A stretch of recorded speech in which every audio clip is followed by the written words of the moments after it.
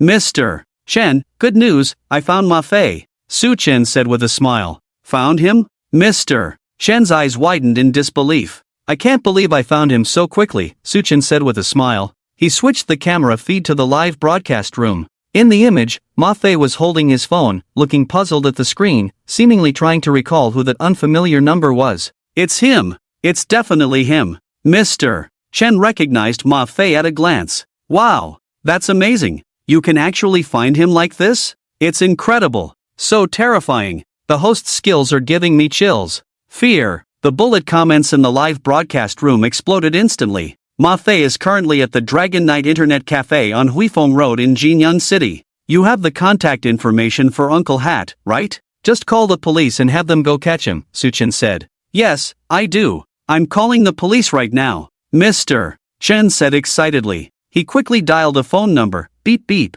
Officer Zhang, hello, I'm Chen Jinming. I have news about Ma Fei. He is currently at the Dragon Knight Internet Cafe on Huifeng Road in Jinyang City. Okay, thank you, Officer Zhang. I'll wait for your good news. Mr. Chen hung up the phone and excitedly said to the camera host, "Thank you so much. You're amazing. I can't believe I searched for Uncle Hat for half a year with no news, and you found him so quickly. Thank you, thank you. Don't rush to thank me, he hasn't been caught yet," Suchen said with a smile. Ma Fei was still at large, and everything was not yet settled. The next period was just waiting. Half an hour passed. Tap, tap, tap. A series of footsteps came from the entrance of the internet cafe. Ma Fei looked up, glancing casually. The next second, his expression changed instantly, filled with fear. "Don't move. Ma Fei, you are under arrest." Two officers in hats entered the view of the phone's camera and immediately subdued Ma Fei. Ma Fei was successfully captured. Awesome. So awesome.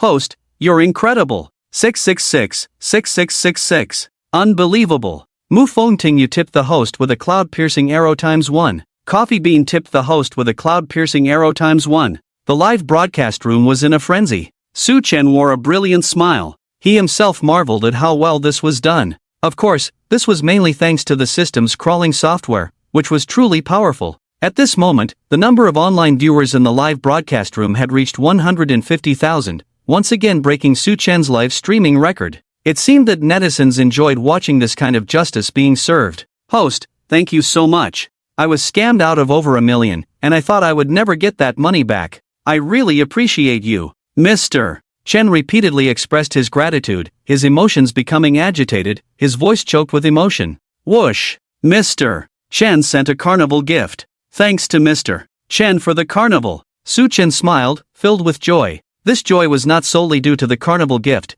it was more about helping a victim regain justice, which gave Su Chen a strong sense of accomplishment. Mr. Chen logged off. Immediately after, two more netizens applied to connect. One was a middle-aged man around 30, wearing a checkered shirt. The other was a college student in his early 20s, dressed in a beige t-shirt. The middle-aged man spoke first. "Hello, little boy. I am the director of the show I Am a Geek. My surname is Ouyang, and I would like to invite you to participate in our program." "Invite me to record a show?" Su Chen asked, puzzled. How could a variety show invite a hacker? What kind of show is it? I Am a Geek is a large-scale reality show on network security launched by a top domestic information security team in collaboration with several universities. We invite programmers, network security experts, and hackers to participate in challenges and spread knowledge about network security to the vast online audience. Director Ouyang briefly introduced their program. "Sorry, I'm not interested in reality shows," Su Chen declined without hesitation. He didn't want to expose his identity. The reason he could do as he pleased and freely tease female hosts and telecom scammers was that he was hidden in the shadows, and no one knew who he was. If he participated in a reality show and stepped into the spotlight, he would be in danger. "Master, it's like this. In each episode, we invite programmers, network security experts, and hackers to take on challenges. If you don't want to show your face, you can also participate in our program through remote connection." Director Ouyang seemed to sense Su Chen's concerns and quickly explained. Not having to show his face and connecting remotely. That was something to consider. However, Su Chen still shook his head and said, "Sorry, I'm really not interested in this. Master, our program team is genuinely sincere in inviting you to participate. Please don't rush to refuse, think about it, okay?" The director persisted. "Alright, I'll think about it," Su Chen replied dismissively. Director Ouyang logged off. The college student still online quickly said, "Hello, host. Handsome guy, what should I call you? My name is Xiao Gao. Xiao Gao, is there something you need help with? I want to ask you to help me find someone. My brother has been missing for a year, and we haven't heard from him." Xiao Gao said, "A year ago, he went to Mianbei, and since then, we haven't been able to contact him. Our family has tried many methods and even reported it to the police, but we still can't find him." "He went to Mianbei. You aren't worried that your brother was scammed into telecom fraud or got kidnapped, are you?" Su Chen asked. Xiao Gao nodded and said, "We are worried and have speculated whether he was scammed into telecom fraud. We just can't reach him. Has Uncle Mao also been unable to contact him?" Su Chen asked. "Yes, my brother's phone has been off for a long time, and there has been no news on WeChat or QQ for over a year. He's completely out of touch," Xiao Gao said. "What is your brother's phone number?" "I'll check it," Su Chen said. 138 *********. Su Chen noted down the number, then tapped on the keyboard to open a mobile number checking tool, entering Xiaogao's brother's phone number. The number is out of service. The tool displayed that this number had been disconnected. The phone is out of service, Suchen said. Do you have a photo of your brother? Just as Suchen finished speaking, Xiaogao sent a photo to the livestream. Send it to my email, just send it directly to the livestream. It's fine, just send it in the livestream. Maybe someone among the many viewers will recognize my brother, Xiaogao said. He was looking for a missing person, so naturally, he needed to publicize the photo to let more people see it, increasing the chances of finding clues. Suchen then asked for Xiaogao's brother's name and ID number, inputting this information into the web scraping software one by one. Are you sure your brother went to Mianbei? Suchen asked. Yes, the last time we contacted him, he called my mom and said he was going to Mianbei. We also asked my brother's classmates and friends, and they all said he went to Mianbei, so we can basically confirm that my brother did go to Mianbei, Xiaogao said.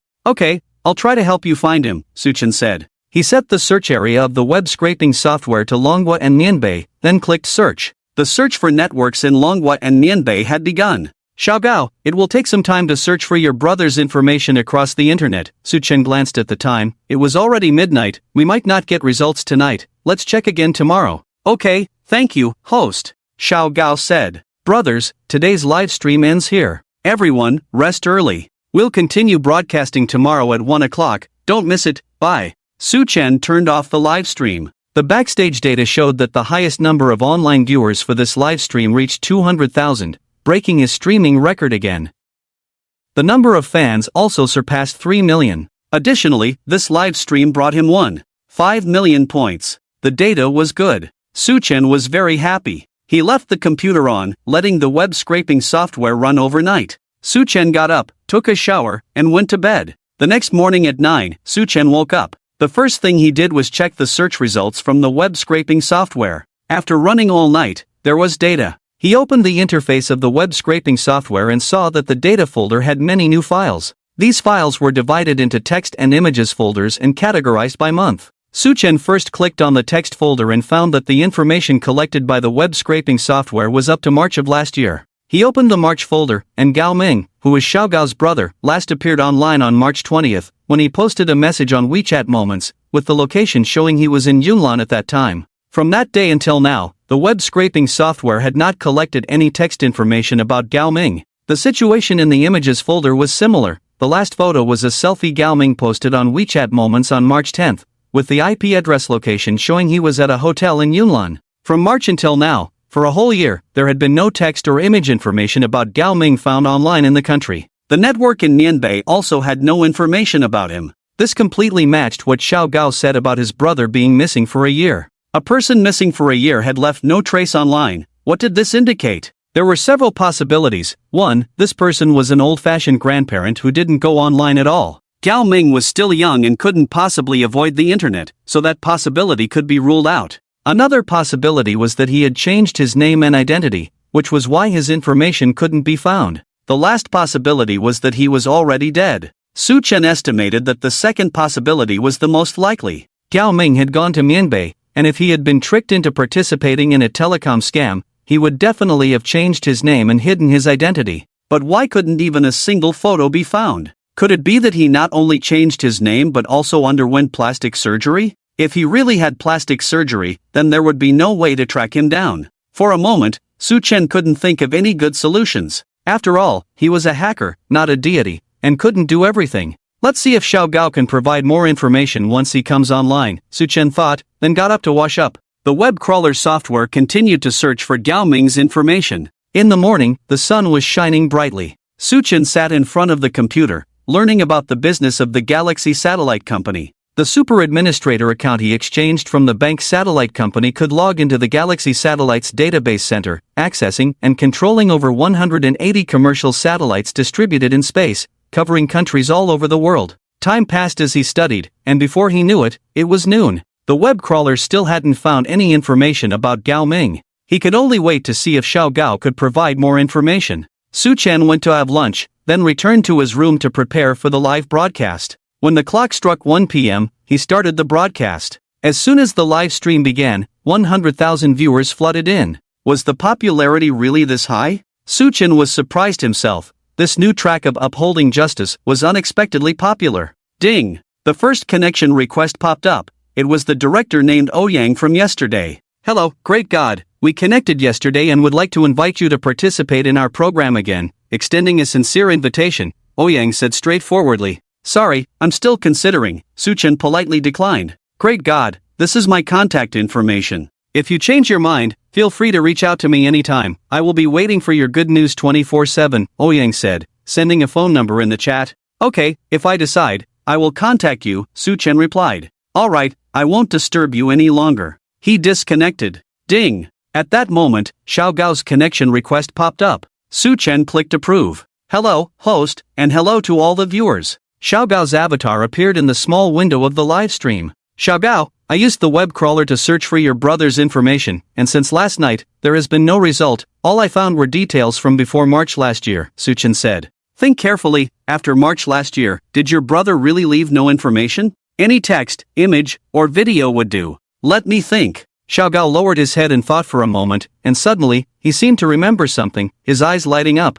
I remember. My brother sent a photo to my mom last April. Look for it. The photo is on my mom's phone, I'll go find it right now. After saying that, Xiao Gao left the frame. Mom! The last time my brother contacted you, he sent you a photo, do you remember? Is the photo still there? Photo? I don't know. A woman's voice came from off camera. Where's your phone? Let me see if the photo is on it. Moments later, Xiao Gao returned to the frame, holding an old-fashioned candy bar phone, flipping through the phone's photo album. A minute later, Xiao Gao excitedly said, Found it. Found it. He turned the phone screen towards the camera. Suchen carefully observed the photo. In the picture, Gao Ming stood by a river, with a tall building visible in the distance across the water. Suchen scrutinized it. The river didn't seem special, and he couldn't tell which river it was. The building was too far away to see clearly. On the sandy bank of the river, several white people were visible a few dozen meters away from Gao Ming. Didn't Gao Ming go to Mianbei?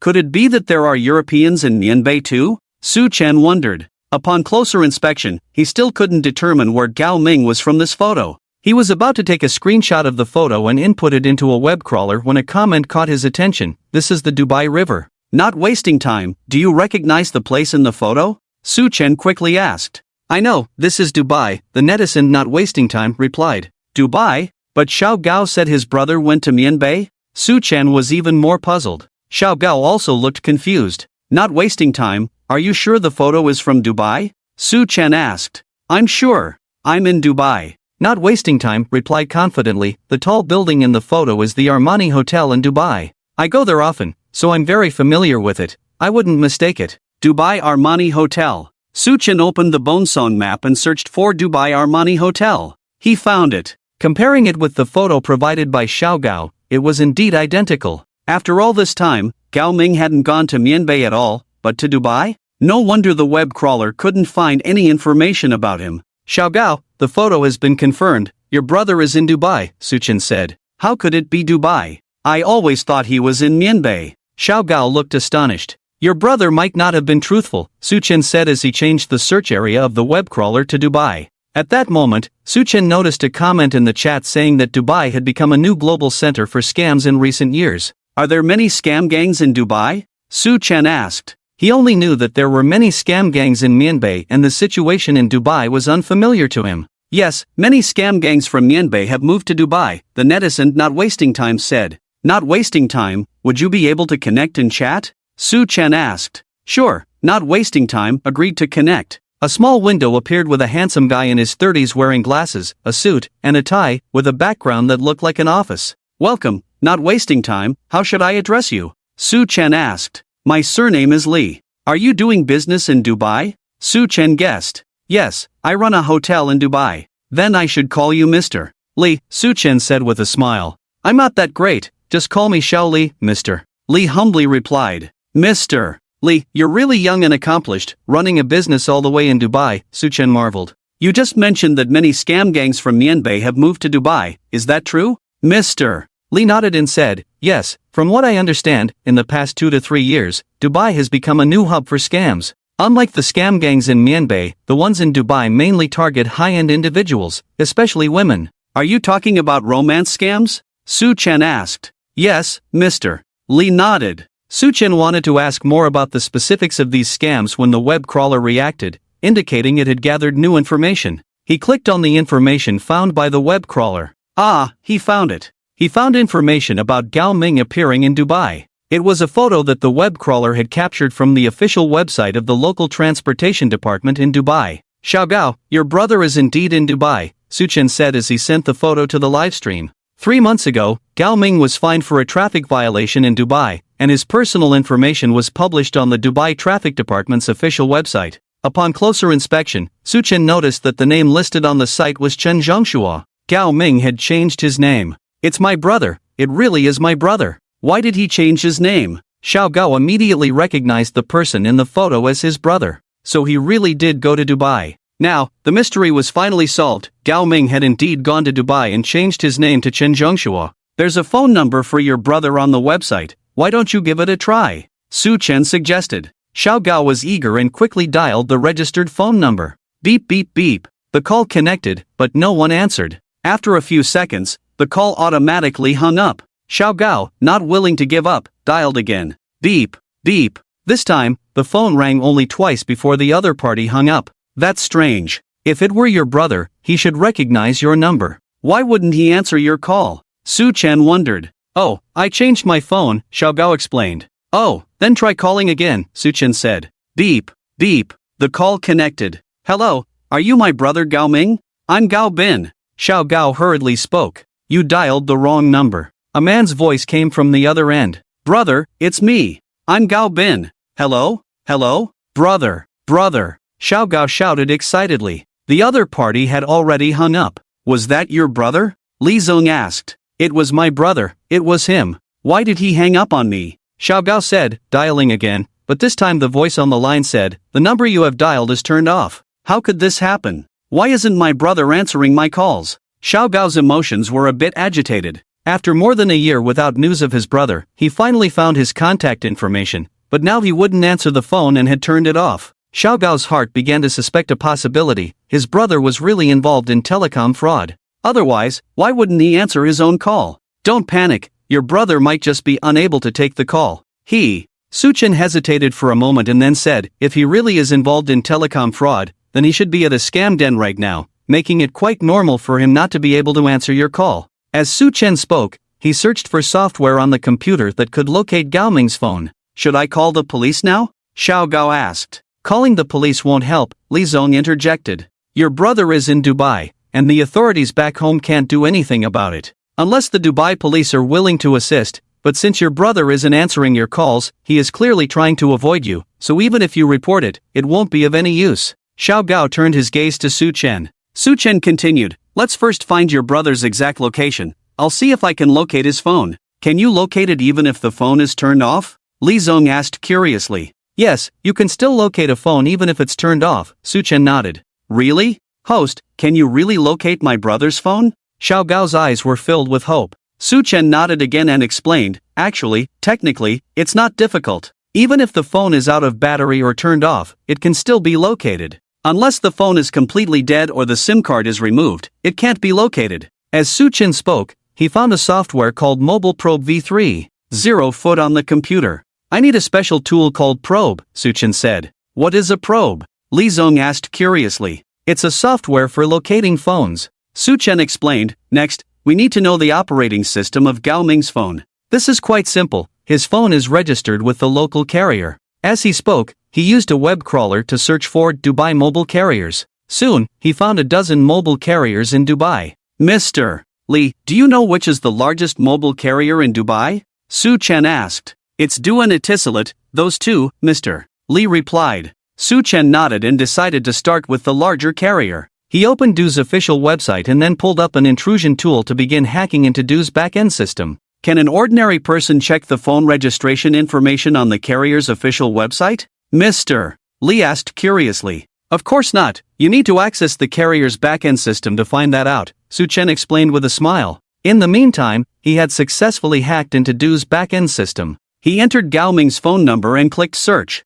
No relevant information found. This indicated that Gao Ming's phone was not registered with Du. Switching to the carrier Etisalat, he repeated the same operation. A few minutes later, name, Gao Ming ID number, phone model, iPhone 14. Found it. Su Chen smiled, got it. Gao Ming is using an iPhone 14. I know a vulnerability in iPhones that can bypass the Apple ID and access the phone's iCloud. Friends with iPhones should know what iCloud is, right? iCloud can access users' photos, emails, notes, documents, and more. Even if the phone is turned off, you can still access it because iCloud data is stored on cloud servers. As Suchin spoke, he opened Phone Probe v3.0, entered Gao Ming's phone number, set the parameters, and then clicked Connect. Connecting to iCloud took a little time, so Suchin took the opportunity to educate the viewers in the livestream about some security knowledge regarding iPhones. Let me clarify something here. Many friends think iPhones are very secure, but in fact, they are not.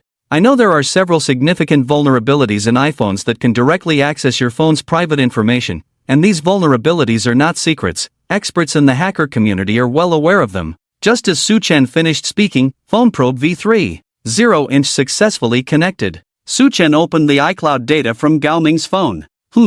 There wasn't much data in iCloud, not a single photo. Generally, iPhone users' iCloud accounts would have user data unless they deliberately cleared it. Gao Ming was not an ordinary person. He clearly understood how to clear iCloud data and had some technical knowledge. Suchin pondered. Xiao Gao, what did your brother do before? His iCloud on the iPhone is cleared. There's hardly any data, Suchin asked Xiao Gao. Xiao Gao's response confirmed his suspicion. My brother used to repair phones. He ran a phone shop. I thought so. An ordinary person's iCloud can't possibly have nothing in it. The method of reading iCloud data was not working, so Suchin had to think of another way. Next, Suchin tried several other methods, but all of them failed. Damn! Brothers, am I about to crash here? Suchin mocked himself. I've tried several common methods used by hackers, and none of them worked. Even the Phone Probe software isn't working. What should I do now? Suchin said with a smile. Everyone should note that he is talking about the methods commonly used by general hackers. Come on, don't keep us in suspense, Li said, recognizing the self-deprecating tone in Suchin's voice, and laughed.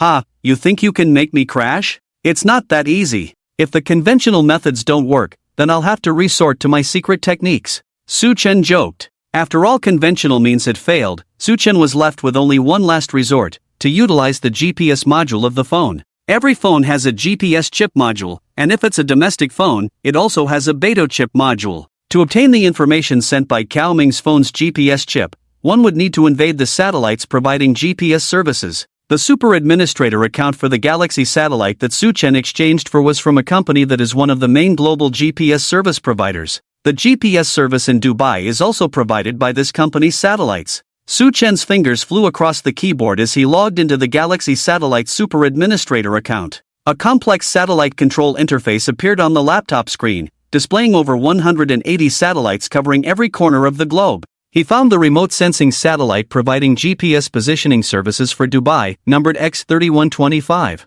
Next, it was simple. He began to write an execution script. Click, click, click. The sound of the keyboard echoed in the room. In the blink of an eye, more than 10 minutes had passed. At this moment, in the live broadcast room, 200,000 netizens were online, patiently waiting. Okay, done. Suchin said excitedly. The netizens in the live broadcast room perked up. They knew that the show was about to get exciting again. The next second, a satellite map of Dubai appeared in the live broadcast room. In the western suburbs of the city, a red dot was flashing continuously. Do you all see the red dot on the map? This is the GPS location point of Gao Ming's phone, Suchin said. Gao Bin and Li both widened their eyes, staring at the red dot on the map, their faces filled with surprise and curiosity. Suchin reached out and clicked on the red dot. The map quickly zoomed in, and the location of the red dot became clearer. Hadid Tower. Suchin read out the name of the building. He clicked the mouse again, switching the map to a three-dimensional satellite view. A skyscraper over 100 meters tall appeared in the live broadcast room.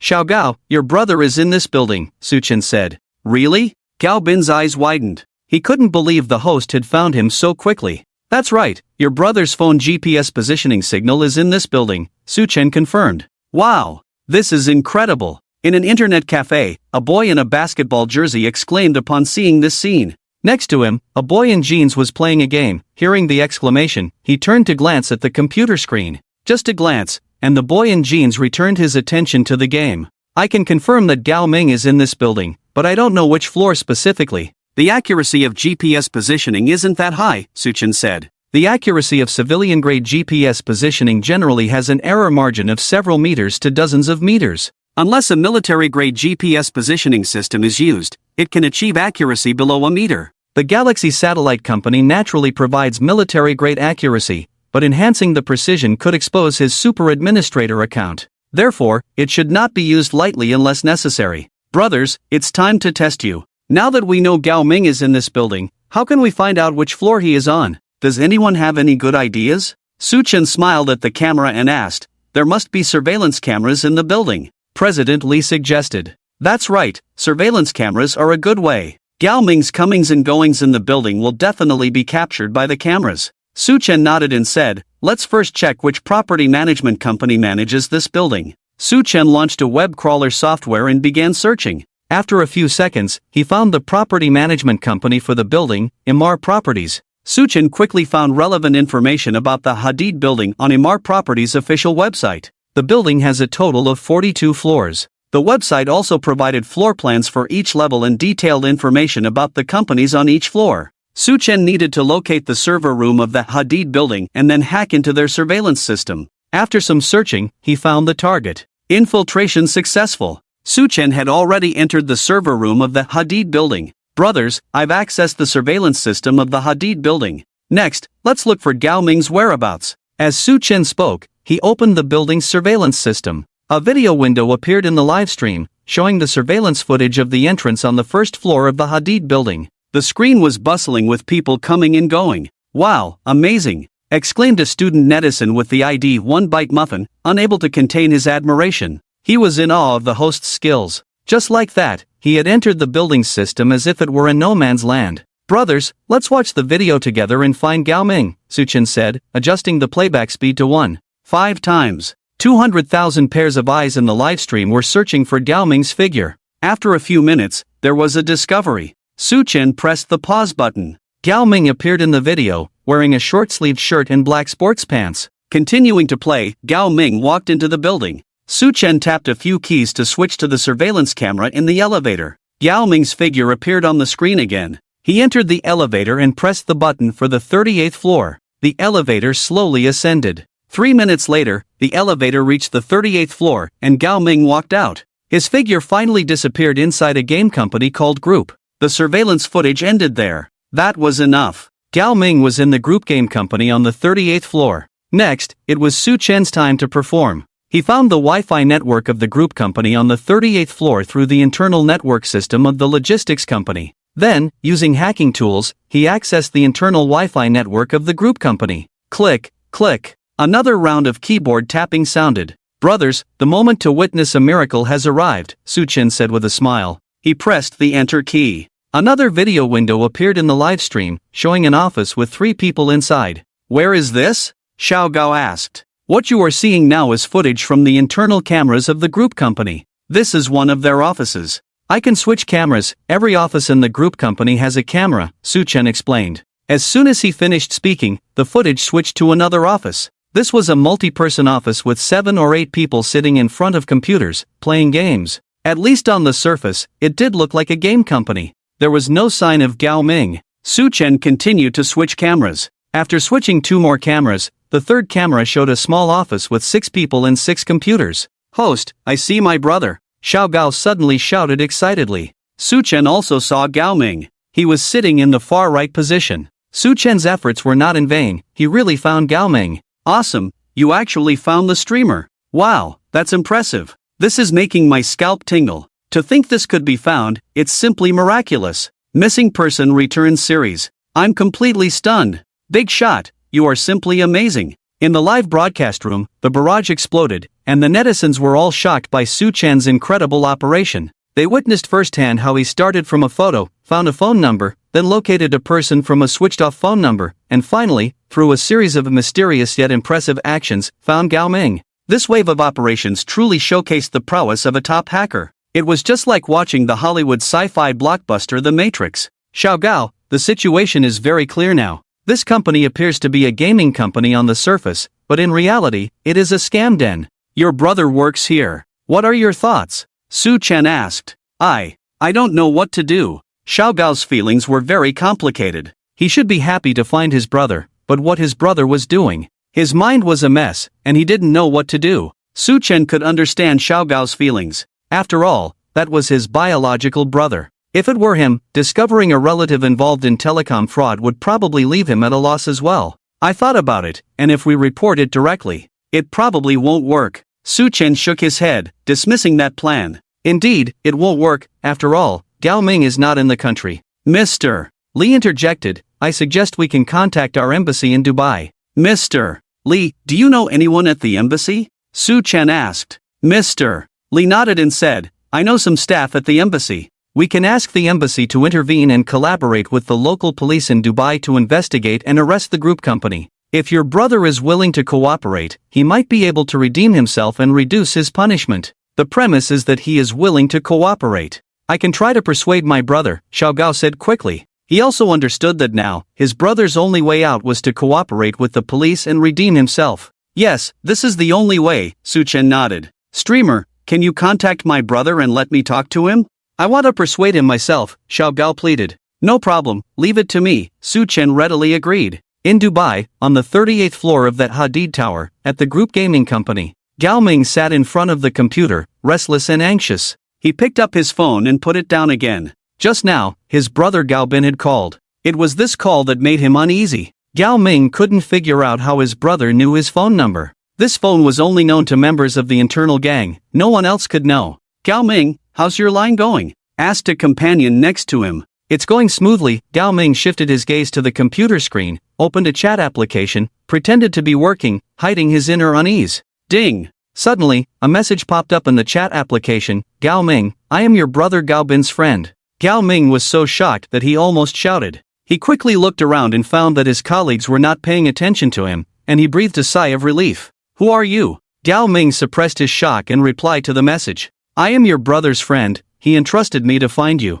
Gao Ming did not reply but quickly closed the chat window. He was scared and closed it. After hesitating for a moment, he opened the chat window again and asked, Who exactly are you? I've already said, I'm your brother's friend. Your brother is here too, he was the one who just called you. How do you know my phone number? Gao Ming asked. I not only know your phone number, but I also know you're in Dubai, at the group gaming company on the 38th floor of the Hadid building, the other party replied. Immediately after, 3 photos were sent, showing Gao Ming sitting in his office. Damn! Gao Ming was so startled that he stood up from his chair. Halfway up, he quickly sat back down, his eyes betraying his fear and unease. The other party actually knew where he was, and even had photos. How? How is this possible? Suddenly, Gao Ming seemed to think of something, and he abruptly looked up at the surveillance camera in the corner of the office. At that moment, another message popped up in the chat app. Open your phone, your brother wants to talk to you personally. Gao Ming looked around again, confirming that no one was paying attention to him, before closing the chat window,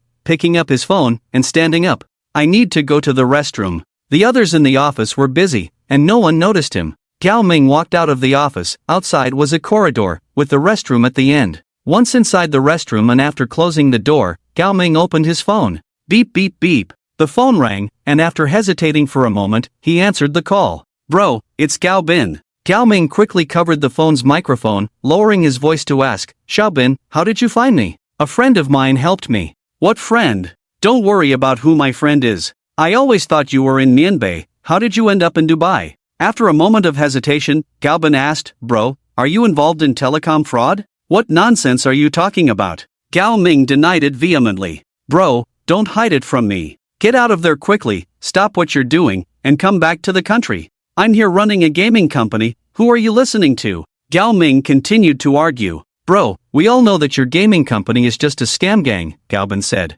Let me put it this way, I'm in my friend's live stream, and over 200,000 viewers are watching you right now.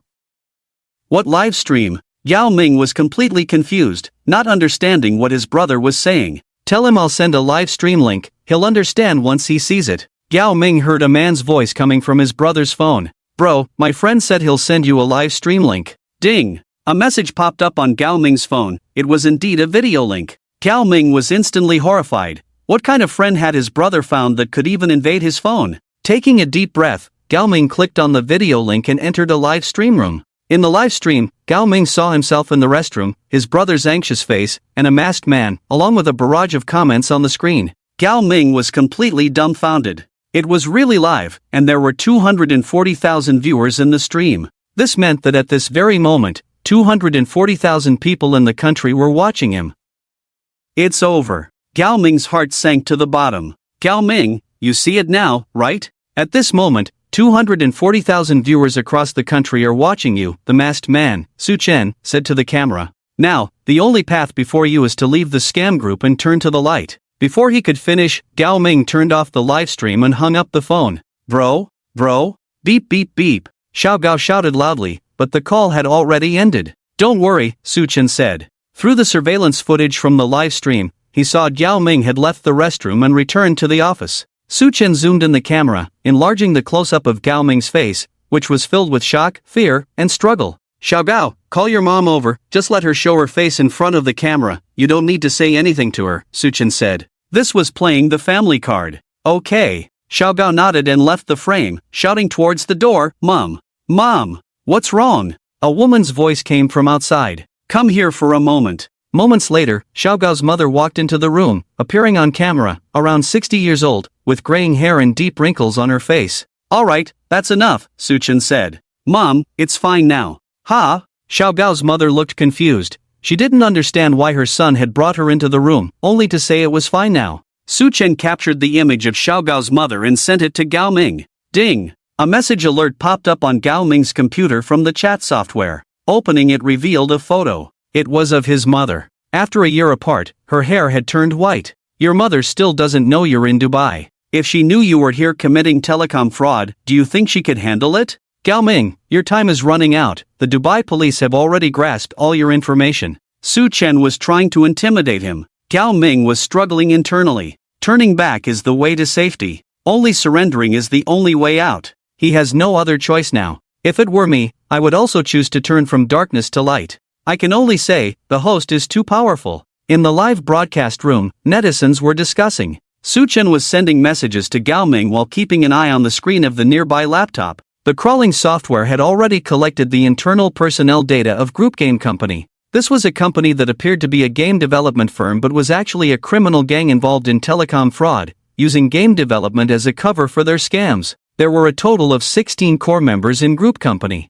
Su Chen copied the list of personnel and sent it to Gao Ming. Sure enough, Gao Ming's expression changed when he saw the complete list of team members. This indicated that the Dubai police had indeed grasped their information. It's over. This time it's completely over. Sweat beads began to form on Gao Ming's forehead. Perhaps this was the last straw that broke the camel's back. Gao Ming trembled as he typed on the keyboard. What should I do? Yay! Su Chen clenched his fist and waved it excitedly. He had succeeded. He had successfully turned Gao Ming. Very well, you don't need to do anything now, just stay put and wait for the police to act. What you need to do is to be a witness and later, tell everything you know, Su Chen said. By the way, are all your core members in the company now? They are all here. No, wait, one person is sick and went to the hospital. Gao Ming replied. Which hospital? Zulika Hospital. While typing, Gao Ming nervously glanced at his colleagues around him and continued. Also, there's another piece of information, they have guns. Guns?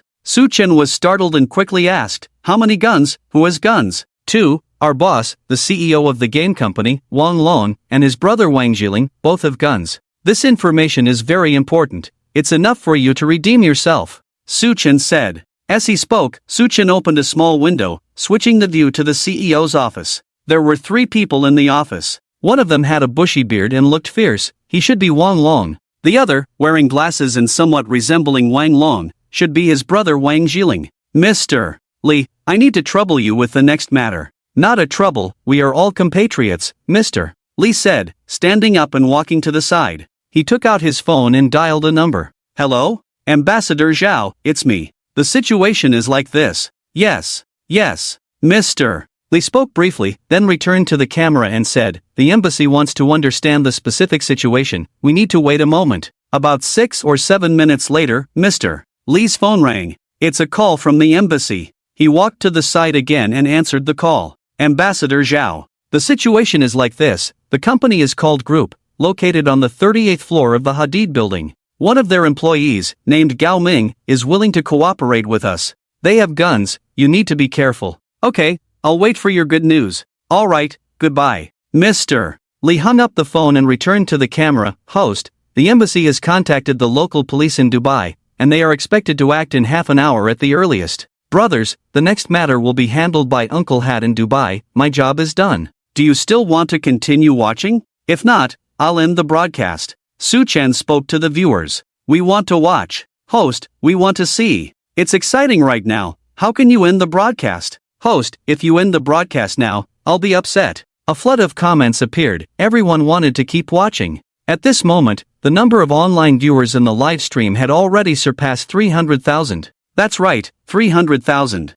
This was all about popularity and points. Su-chan naturally didn't want to end the broadcast. He glanced at the time. It was 3 in the afternoon, and he had been live for 2 hours, earning a total of 1.5 million points. Alright, since everyone is so enthusiastic, let's continue the live stream, Su-chan said with a smile. Mr. Lee said we still need to wait half an hour, so let's wait together. Time passed second by second, and 20 minutes later, Mr. Lee received a call from the embassy. The Dubai police had already mobilized. Brothers, the good show is about to start. Get your snacks ready. Su-chan chuckled, feeling excited. This capture operation was a collaboration with the embassy in Dubai, the scene comparable to a Hollywood blockbuster. Through the surveillance footage, everything seemed normal inside the group company. They were completely unaware. Su-chan typed on the keyboard, opening another window in the live stream, showing the entrance of the building. A few minutes later, they're here, brothers, the uncles in hats from Dubai are here. Su-chan shouted. In the surveillance footage, a large group of fully armed uncles in hats appeared. They rushed into the building, heading straight for the group gaming company on the 38th floor. The following scenes were like a Hollywood action movie. The uncles in hats broke through the doors and stormed into various offices of the group gaming company. Faced with this sudden turn of events, the members of the fraud gang were thrown into chaos. Bang! A gunshot shattered the silence. It turned out that when the uncles in hats burst into the CEO's office, Wang Long actually pulled a gun in resistance. One of the uncles reacted quickly and decisively fired, hitting his arm. 2 other uncles immediately rushed up and subdued Wang Long. The others were also controlled. They were all caught. The capture operation was a complete success. That feels good. So thrilling. Well done. These scammers have finally been caught. So happy. Likes. In the live stream, the viewers cheered and applauded, giving likes. Whoosh. Xiao Gao sent the host a carnival. Thank you, Xiao Gao, for the carnival. Actually, you don't need to send gifts, Su-chan said.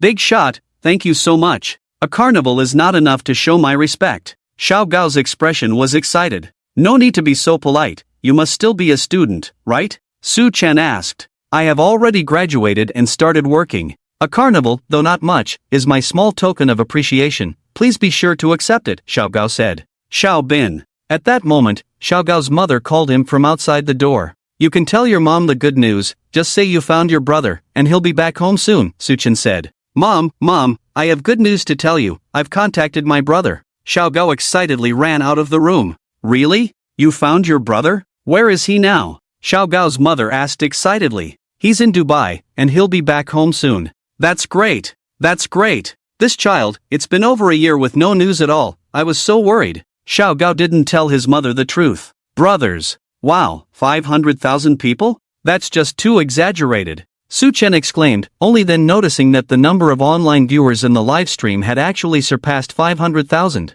Incredible, 500,000 people watching the live stream at the same time. It was hard to imagine. Brothers, today's live stream ends here, see you tomorrow. Su-chan said, and then ended the broadcast. The backstage data showed that the peak online number for this live stream reached 502,000. The number of fans also increased by 200,000. The gift income was as high as 160,000. 502,000 people online, awesome. Su-chan marveled. He felt quite impressive himself. Looking again, his points had also increased by 4 million, making him happy. Su-chan was very satisfied. It was still early, only 4 in the afternoon, and there was still some time before dinner. Doo-doo. At that moment, his phone rang. It was his roommate Gao Meng calling.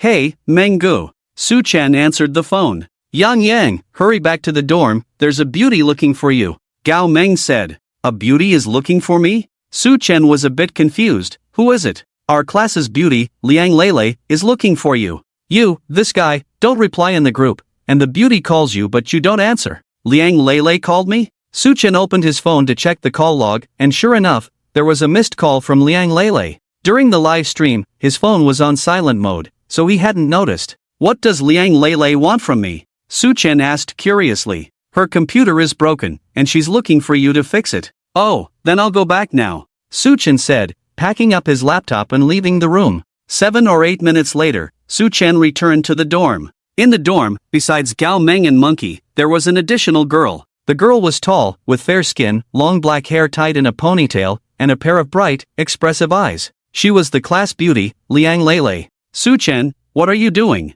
I called your phone, why didn't you answer? Liang Lele looked at Su Chen, her tone carrying a hint of reproach. Oh, I just saw it. Your computer is broken? Su Chen asked. Yeah, my laptop screen keeps blue screening. Let me take a look. In my dorm, Liang Lele said. Then let's go to your dorm. Saying this, Su Chen followed Liang Lele out of the dorm. Gao Meng and Monkey watched the two leave the dorm. If only I could fix computers, Monkey said enviously, implying that it would be a chance to interact with girls. Don't you think Liang Lele looks at Su Chen differently? Gao Meng asked. Of course it's different. That's normal, Su Chen is a handsome guy, and I'm a girl, I like him too. After a pause, Monkey added, the only flaw with Su Chen is that he's too much of a homebody. Su Chen usually only joins them for meals and hardly participates in other class activities. Do you think those two have a chance? Monkey asked. As he spoke, Monkey walked out into the corridor, watching Su Chen and Liang Lele's figures fade away. It all depends on whether Su Chen can seize the opportunity, Gao Meng said.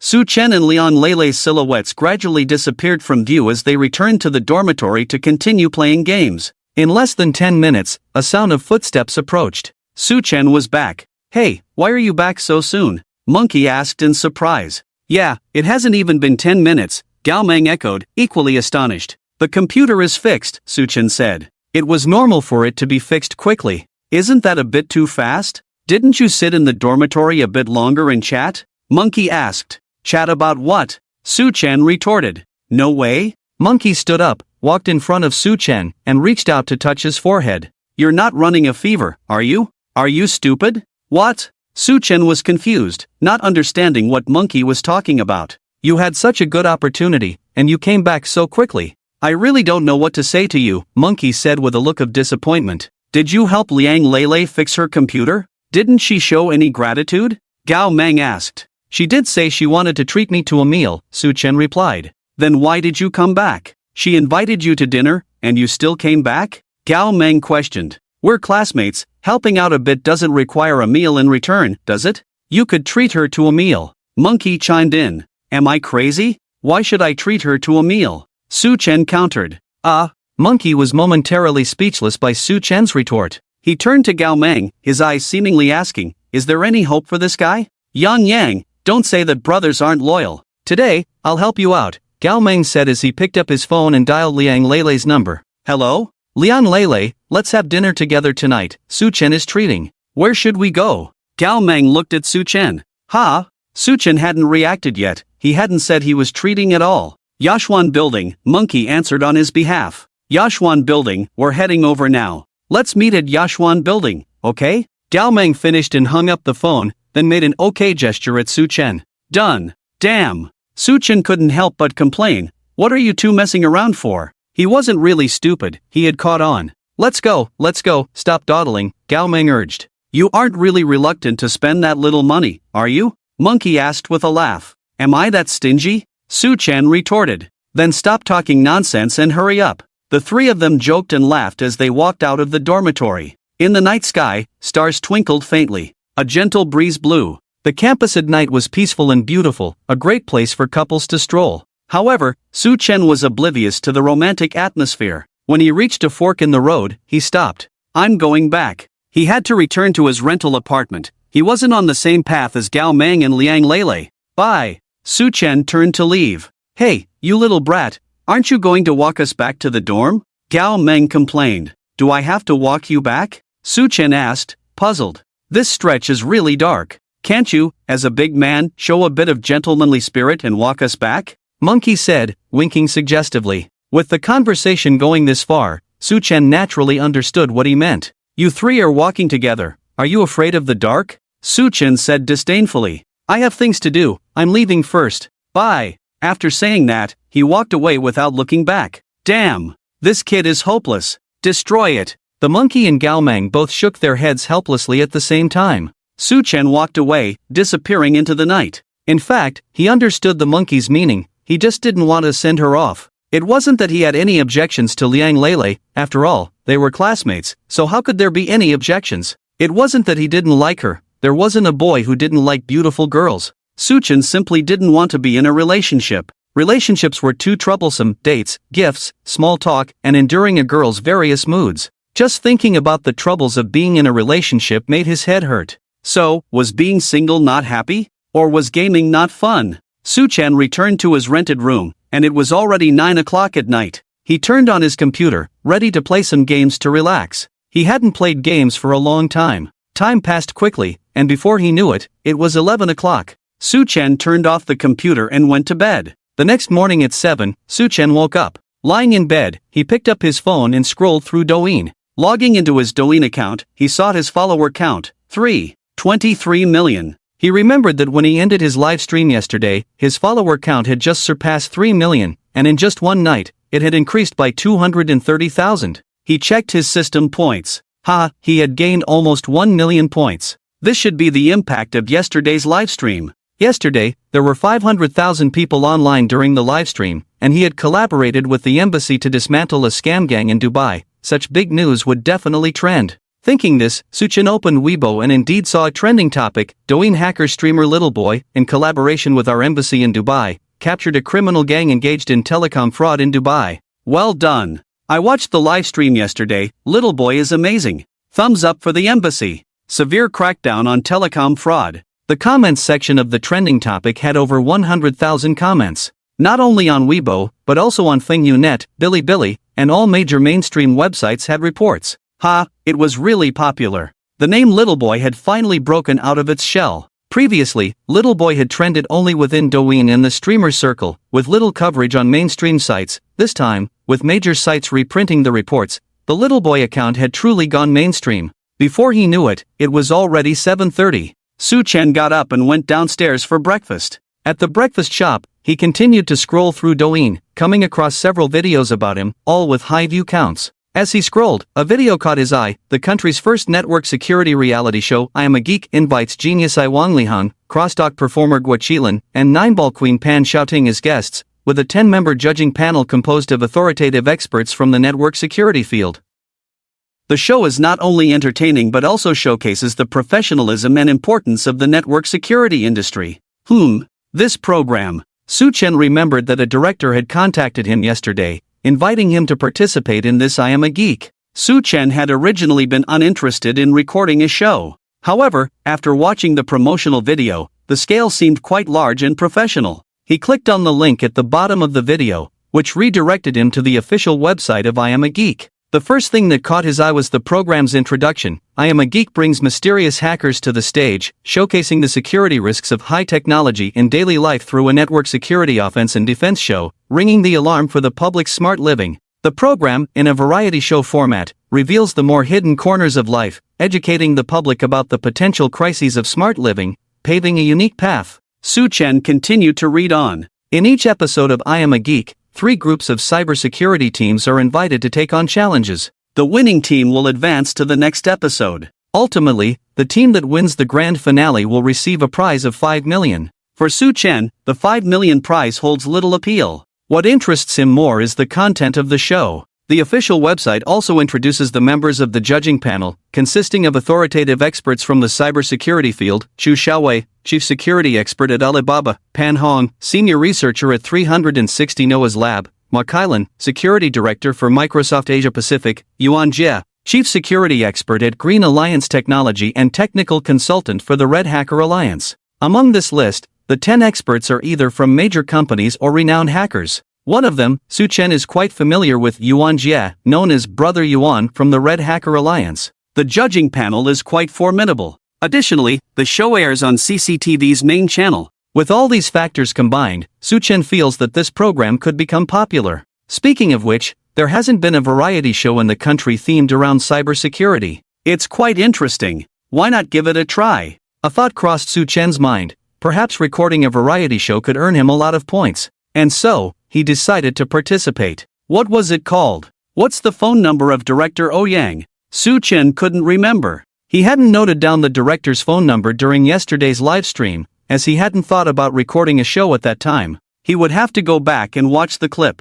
After finishing breakfast, Su Chen returned to his rental apartment. Sitting in front of his computer, he searched for the live stream clips on Douyin. Fortunately, other netizens and streamers had made clips of his live stream. Otherwise, he really wouldn't have been able to find Director Ouyang's contact information. Okay, found it. Su Chen used a virtual phone app to call the director's mobile. Hello? Who is this? A man's voice came from the other end. Hello, Director Ouyang, I am Douyin streamer Little Boy. Oh, it's the great Little Boy. Hello, hello. I've been waiting for your call. Director Ouyang's tone was filled with surprise. I wanted to ask, how can I participate in your show? Su Chen inquired. Well, our show invites 3 groups of guests each episode, including teams from security companies, teams from universities, and grassroots hacker teams. The 3 teams work together to complete offensive and defensive challenges related to cybersecurity. Director Ouyang briefly introduced the show's process. The first episode will be recorded this Saturday at 8 p.m.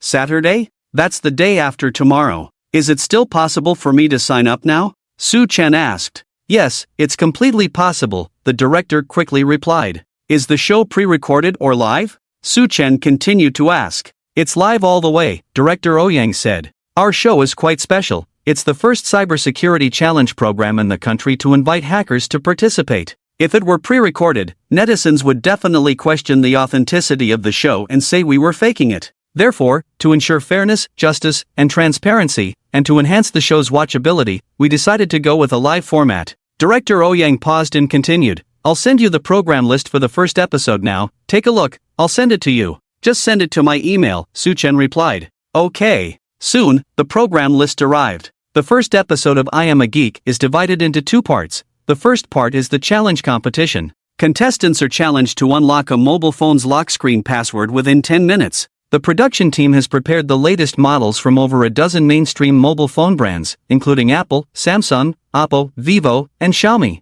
Part 2, the performance competition. The teams that won the first round of the challenge will propose topics and demonstrate projects related to cybersecurity on site. Master, have you received the program list? On the other end of the phone, Director Ouyang asked. I have received it and am looking at it. The second part of the program is prepared by the guests themselves, right? Su Chen asked. Yes, Master, I was just about to tell you this. You need to prepare your performance project in advance, and it must be confirmed by 10 p.m. tonight at the latest. As long as it's related to cybersecurity, it's fine, right? Yes, Master, feel free to express yourself. Our program team will fully cooperate with you. Okay, let me think and I'll get back to you. Alright, Master, I'll wait for your good news. Su Chen hung up the phone and began to think about what performance project to prepare. Since it was a variety show, the more explosive, the better, to attract more viewers and increase the program's ratings, so he could earn more points. Got it. Su Chen suddenly thought of a great performance project.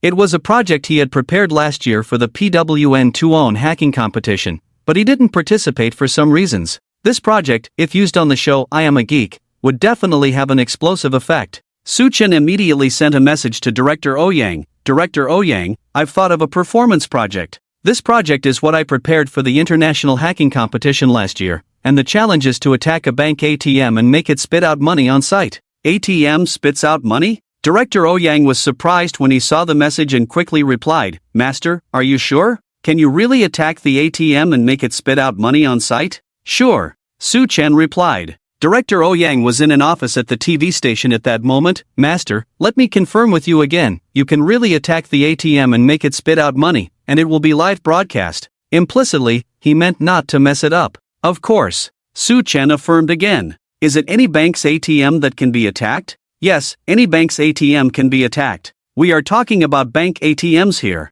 This is impressive. Master, can you briefly explain the process and principle of how to attack the ATM so I can submit it for review by the expert panel? There are 3 methods to make the ATM spit out money. The first is to use a USB drive to install malware on the ATM for the attack. The second is an APT-type network attack. The third is that special tools can be bought on the dark web. All 3 methods require on-site operation, and I cannot be present. I need your program team to arrange someone to cooperate. Su Chen replied. No problem. We'll take care of all that. Director Ouyang said as he walked out of the office and went to the office of the director of the neighboring program group, knocking on the door. Come in. Director Ouyang pushed the door open and walked in. The chief director, Wang Jichang, in his 40s, had long hair and an artistic temperament. Director Wang, good news, I have successfully invited Little Boy. Director Ouyang said excitedly. Little Boy agreed to participate in our program? Wang Jiqiang asked happily. Clearly, Director Wang also knew Little Boy.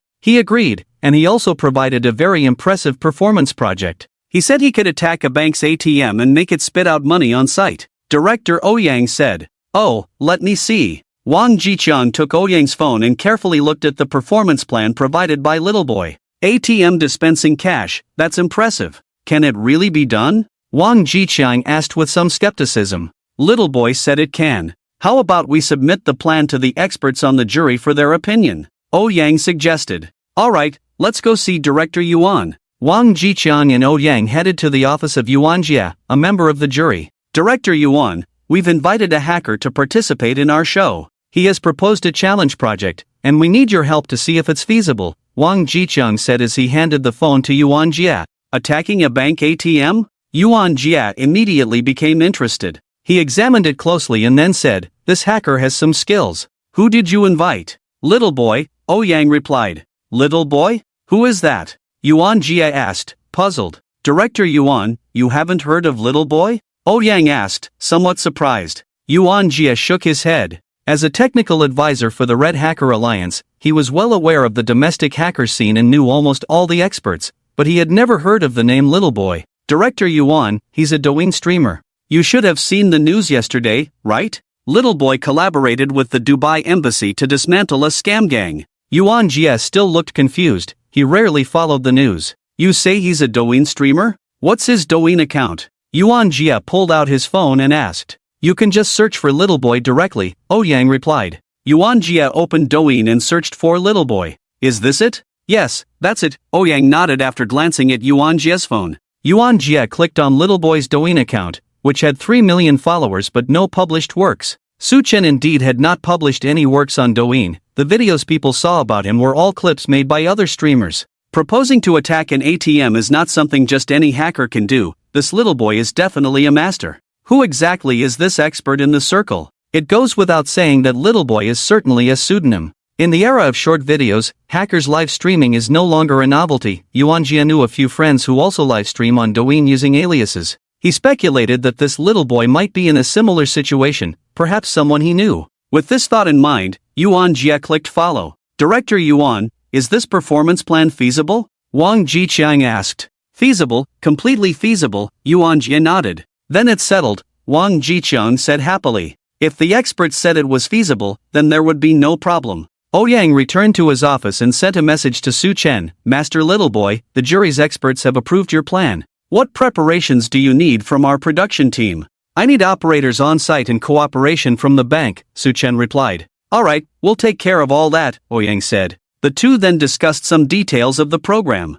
That night at 10, Su Chen had just finished a live stream when he received the program script sent by Ouyang. The recording time for the program was set for the day after tomorrow at 6 in the evening, and all guests participating in the challenge needed to arrive at the TV station's production team in advance to prepare. Of course, Su Chen didn't need to be on site, he was participating remotely. The script detailed the flow of the program, and the first challenge was to crack the lock screen password of a mobile phone. The production team had prepared the latest models from over a dozen mainstream phone brands. For Su Chen, cracking a phone's lock screen password was too easy. The simplest method was to directly hack into the phone, disable the lock screen function internally, or remove the password altogether. However, Su Chen thought of a better method that would definitely enhance the show's effect. He had once read a post that explained how to use an IC card to crack a phone's lock screen password. Su Chen struggled to recall the specific details of the post. It had been a long time, and he couldn't remember clearly. He needed to find that post. Su Chen remembered that he had saved it in his D drive.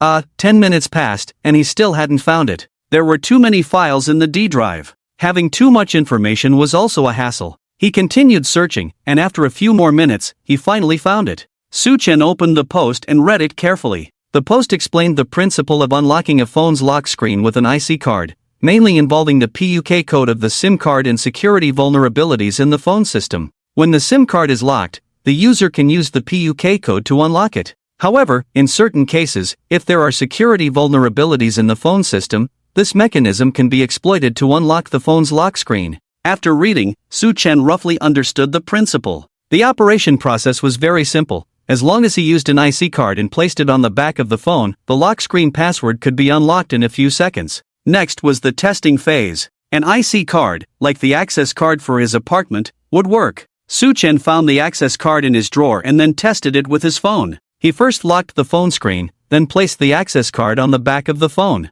A few seconds later, he pressed his finger on the phone screen and then released it. The first time, it failed. He continued with the second test. Wow, it worked! The phone screen successfully unlocked. This method really worked. Su-chen was using an Oppo phone, and he wasn't sure if this method would work on other phones. He needed to test them all. Looking at the time, it was already 10:30 at night. He decided to test the others in the morning. Su-chen got up to make a cup of milk, then returned to his computer to continue studying the program script. The program list included over a dozen phone brands, and Su-chen's gaze fell on the Samsung Galaxy phone. He suddenly remembered that there was a significant vulnerability in the battery of the Samsung Galaxy Note phone that could cause the battery to overheat and catch fire. How about demonstrating this vulnerability on the show? Just imagine, if a Samsung phone suddenly caught fire or even exploded on stage, that would be explosive.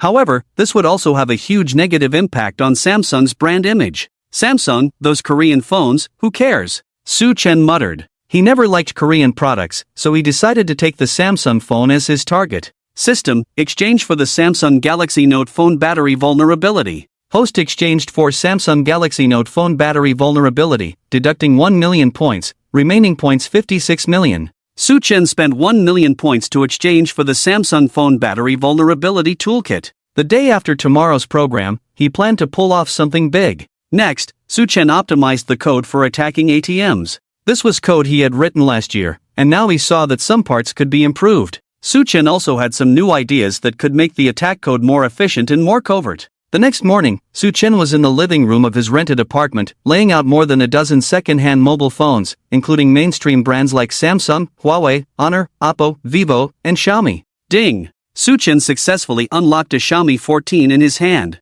He tested all the brand phones and found that they could all be unlocked with a single IC card. This method works. Alright. Su-chen tidied up the table. Even though these phones were second-hand, they still cost over 10,000. The production team could reimburse him, right? Thinking this, Su-chen sent a message to Director Ouyang. Director Ouyang, I bought some second-hand phones for testing unlocks. Can the production team reimburse the expenses? Soon, Director Ouyang replied, you can get reimbursed. Just take a photo of the invoice and send it to me. Okay. Su-chen said, taking a photo of the invoice. He almost sent it right away. Su-chen realized that if he sent it as is, the production team could trace his identity through the invoice information. Sometimes, he easily made such low-level mistakes. He covered up the sensitive information like the address and name on the invoice before taking the photo and sending it to Director Ouyang. That should do it. Master, how will the reimbursement be paid to you? Director Ouyang inquired. I'll give you an account number.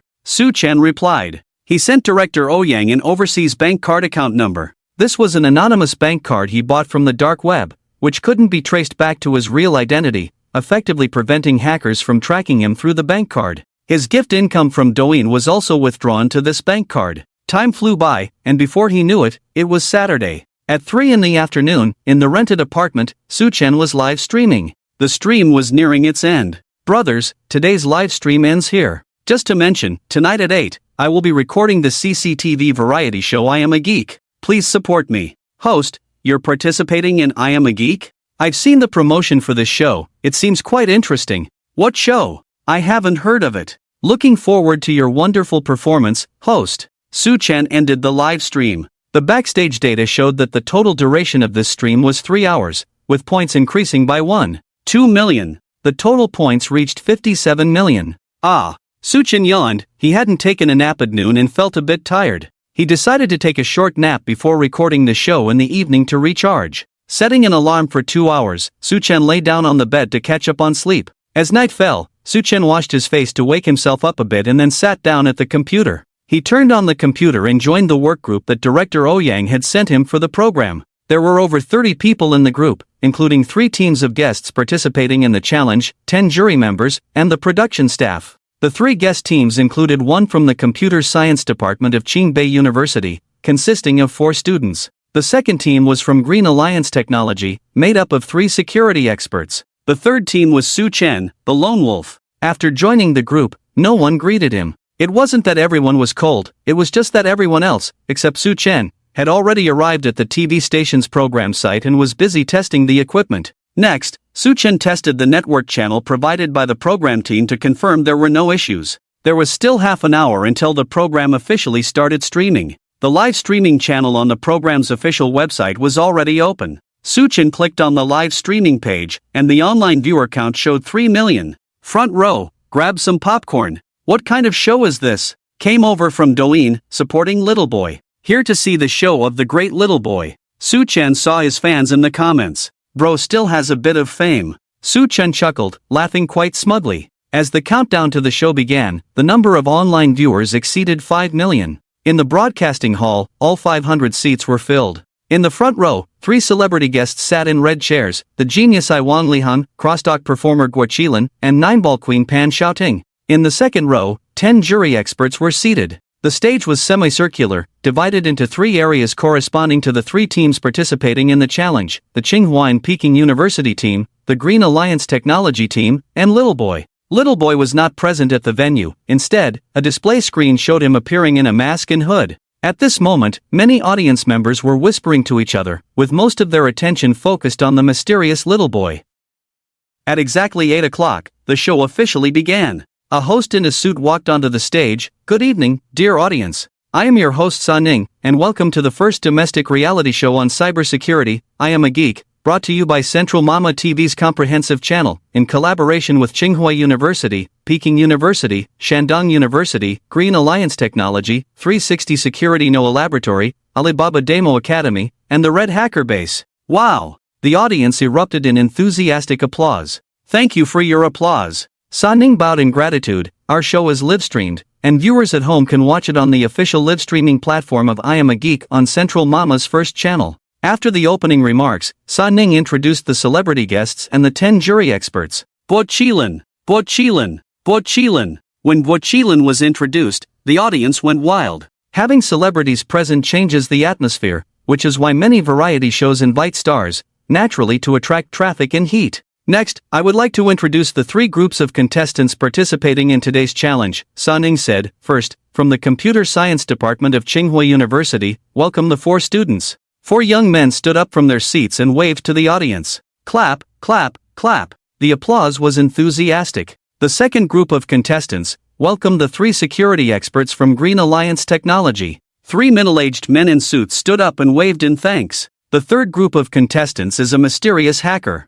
Sa Ning said, he is the Douyin hacker streamer Little Boy, with over 3 million fans. No one knows Little Boy's real name or identity. Mr. Little Boy, could you say hello to everyone? Hello, everyone. On the screen, Su Chen, wearing a mask, spoke to the audience present and the viewers in the live stream. Please hit follow. My Douyin account is my name, Little Boy. Ha ha. Laughter erupted from the audience. Some audience members even took out their phones to search for Douyin. After the laughter, host Sa Ning introduced the content of I Am a Geek. This program is divided into 2 parts. The first half is the challenge competition. Now, please welcome the staff. 2 staff members pushed a table onto the stage. On the table, there were more than a dozen smartphones from various brands. Now, let's invite the expert jury, Mr. Yuan Jie, CEO of Green Alliance Technology, to announce the challenge content. Yuan Jie walked onto the stage, holding a microphone. Hello, host. Hello, everyone. The challenge project for the first episode of I Am a Geek is to crack the lock screen passwords of smartphones.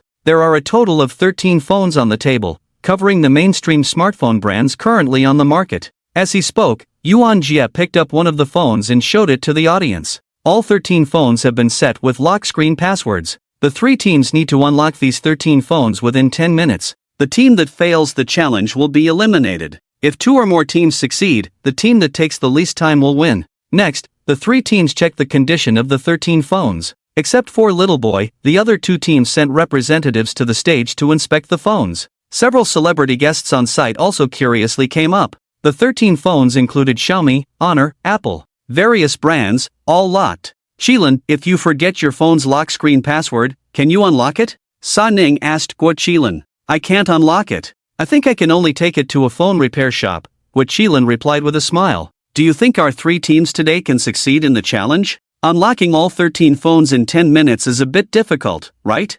I'm looking forward to their performance, what Qilin said. We are looking forward to it too. Sun Ning turned to the three teams and asked, which team will challenge first? I'll go first, Su Chen's voice came from the screen. Alright, let's invite Little Boy to accept the challenge. Please get ready. Everyone's gaze focused on Little Boy. In front of Little Boy was a laptop, and his hands were already on the keys. Above the stage, a huge screen lit up, displaying the 13 phones, all of which were in a black screen state. 10-second countdown begins. 10, 9, 8. 1 start. The host Sun Ning shouted. Click, click. Su Chen's fingers danced across the keyboard, moving so fast it was dazzling. In just a few seconds, Su Chen raised his hand to the microphone and said, Host, I've got it. As soon as he finished speaking, all 13 phones, which had been black, lit up at once. All unlocked. For a few seconds, the audience and guests on site were stunned. The host Sun Ning was also frozen in place, unable to react. Too fast. This speed was too fast.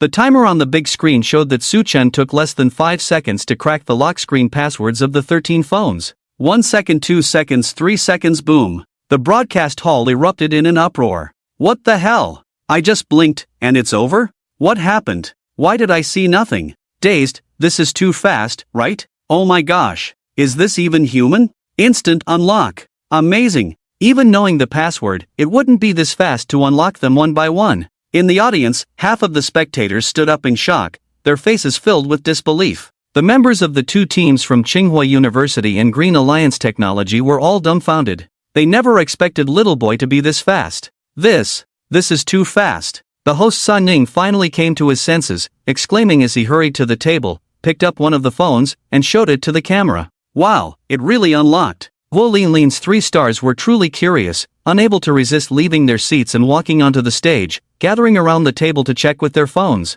A few experts from the judging panel also couldn't hold back and walked onto the stage. Incredible. 666. Simply divine. What speed? Yuan Jia, an expert, was greatly shocked. He considered his technical skills to be quite high. Unlocking all the phones within 10 minutes was not a difficult task for him. However, unlocking 13 phones in 5 seconds was something he knew he couldn't do. He looked at the screen displaying Little Boy. This was a master. 5 seconds. Ladies and gentlemen, viewers in the live stream, Little Boy cracked the lock screen passwords of 13 phones in just 5 seconds. Amazing. Let's give a warm round of applause to congratulate Little Boy on his successful challenge. Sun Ning led the applause. Wow! The venue erupted with thunderous applause. A tall, thin boy from the Tsinghua and Peking University team looked at Su Chen's avatar on the screen and couldn't help but exclaim, what a genius! Su Chen's skill completely conquered them. Wow, awesome! Little Boy, you're incredible! This must be staged, it can't be this fast, just a few seconds. I don't believe it either, this is too quick. To those doubting friends, you must not know how amazing Little Boy is, right? Little Boy, you're incredible plus. Are real hackers really this amazing? The barrage of comments in the live stream surged like a tide, almost covering the entire screen. A smile appeared on Su Chen's face. He was happy. He was happy because his points were rapidly increasing, gaining 100,000 points in just a short time. Participating in this program was the right choice, otherwise, he would have missed an opportunity to earn points. At this moment, the other two teams looked gloomy. They had already lost before the challenge even began. Unlocking 13 phones in 5 seconds was simply not a speed achievable by humans. How could they continue? The captain of the Green Alliance Technology team was a 27-year-old young man wearing black-framed glasses, scratching his head while looking at his companion, who was also a bespectacled young man, shaking his head helplessly. A few technical geniuses were experiencing what it meant to have heavens beyond heavens, people beyond people. Next, the Tsinghua and Peking University team and the Green Alliance Technology team took their turns to challenge. In the end, the Tsinghua and Peking University team cracked the lock screen passwords of 7 phones in 10 minutes, while the Green Alliance Technology team cracked 9. Congratulations to Little Boy for winning the challenge. Total time used, 5 seconds. Sun Ning announced loudly, still filled with disbelief in his tone. Little Boy, can you tell us how you did it? Members of the Tsinghua and Peking University team and the Green Alliance Technology team perked up their ears, eager to know how Su Chen accomplished it. I exploited a vulnerability in the phone. Su Chen's voice came through the big screen, his voice altered by a voice changer, giving it a metallic quality that felt mysterious. As he spoke, the screen displayed the attack code Su Chen had written. The audience on site naturally couldn't understand it. The experts on the judging panel and the two challenging teams watched very seriously. I hope major phone manufacturers can see our program and promptly fix the vulnerabilities to ensure the information security of the vast number of users, the host Sa Ning said. At this moment, Suchen interjected, actually, there's an even simpler way to crack it that any audience member here could do. Oh, what method? Sa Ning asked curiously. Friends on site, who has an IC card? Bus card, community access card, subway card, phone card. Anything will do, who has one? Suchen said, pulling out a white card from his pocket, the words on it scratched out. I have a phone card. A male student in the audience raised his hand, pulling out an IC card from his pocket. Please come up to the stage, Sa Ning said. The male student took the IC card and walked onto the stage. Can a phone card work too? Sa Ning asked, taking the phone card from the boy's hand and looking at little boy. Yes, Suchen nodded, picking up a phone from the table and showing it to the camera. This phone is currently in lock screen mode. Then, place the IC card on the back of the phone for a few seconds. Suchen demonstrated for everyone. Finally, tap the screen with your finger, hold it for about 3 seconds, then release. Suchen released his finger. A miracle happened, the phone screen actually unlocked. Is that all it takes? Sa Ning was surprised, it seemed too simple. Yes, it's that simple. Host, you can let this student give it a try, Suchen said. The boy took out his phone, unlocked the screen, which was in lock screen mode. Then he took the phone card and, following Suchen's example, placed the phone card on the back of the phone. What next? The male student forgot the next step. Like this, Suchen demonstrated tapping the screen. The male student followed Suchen's instructions, tapping the screen. No response. Unlock failed. Try again, it's normal not to succeed on the first try. The boy tried again. Oh, it worked. The phone screen successfully unlocked. This was amazing. Let me try, Sa Ning said curiously, taking out her phone and mimicking the operation. Beep. Successfully unlocked. Wow, it really unlocked. Sa Ning exclaimed in amazement. I'll try too. In the guest area, Wachilin stood up, walked over to hand the phone card to the boy, took the phone card, and placed the IC card on the back of his phone, tapping the screen. It also worked. Wow, this is incredible. Wachilin couldn't help but exclaim. Wow, it really works. Unbelievable. The audience on site witnessed the magical scene and buzzed with discussion. The phone card was passed to the experts on the judging panel. Several experts took out their phones to test it. The result was, without exception, they all succeeded. The phone card was then passed to the Tsinghua and Peking University team. 4 students were very curious. Beep. One of the students used the phone card to successfully unlock his phone. Wow, it really works. What is the principle behind this? The principle is very simple, it utilizes. Suchen explained briefly. While he was speaking, 3 stars from the guest area and the host came on stage, gathered around the table, and picked up the phones on the table to experiment with unlocking. Suchen's gaze fell on Pan Xiaoting, who was holding a Samsung Galaxy phone. Pan Xiaoting, is the phone you have a Samsung Galaxy? Suchen asked. Yes, Pan Xiaoting replied. Just a reminder, it's best to keep a distance from that phone. Suchen said. Is there something wrong with this phone? Pan Xiaoting asked in confusion. The battery of the Samsung Galaxy has a significant safety hazard, Suchen explained. A significant safety hazard? Pan Xiaoting looked at the phone in her hand again and laughed. It won't explode, right? It actually might explode, Suchen said. Ah? Pan Xiaoting was startled and quickly put down her phone, stepping back a few paces. It really will explode. The people nearby, hearing Suchen's words, were also taken aback and retreated. All eyes in the room suddenly focused on the Samsung phone that Pan Xiaoting had thrown on the table. Everyone, there's no need to panic, it won't explode immediately, Suchen said with a smile. Little boy, are you saying that this Samsung phone has a battery issue? The host, Sa Ning, cautiously approached the table and asked. Yes, this model's battery has a significant safety flaw, Suchen repeated. As he finished speaking, Suchen's fingers moved, tapping on the keyboard. Everyone, pay attention to the changes in the phone. A camera above the studio focused on the Samsung phone on the table, giving a close-up shot and projecting the image onto the big screen. All eyes were glued to the screen. It won't really explode, will it? Wachilin asked in surprise. He stepped back another meter or two, watching the Samsung phone from a distance, afraid it might explode suddenly. Just wait a moment, about a minute, Suchen said. At that moment, the entire studio fell silent, everyone holding their breath. Time passed second by second. Host, you can pick up the phone now, Suchen said when the time was up. It won't really explode, will it? Sa Ning asked nervously, cautiously reaching out to pick up the Samsung phone. Oh! In the next second, Sa Ning hurriedly let go, and the phone fell to the ground. What happened? Guo Qilin quickly asked. The phone is so hot. Sa Ning exclaimed. Hot. Countless curious eyes in the audience were fixed on the phone on the ground. In the next moment, an audience member stood up, exclaiming, "Ah, it's smoking. Wow. Ah, it's smoking." Amid the gasps, the Samsung phone on the ground actually started to smoke. The 10 experts on the guest panel all stood up, their faces filled with astonishment. The smoke grew thicker, and it looked like it was about to catch fire. Quick, get the fire extinguisher, host Sa Ning shouted. A staff member rushed onto the stage with a fire extinguisher. Don't get too close, Su Chen suddenly shouted. Just as he finished speaking, the phone on the ground suddenly ignited, flames shooting up more than half a meter high.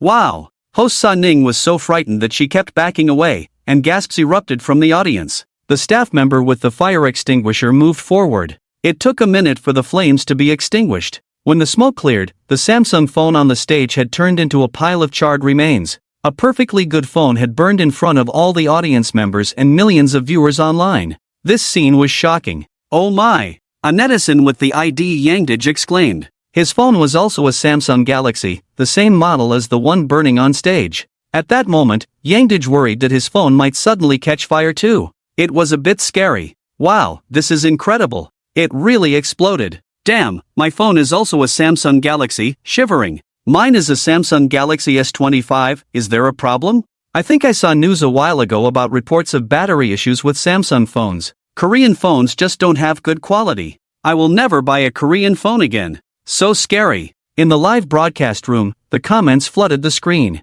On site, the camera captured several audience members pulling out their phones, discovering they were also Samsung Galaxy models, their faces changing dramatically, fearing their phones might suddenly catch fire like the one on stage. This is unbelievable. Little boy, what's going on? How did it catch fire? The host, Sa Ning, asked with a look of surprise. As I just mentioned, it's due to the phone battery. This batch of Samsung Galaxy Note phones has quality issues, Su Chen explained simply. To verify if what little boy said is true, let's test another Samsung phone. Is there anyone in the audience willing to provide a Samsung phone? Sa Ning asked the audience. I have one. A middle-aged man in the third row of the audience raised his hand, holding a Samsung Galaxy phone. Please have this gentleman come up to the stage. The middle-aged man walked up to the stage with his phone. What's your surname? Sa Ning asked. My surname is Wang, no need for honorifics. Mr. Wang, are you sure your phone can be used for testing? If it really gets damaged, won't you be upset?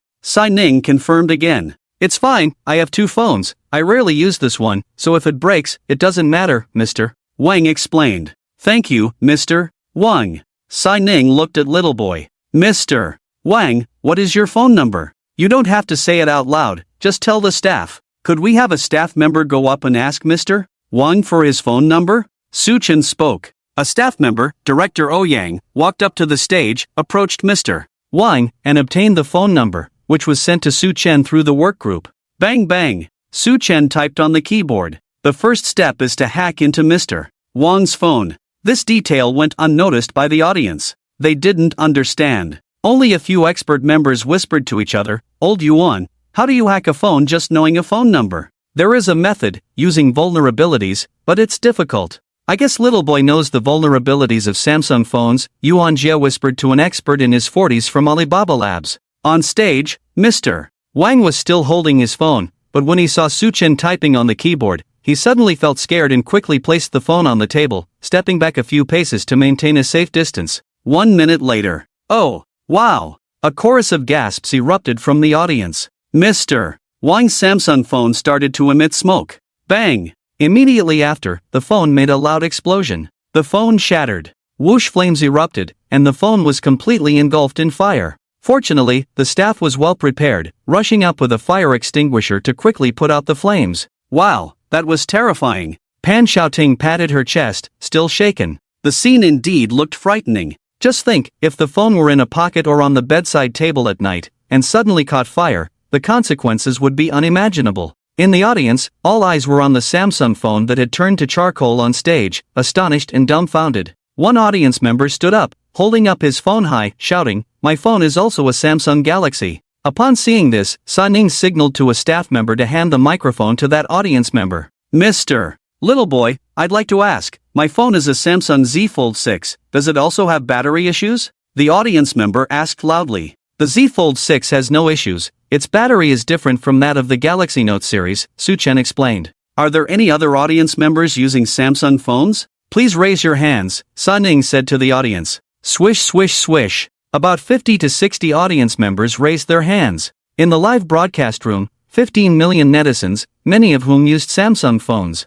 Wow, I have a Samsung Galaxy Note model. Me too, crying. Damn, isn't that like carrying a ticking time bomb? Shit. I just realized that I'm using a Samsung Galaxy Note, and I bought it less than a month ago. Fear. Netizens were flooding the comments. Meanwhile, many netizens spontaneously uploaded clips of the program to various websites and forums. The news of Samsung phone batteries exploding quickly spread online. Within just a few minutes, a news story shot to the trending topics. Samsung Galaxy Note series phones have a significant safety hazard of spontaneous combustion and explosion. Seoul, the Bank of China office in Seoul. Dozens of employees were busy at their desks. Wow! A curly-haired male employee suddenly exclaimed, standing up abruptly and addressing a colleague at the next desk. Lu, you use a Samsung phone, right? Lu, around 30, wearing glasses, looked up at the mention. What's up? I just saw a video on Bilibili saying that Samsung phone batteries have a major safety hazard and can spontaneously combust and explode.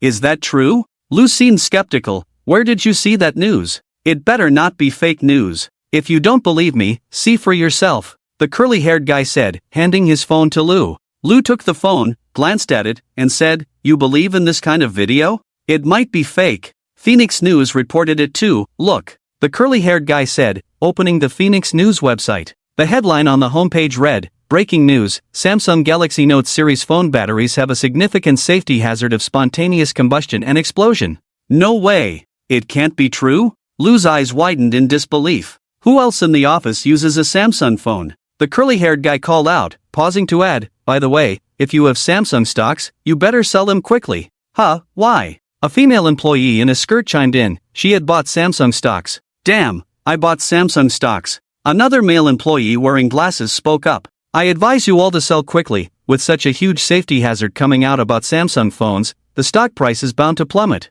The curly-haired guy emphasized. Shit, then I need to sell fast. The female employee hurriedly opened her stock trading app preparing to sell her Samsung stocks. Luckily, the curly-haired guy reminded them in time, otherwise, they would have suffered significant losses. A few minutes later, Samsung Electronics stock price began to fluctuate, suddenly dropping by 0.3%. 0.3% may not seem like much, but Samsung Electronics' total market value is a staggering 260 trillion won, and a 0.3% drop equates to 7.8 trillion won, which is nearly 40 billion yuan when converted. And this was just the beginning. Ha ha, Su Chen laughed heartily. What was he laughing at? All those comments were points. The points were skyrocketing. In just this short time, they had increased by 1 million. So satisfying. Thanks to the wonderful performance of the teams from Qingbei University and Green Alliance Technology, the host, Sa Ning, announced, next, our program will enter the second part of the performance competition, which will be even more exciting and not to be missed. On stage, aside from Su Chen, the other two groups of contestants had already exited. Little boy's performance just now was truly breathtaking. What kind of challenge will he bring next? Let's wait and see. Sa Ning said loudly. Su Chen revealed a mysterious smile. Each of us uses bank ATMs every day. Have you ever thought that ATMs also have vulnerabilities? Hackers can exploit these vulnerabilities to attack ATMs and steal users' money. Next, I will demonstrate how to attack an ATM and withdraw money from it without using a bank card or a password. As Su Chen's words fell, the challenge content appeared on the big screen. Challenge objective: break into a bank ATM within 1 hour. An ATM? How is that even possible? No way, that's too exaggerated. Can bank ATMs really be hacked? The audience below was abuzz with disbelief. To complete this challenge, we have specially invited the Industrial and Commercial Bank of Jianghai City to participate in our program. We thank the bank for providing the ATM for our test, said Sa Ning.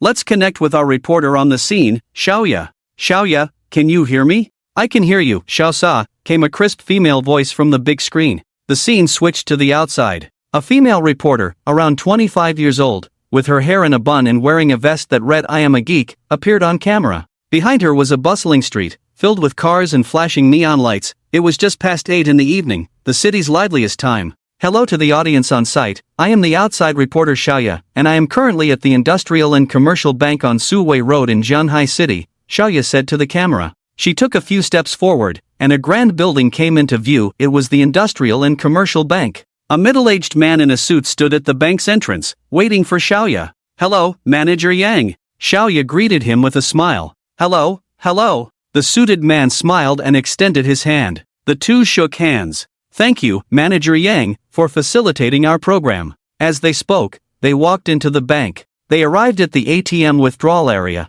which had a total of 6 ATMs. In front of one ATM stood a customer who was about to withdraw money, but upon seeing the camera, he quickly walked away without taking his money. Dear viewers, little boy will challenge one of these 6 ATMs. He will attempt to withdraw money from the ATM without using a bank card or a password, Xiaoya said to the camera. Manager Yang, do you think a hacker can really do this? Impossible. Manager Yang shook his head without hesitation, clearly not believing that a hacker could achieve this. The security level of bank ATMs is very high. How could a hacker possibly break in so easily? If it were that easy, it would be a disaster. Can Mr. Little Boy succeed in this challenge? Let's wait and see. After Xiaoya finished speaking, the camera cut back to the studio. In the studio, the host Sa Ning asked, Little Boy, are you confident you can succeed in the challenge? No problem, Su Chen's voice came from the screen, filled with confidence. Great. Then let's wait and see. Sa Ning said. Manager Yang, I want to confirm that I have not communicated with your bank beforehand, right?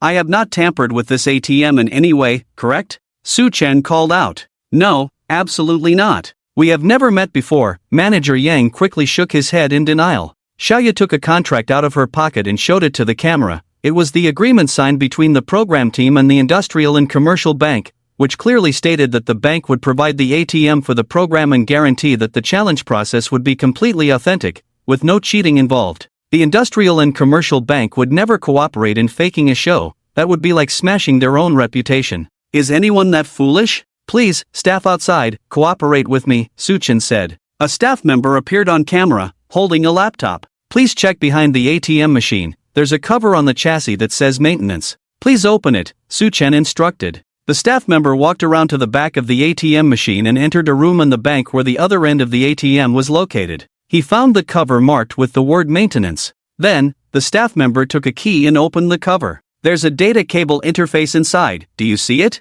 Su Chen asked. Is it this one? The staff member replied. The cameraman behind him focused on the data cable interface, and the image was simultaneously displayed on the large screen in the studio. That's right, plug in the data cable, Su Chen said. The staff member connected one end of the data cable to the laptop and the other end to the data interface inside the ATM. Click, click. Su Chen typed on the keyboard, writing attack code. At the same time, the code was displayed on the big screen. Few in the audience understood the code, but they felt a sense of awe. Okay, the program is cracking the ATM system. It will take about 10 minutes, so please be patient, Su Chen said. Can it really be cracked? This is amazing. Impossible, the bank's ATM has such a high security level. How could it be cracked so easily? I saw on the news abroad that hackers cracked an ATM and took money. Let's wait and see. This show is good, quite interesting. In reality, hackers are this powerful. In the live broadcast room, netizens were buzzing with discussion. Time passed second by second, and before long, 10 minutes had gone by. Ding! Suddenly, a sound came from the big screen. Was there a result? The audience and guests perked up. Alright, it has been successfully cracked, Su Chen's voice came from the screen. Xiaoya, please go to the ATM and enter 88888888, then press the confirm button. The female reporter Xiaoya, upon hearing this, walked to the ATM withdrawal area. I'm so nervous. Xiaoya felt anxious and glanced back at Manager Yang. Manager Yang, do you think I can really withdraw money? Absolutely impossible, Manager Yang shook his head. He still didn't believe that a hacker could really crack an ATM. Xiaoya took a deep breath and, following Su Chen's instructions, entered 88888888 on the ATM. What's next? What button do I press? Xiaoya asked nervously, forgetting the next step. Press the confirm button, Su Chen reminded her. Xiaoya quickly pressed the confirm button. Sizzle. The ATM made the sound of counting cash. Manager Yang's eyes widened in shock. A few seconds later, the ATM's cash dispensing slot opened, and a stack of bills appeared before Xiaoya. Wow, it really works! Xiaoya exclaimed, holding up the stack of cash to the camera. Oh my god, I can really withdraw money. Wow, the studio erupted in astonishment. Everyone was amazed. They never expected that little boy had actually cracked the ATM and withdrawn money. This was a bank.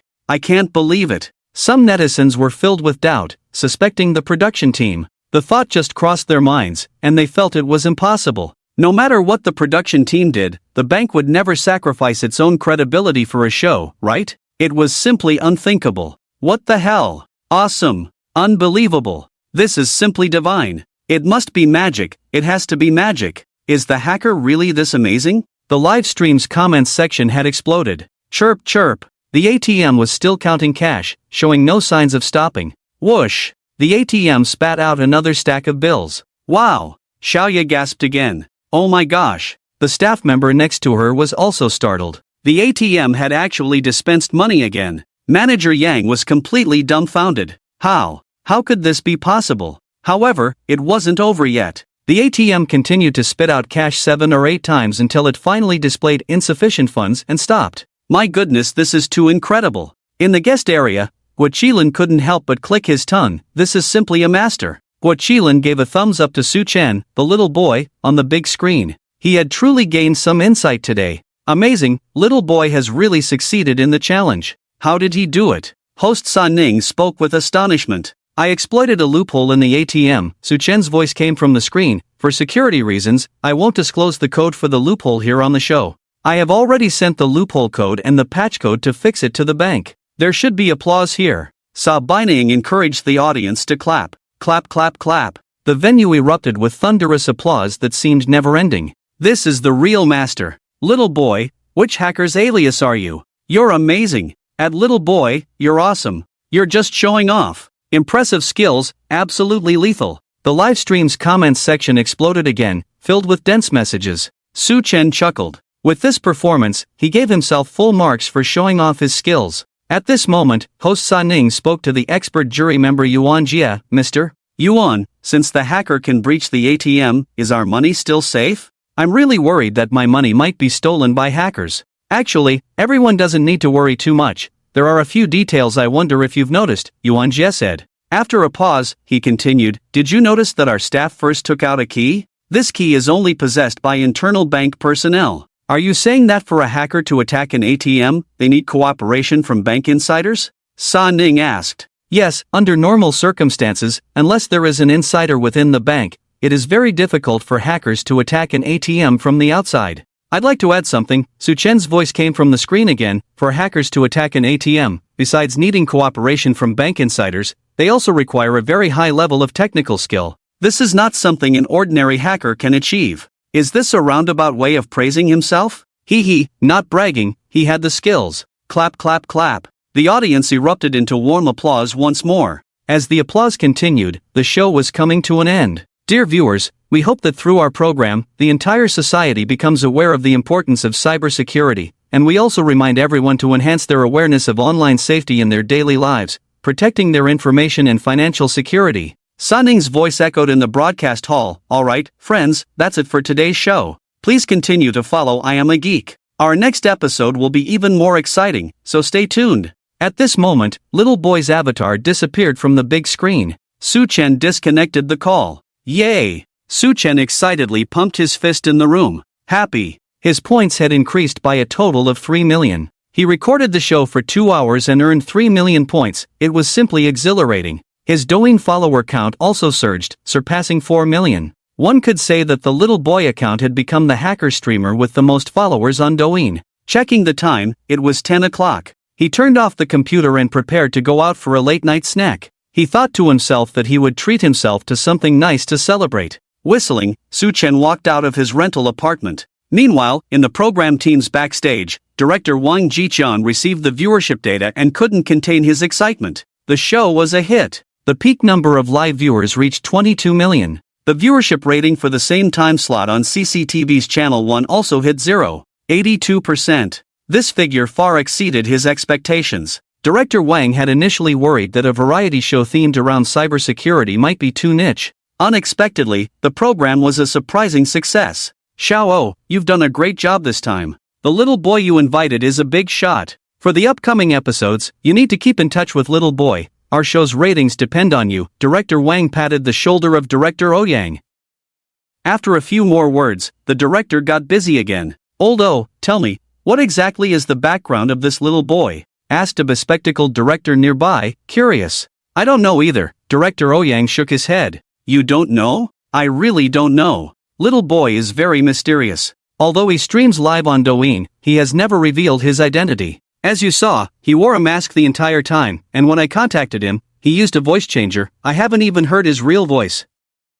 "He's making it so mysterious?" "It's understandable," Director Ouyang said. "First of all, as a hacker, it's not suitable to expose his identity. Let's just say he has offended many female streamers. If he were to reveal his identity, wouldn't a lot of people come looking for trouble? Would you want to hide your identity in his place?" "That's true," the bespectacled director nodded and continued. "I have a feeling that with this big shot little boy, our show is definitely going to be a hit." "I have that feeling too." Director Ouyang smiled and nodded, relieved that his best decision was inviting little boy. Time flew by, and soon it was the next day. At 9 in the morning, Suchen woke up. "System," he silently chanted. A virtual light screen appeared, displaying his points, 62 million. "Ha, in just one night, I gained another 3 million points." Suchen laughed. Not bad, not bad. I really hit the jackpot this time." He picked up his phone and scrolled through the news. Sure enough, Douyin, Bilibili, and various major news websites were all reporting on the content of yesterday's I Am a Geek episode. The news stories Samsung phone battery explosion and hacker attacks ATM had even surged to the trending topics. The name Little Boy had also become popular. Overnight, Little Boy became an internet sensation, with the whole network reporting on him. It was nothing, it wasn't his first time being famous. Indeed, Suchen was not new to overnight fame. Last time, he had taken down a helicopter belonging to a small company while disguised as a clown, and in just one night, he became a sensation across the internet. Alright, time to get up. Suchen got out of bed, washed up, brewed a cup of milk, made a sandwich, and sat down at his computer, eating breakfast while continuing to scroll through the news. First, he opened Phoenix News and saw the headline on the homepage, breaking, #Samsung stock plummets 3%, market value evaporates 7.8 trillion won. The news detailed that Samsung Electronics stock price had dropped 0.3% at the market's opening due to battery safety concerns, resulting in a loss of 7.8 trillion won in market value. This was within Suchen's expectations. With such a significant safety issue surrounding Samsung phones, it was no surprise that the stock price would fall. However, what surprised Suchen was that after searching for news about Samsung, he found no updates. In other words, a whole night had passed, and Samsung had not responded or taken any remedial measures. They couldn't possibly think this could be kept under wraps, could they? Suchen remembered that he had already sent the vulnerabilities and patch codes to the I Am a Geek production team, and Samsung's Dragon Country branch should have contacted them by now, right? But he hadn't received any news from Director Ouyang either. Suchen continued to search for news about Samsung. Oh, he found a piece of news: Samsung urgently clarifies Galaxy Note series phone battery safety issues. Clicking into the article, it stated that Samsung Electronics had released a statement on Twitter denying any safety hazards with the Galaxy Note series batteries. Was it true or false? Suchen's first reaction was to doubt the authenticity of the news. He opened Twitter to search for Samsung's official website. He found it. Indeed, Suchen saw that Samsung Electronics' official Twitter account had posted a clarification announcement. Damn, these guys are really not admitting it? Suchen felt somewhat surprised. He hadn't expected Samsung to adopt such an ostrich policy, refusing to acknowledge the safety issues with the batteries and not taking any remedial actions, such as offering free battery replacements to users. He really couldn't understand this approach. Could such a significant safety hazard be concealed? Even without the exposure from I Am a Geek, it would eventually come to light. Is their brain filled with water? Suchen scoffed. However, upon further reflection, it wasn't surprising. A conglomerate like Samsung had always been arrogant and indifferent to consumer interests. At that moment, a virtual dialing software on Suchen's laptop rang, displaying the caller ID, Director Ouyang. Suchen activated the voice changer and answered the call. "Boss, good morning." Director Ouyang's enthusiastic voice came through. "Good morning, boss. You should know by now that our show has gone viral. Last night, during the live broadcast, the peak viewership reached 22 million, and the ratings on CCTV1 hit 0.82%. Now, the entire internet is reporting on our show," Director Ouyang said excitedly. "Ha, I saw the news, congratulations." Suchen replied with a smile. "Congratulations to us both, boss. The show's success is mainly thanks to you." Director Ouyang said, but with our show's success, trouble has also come. What trouble? Is it related to me? Su Chen asked. This morning, we received a lawyer's letter from Samsung Electronics, and I've forwarded it to your email. A lawyer's letter? Su Chen was not surprised. Let me take a look. What does it say? Su Chen opened his email and found the lawyer's letter forwarded by Director Ouyang.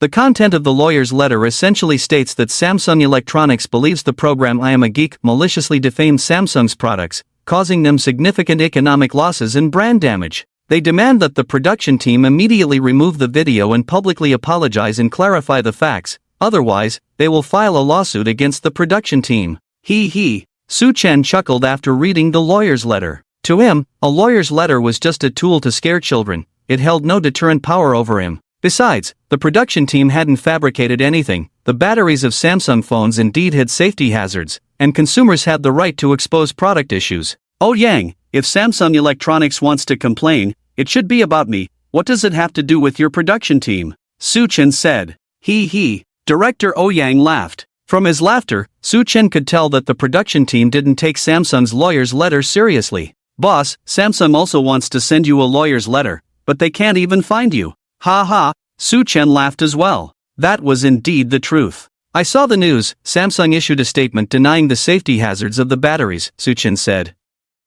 I also saw the statement from Samsung. It's their usual operation. Big companies don't care about consumer rights as long as they can maintain their stock prices, Director Ouyang replied. So how does your production team plan to respond? Su Chen asked. We'll ignore them. Our entire challenge process is open and transparent, reasonable, and legal. We're not afraid of them. What can a lawyer's letter do to us? Director Ouyang said with a smile. We're even considering whether to use the lawyer's letter to ride another wave of publicity. That's a good idea. Riding the wave of publicity is worth it. And we're also standing up for the rights of consumers, Su Chen said with a smile. Exactly, we're speaking up for consumers. Director Ouyang chuckled. Speaking of which, the safety hazards of Samsung phone batteries are no small matter. Battery self-ignition or even explosion can not only cause property loss for consumers but also endanger personal safety. These guys, with poor phone quality, have a terrible attitude in times of crisis. How can we consumers feel safe buying their products? Director Ouyang said indignantly. Yeah, that's just how they are. Su Chen complained. Enough about them, Director Ouyang said. Boss, we're already preparing for the next episode. By next Tuesday at the latest, I'll send you the specific script. As for your personal performance project, please confirm it before next Tuesday as well. Okay, no problem. It was only Sunday, there was still plenty of time. Then I won't disturb you any longer. Goodbye. Su Chen hung up the phone. After finishing breakfast and putting the dishes back in the living room, he returned to the computer. He first registered a Weibo account, with the nickname Little Boy and a note saying hacker, programmer, blogger. After registering, Su Chen posted his first personal Weibo, #Samsung Galaxy phone battery self-ignition hazard #statement I am Little Boy. During the recording of the program I Am a Geek last night, I demonstrated that the batteries of the Samsung Galaxy Note series phones have safety hazards of overheating and self-ignition. Hereby, I officially announce the faults of the Samsung Galaxy Note series phone batteries to the entire internet. Attached attack program source code. Just as Samsung had released a statement denying the safety hazards of the batteries, Su Chen's Weibo directly slapped them in the face. If you say the batteries are not at risk, then I will publicly disclose everything online. Su Chen not only made the reasons for the battery faults public but also released the attack code. This is not over yet. Su Chen logged into his Douyin account again and posted a video statement, the content of which was the same as the one on his Weibo. In less than a minute, a flood of comments appeared under Su Chen's Weibo and Douyin accounts. Support the streamer in exposing the truth. I went to Samsung's after-sales service this morning to change my battery, but they refused to do it. From now on, Samsung is dead to me. Samsung, this is a matter of life and death. How do I return the Samsung phone I just bought? Netizens expressed their support for Su Chen and condemned Samsung's irresponsible behavior. Many netizens also went to Samsung Electronics' official Weibo to leave comments, complaining about the battery issues with Samsung phones. Half an hour later, the official Weibo account of the I Am a Geek program retweeted Su Chen's Weibo. Following that, several major media outlets like FingYuNet and Inlang also retweeted Su Chen's Weibo. The topic's popularity quickly soared. By noon, under the bombardment of netizen comments, Samsung Electronics' official Weibo had no choice but to disable the comment function. Heh, so you're closing comments, huh? Su Chen chuckled. He liked how tough Samsung was being. The tougher they were, the more entertaining the situation became, and the higher the heat. At 3 in the afternoon, after taking a nap, Suchen woke up, opened his computer, and checked Weibo. The Weibo post from the morning had already surpassed 300,000 retweets, climbing into the top 3 of the trending list. Hee. Suchen smiled and opened the system interface to check his points, 65 million. As expected, the points had increased significantly. In just one afternoon, they had risen by 3 million. Thank you, Samsung. Riding on Samsung's heat is quite enjoyable. Suchen smiled as he opened Samsung Electronics' official Weibo. The comment function was still disabled, and so far, there had been no response to the matter. The topic's heat had reached this level, yet Samsung had not reacted at all. Were they slow to respond or just too arrogant? Who cares, just keep going. How to proceed? How does a hacker take down a multinational giant worth hundreds of billions of dollars? Moreover, Samsung was not just any company, they almost controlled the entire economy of the pickled cabbage country and were a pillar industry. Not to mention a hacker, even an organization would find it futile to go against such a behemoth. However, Suchen was not an ordinary hacker. Taking down Samsung was too easy for him. He could exchange for a super virus in the system mall, write a few lines of code, and make all Samsung phones explode on the spot. Samsung phones had sold over 100 million units worldwide. This meant that if Suchen wanted, he could make 100 million Samsung phones explode. Of course, he couldn't do that. Suchen was not worried about Samsung's strength but about harming the innocent. Just think about it, if over 100 million phones suddenly caught fire, how many accidental casualties would that cause? That wouldn't be good. There was no need to go that far. So, how could he take down Samsung without harming the innocent? Suchen fell into deep thought. Suddenly, a flash of inspiration struck him, and he had an idea. In the capital city. On the weekend, Wangfujing shopping street was packed with people. The flagship Samsung store was located in the most bustling area of the shopping street, and at that moment, a long line had formed at the store entrance, extending over 100 meters away. Why are there so many people? A couple passing by the Samsung flagship store was surprised to see this scene. The girl stood on her tiptoes, trying to see what was happening ahead. There were just too many people to see anything. Her tall boyfriend, wearing sunglasses, stretched his neck to look ahead and said, "It seems to be Samsung's new product launch." After a pause, the guy in sunglasses muttered, "Is it really necessary to queue this long just to buy a phone? These people must not have seen the news, right?" said a boy wearing a hat behind the couple. "What news?" asked a girl next to the hat boy, curious. "I saw a news report this morning about Samsung phones catching fire due to battery issues," the hat boy said disdainfully. "These people can't be hired by Samsung, can they?" They weren't hired, but it was unreasonable for so many people to be queuing up to buy phones after Samsung's scandal. Besides, it was just a phone. He couldn't understand why so many were lining up. If it were Apple, he could believe it, but what was so special about a Korean phone that warranted a queue? "Keep your voice down, don't say anything reckless. Let's go." The hat boy's girlfriend quickly tugged at his shirt, signaling him to stop talking, and then pulled him away. Samsung phone battery catching fire? The boy in sunglasses took out his phone, opened Douyin, and searched for related videos. "Let's go," his girlfriend urged him to move forward. As the boy in sunglasses walked, he scrolled through Douyin and soon found a video of a Samsung phone battery catching fire. He stopped, turned back to look at the long line outside the Samsung flagship store, and muttered, "These idiots must be hired." "What did you say?" His girlfriend didn't catch what he said and was about to ask when suddenly a cheer erupted from the direction of the crowd. "Wow!" Immediately, his girlfriend exclaimed in excitement, "EXO, it's EXO." Without caring about the boy in sunglasses, she turned and ran towards the crowd. "What are you looking at?" The boy in sunglasses hurried after her. His girlfriend had already squeezed into the crowd, excitedly shouting along with everyone, "EXO! EXO!" The boy in sunglasses also saw it. It turned out to be a member of the boy band EXO from Korea. The arrival of EXO ignited the atmosphere. The already long line became even more crowded. The EXO members smiled and waved at the crowd, then, escorted by bodyguards, entered the Samsung flagship store. He was a guest invited to the Samsung phone launch event. Before long, the crowd inside the store was packed, surrounding the EXO member. The EXO member held a Samsung Galaxy Note phone, posing for photos with reporters. Click, click, click. The star struck various poses, flashing charming smiles at the surrounding media and fans. However, an unexpected incident occurred at that moment. Suddenly, the phone in his hand started to emit smoke. The star was startled, and the phone slipped from his hand, falling to the ground. Bang! All eyes turned to the smoking phone on the ground. The smoke grew thicker and denser.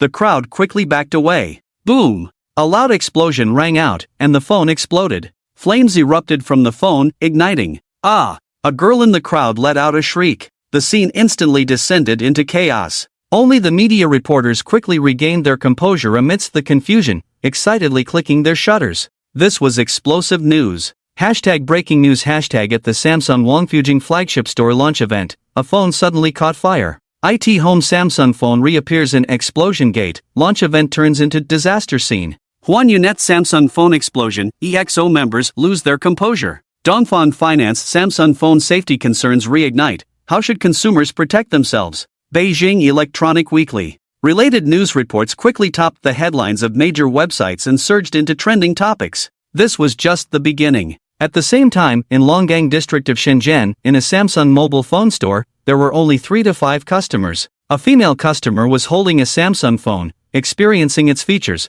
while a sales consultant was introducing the phone's performance. Suddenly, the female customer let out a scream as the phone slipped from her hand and fell onto the table. "What happened, miss?" the sales consultant asked, puzzled. "The phone is so hot," the female customer said in panic. "So hot?" The sales consultant, confused, reached out to grab the phone to see what was going on, but just as he extended his hand, the phone started to emit smoke. "Oh no!" The sales consultant was startled. The smoke grew thicker and denser. The sales consultant was at a loss, frozen in place. "Ah!" The female customer screamed in fright and hurriedly stepped back. The other people in the store were also taken aback by this sudden scene, dropping what they were holding and gathering around. "Whoa!" Accompanied by several gasps, the phone caught fire, flames instantly engulfing the entire device. In Gangnam district of Seoul, Samsung's largest flagship store, covering 1,500 square meters, was bustling with people on the weekend. Ah! Suddenly, a woman in her 30s pointed at a phone in the display case and exclaimed.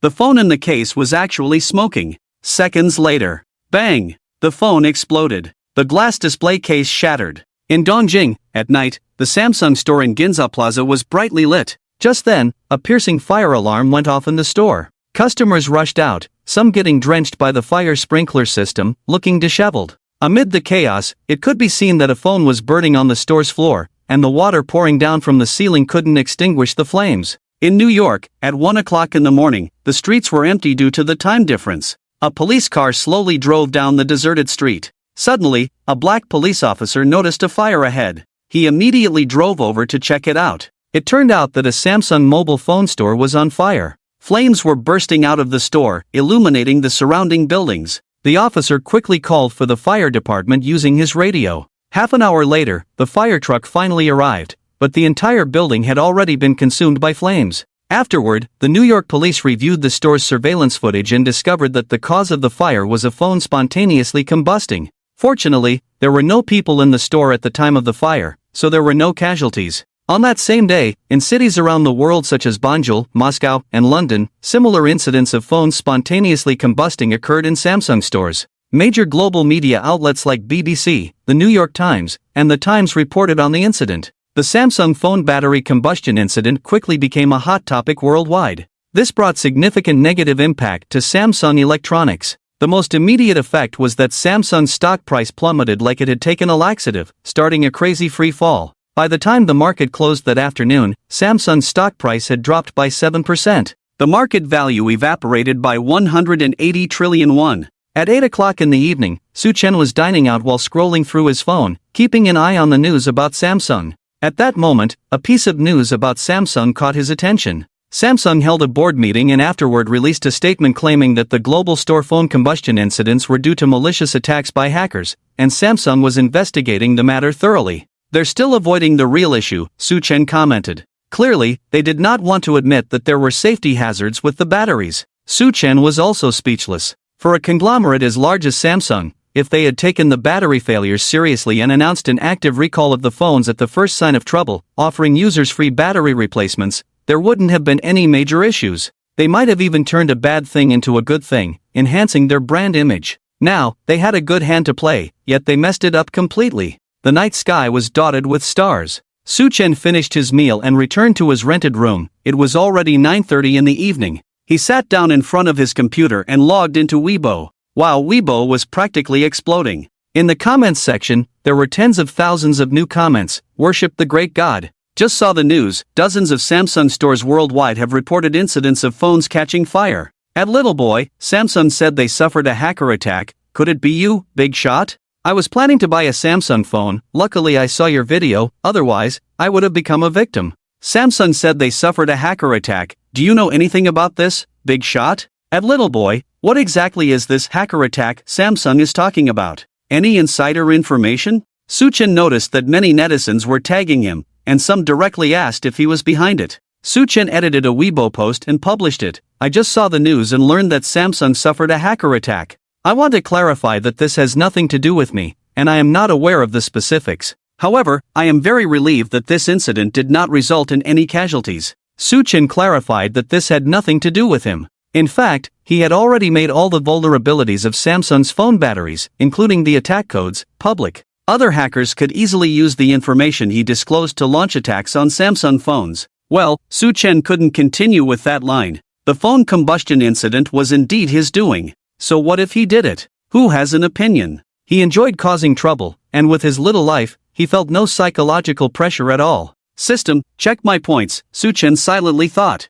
A virtual light screen appeared, total points, 66 million. Ha ha, in just one day, he gained 4 million points. All thanks to riding the wave of the incident. Once again, thank you, Samsung. Suchin was happy. Meanwhile, the higher-ups at Samsung were probably crying. The next day, as the market opened, Samsung Electronics stock price plummeted again by 0.3%. At 8 in the morning, major media outlets in Seoul received invitations to a Samsung press conference. This news quickly spread back to the domestic front. Suchin had just gotten out of bed when he saw this news. Samsung is holding a press conference? A wicked smile crept across Suchin's face. He was about to stir things up again. What Suchin was waiting for was Samsung's press conference. Seoul, 10 in the morning. The continuous rain cast a gray shadow over the sky, as if it were shrouding Samsung Electronics stock price in gloom. In the press conference hall on the third floor of Samsung's headquarters, reporters from all over the world filled the room, cameras at the ready. Here she comes, here she comes. A woman in her 30s, surrounded by a crowd, walked into the hall. Dressed in a black professional suit, with a pearl necklace around her neck and diamond earrings in her ears, she exuded an air of nobility and elegance. It's Samsung's princess, Lee Bujin, a reporter exclaimed, recognizing her. Lee Bujin was the eldest daughter of Samsung Group's founder and a popular candidate for the next president of the Samsung conglomerate. It was indeed her personally hosting the press conference. Samsung was truly in big trouble this time. Click, click, click. The flashbulbs went off in a flurry. Under the escort of bodyguards, Lee Bujin walked up to the podium. The reporters were instantly in an uproar, eagerly raising their hands to ask questions. Ms. Lee, may I ask about the Samsung phone battery combustion incident? Ms. Lee, will Samsung compensate the affected consumers? Ms. Lee, who do you think is responsible for this incident? Ms. Lee, how will Samsung improve product safety in the future? The reporters' questions came one after another, bombarding Lee Fujuan like a rapid-fire barrage. Lee Fujuan could hardly hear what they were asking. She helplessly waved her hand. At that moment, a male secretary stepped onto the stage, took the microphone, and said loudly, "Dear reporter friends, please be quiet. Please be quiet. Thank you." The reporters on site gradually quieted down. Good morning, dear reporter friends, I am Lee Fujuan, the president of Samsung Electronics. Lee Fujuan began to speak. First of all, I want to thank all of you for taking the time out of your busy schedules to attend our press conference. In a rented room, Suchin was watching the live broadcast of the Samsung press conference through a local reporter's feed. On the screen, Samsung's Princess Lee Fujuan first thanked the reporters for their presence, then said a few opening remarks, and then began to deny that the Galaxy Note phone's battery posed any significant safety risks. I myself am using a Galaxy Note phone, and I can assure everyone that this phone is absolutely problem-free. As Lee Fujuan spoke, she took a Galaxy Note phone out of her pocket and displayed it to the reporters on site. As for the recent incidents, Lee Fujuan continued. Suchin did not continue to listen. He knew that what Lee Fujuan was about to say would surely be the same old story, shifting all the blame onto so-called hackers. This level is just too poor. Suchin shook his head. Hacking attacks were a fact, but the premise was that your product had to have vulnerabilities. Hackers are not gods, they cannot just remotely cause a phone to combust at will. The phone's issues still existed and had not been resolved. Su Chen had originally thought that after the global incidents of phones catching fire in dozens of specialty stores, Samsung would take battery failures seriously, recall the problematic phones, and replace the batteries for users for free. Unexpectedly, they merely held a press conference, allowing the princess to personally condemn the hackers. "You guys, I've already given you a chance, but unfortunately, you're useless," Su Chen said with sarcasm. His fingers tapped a few times on the keyboard. Seconds later, at the press conference, Li Fujian was confidently stating that the Galaxy Note phone was absolutely safe when suddenly her expression changed, and in the next moment, she panicked, dropping the Galaxy Note phone from her hands. Immediately, the phone on the ground began to emit smoke. Bang! The phone caught fire. The sudden turn of events startled everyone present.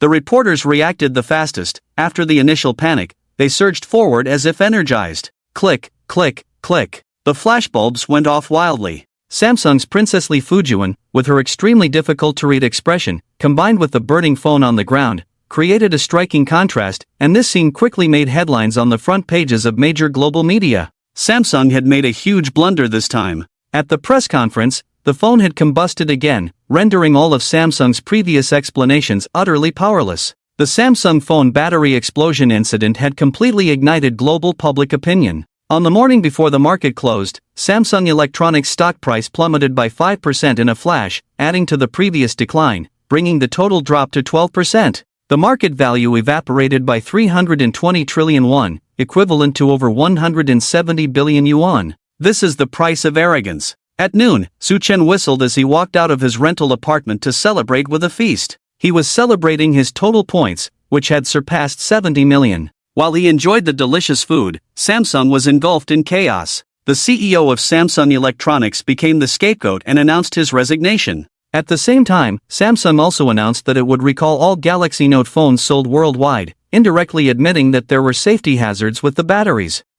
Su Chen chuckled upon seeing this news. Why not keep being stubborn? If I had known it would come to this, why bother in the first place? Just as he was about to close the webpage, wait a minute. Su Chen took a closer look at the announcement. Surprisingly, the recall did not include the Dragon Country. This meant that the Galaxy Note phones sold in the Dragon Country were not part of the recall. Damn it, those bastards, they really deserve it, Su Chen exclaimed loudly. However, he wasn't angry. He had never bought a Samsung phone, wasn't a Samsung user, so he had no reason to be upset. The bastards were digging their own graves. What the hell? They actually discriminate against us. Why not recall the phones sold in the Dragon Country? Those bastards really deserve it. Strongly protest Samsung's discriminatory actions. This is blatant discrimination. Su Chen opened his Weibo, and sure enough, he saw that the comment section of the Samsung recall news was already in an uproar. There was no doubt that Samsung would pay for their arrogance. A month later, Samsung's phone sales in the Dragon Country plummeted by 15%.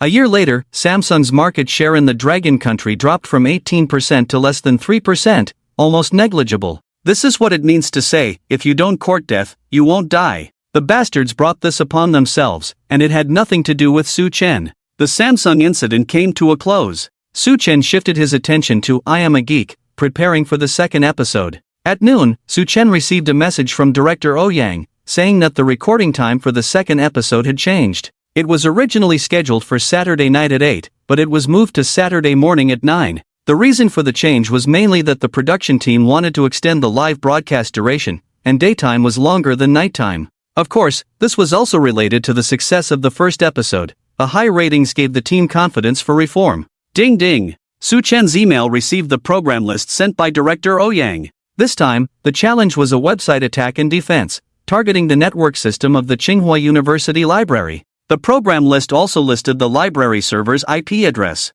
Isn't this difficulty too low? Su Chen thought to himself after reading the program list. This challenge was simply too easy for him. He could easily handle it with any vulnerability exploitation tool. However, the program effect might not be good. The vulnerability exploitation tool was powerful and could silently infiltrate the target system, but the process was too mundane. The audience might not understand and could find it boring. Was there a more entertaining way to achieve better program effects? Su Chen pondered. Haha, got it. Su Chen suddenly thought of a fun idea. Today was Monday, and there were 5 days until Saturday, enough time for him to prepare. With this in mind, Su Chen dialed director Oh Yang's number. Saturday, early morning. The sky began to lighten. The clock on the wall pointed to 7:30. There is still an hour and a half until the live broadcast of the second episode of I Am a Geek. Su Chen stood in front of the mirror, adjusting his clothes. He was wearing a black suit today, looking quite handsome. No, Su Chen couldn't show his face.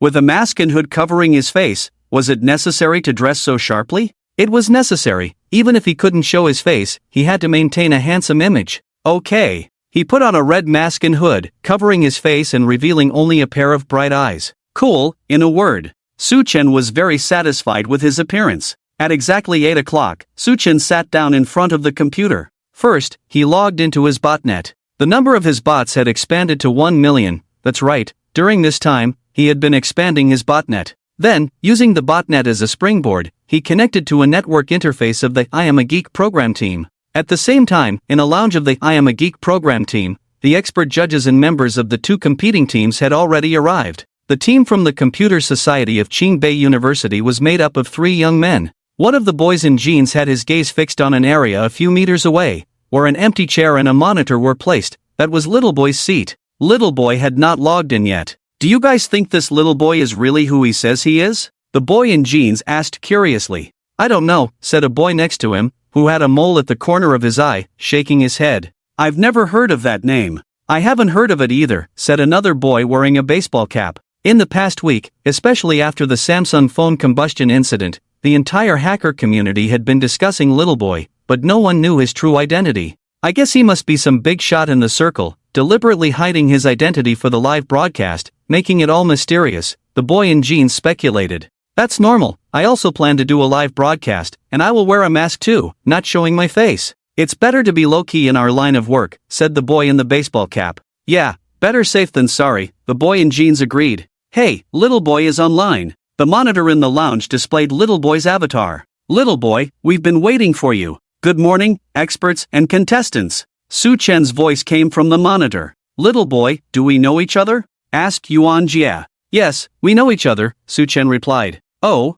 really? Which friend of mine are you? Yuan Jie asked with interest. Mr. Yuan, we just met last week, Su Chen said with a smile. Yuan Jie then realized that he had been tricked by Su Chen. He smiled and did not pursue the question further. In the hacker community, inquiring about each other's true identity and name is a taboo. The door opened, and a staff member walked in. Teachers, the program is about to start, please move to the studio. Everyone stood up. In the studio, every seat was filled. In the front row of the guest seats sat 3 celebrity guests, Wang Liheng, Guo Qilin, and the well-known actress Qi Wei. This time, the female guest was replaced by Qi Wei. On the big screen on stage, the barrage of comments was dense, with the number of online viewers surpassing 30 million. Compared to the 3 million viewers of the first episode, it had increased tenfold. It was evident that I Am a Geek had truly become popular. In the past week, the Samsung phone battery explosion incident had attracted huge attention worldwide, and along with it,